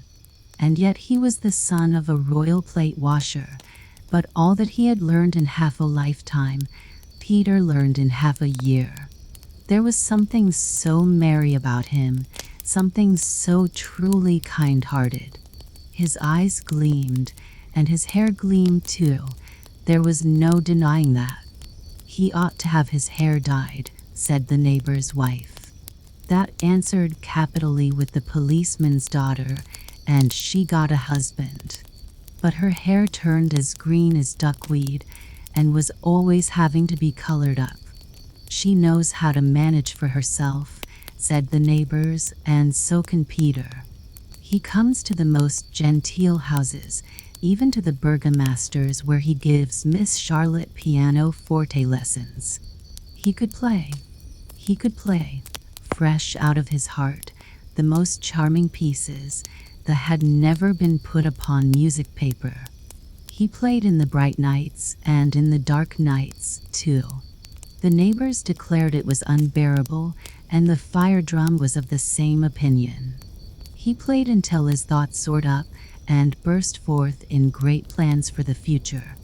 To be famous. And Burgomaster Charlotte sat at the piano. Her delicate fingers danced over the keys and made them ring into Peter's heart. It seemed too much for him to bear, and this happened not once, but many times, and at last one day he seized the delicate fingers and the white hand, and kissed it, and looked into her great brown eyes. Heaven knows what he said, but we may be allowed to guess at it. Charlotte blushed to guess at it. She reddened from brow to neck, and answered not a single word, and then strangers came into the room, and one of them was the state councillor's son. He had a lofty white forehead, and carried it so high that it seemed to go back into his neck. And Peter sat by her a long time, and she looked at him with gentle eyes. At home that evening he spoke of travel in the wide world, and of the golden treasure that lay hidden for him in his violin. To be famous. Tumulum, tumulum, tumulum, said the fire drum. Peter has gone clear out of his wits. I think there must be a fire in the house. Next day the mother went to market. Shall I tell you news, Peter? She asked when she came home. A capital piece of news. Burgomaster Charlotte has engaged herself to the state councillor's son. The betrothal took place yesterday evening. No, cried Peter, and he sprang up from his chair. But his mother persisted in saying yes. She had heard it from the baker's wife, whose husband had it from the burgomaster's own mouth. And Peter became as pale as death and sat down again. Good heaven! What's the matter with you? Asked his mother. Nothing, nothing. Only leave me to myself, he answered, but the tears were running down his cheeks. My sweet child, my golden treasure, cried the mother, and she wept, but the fire drum sang, not out loud, but inwardly. Charlotte's gone. Charlotte's gone. And now the song is done. But the song was not done. There were many more verses in it, long verses, the most beautiful verses, the golden treasures of a life. She behaves like a mad woman, said the neighbor's wife. All the world is to see the letters she gets from her golden treasure, and to read the words that are written in the papers about his violin playing. And he sends her money too, and that's very useful to her since she has been a widow. He plays before emperors and kings, said the town musician. I never had that fortune, but he's my pupil, and he does not forget his old master. And his mother said, his father dreamt that Peter came home from the war with the silver cross. He did not gain one in the war, but it is still more difficult to gain one in this way. Now he is the cross of honor. If his father had only lived to see it. He's grown famous, said the fire drum, and all his native town said the same thing, for the drummer's son, Peter with the red hair, Peter whom they had known as a little boy, running about in wooden shoes, and then as a drummer, playing for the dancers, was become famous. He played at our house before he played in the presence of kings, said the burgomaster's wife. At that time he was quite smitten with Charlotte. He was always of an aspiring turn. At that time he was saucy and an enthusiast. My husband laughed when he heard of the foolish affair, and now our Charlotte is a state councillor's wife. A golden treasure had been hidden in the heart and soul of the poor child who had beaten the roll as a drummer, a roll of victory for those who had been ready to retreat. There was a golden treasure in his bosom, the power of sound. It burst forth on his violin as if the instrument had been a complete organ, and as if all the elves of a midsummer night were dancing across the strings. In its sounds were heard the piping of the thrush and the full clear note of the human voice. Therefore the sound brought rapture to every heart and carried his name triumphant through the land. That was a great firebrand, the firebrand of inspiration. And then he looks so splendid, said the young ladies and the old ladies too, and the oldest of all procured an album for famous locks of hair, wholly and solely that she might beg a lock of his rich splendid hair, that treasure, that golden treasure. And the sun came into the poor room of the drummer, elegant as a prince, happier than a king. His eyes were as clear and his face was as radiant as sunshine, and he held his mother in his arms, and she kissed his mouth and wept as blissfully as anyone can weep for joy, and he nodded at every old piece of furniture in the room, at the cupboard with the teacups and at the flower vase. He nodded at the sleeping bench where he had slept as a little boy, but the old fire drum he brought out and dragged it into the middle of the room and said to it and to his mother, "My father would have beaten a famous roll this evening. Now I must do it." And he beat a thundering roll call on the instrument, and the drum felt so highly honored that the parchment burst with exultation. "He has a splendid touch," said the drum. "I've a remembrance of him now that will last." I expect that this same thing will happen to his mother, from pure joy over her golden treasure. And this is the story of the golden treasure.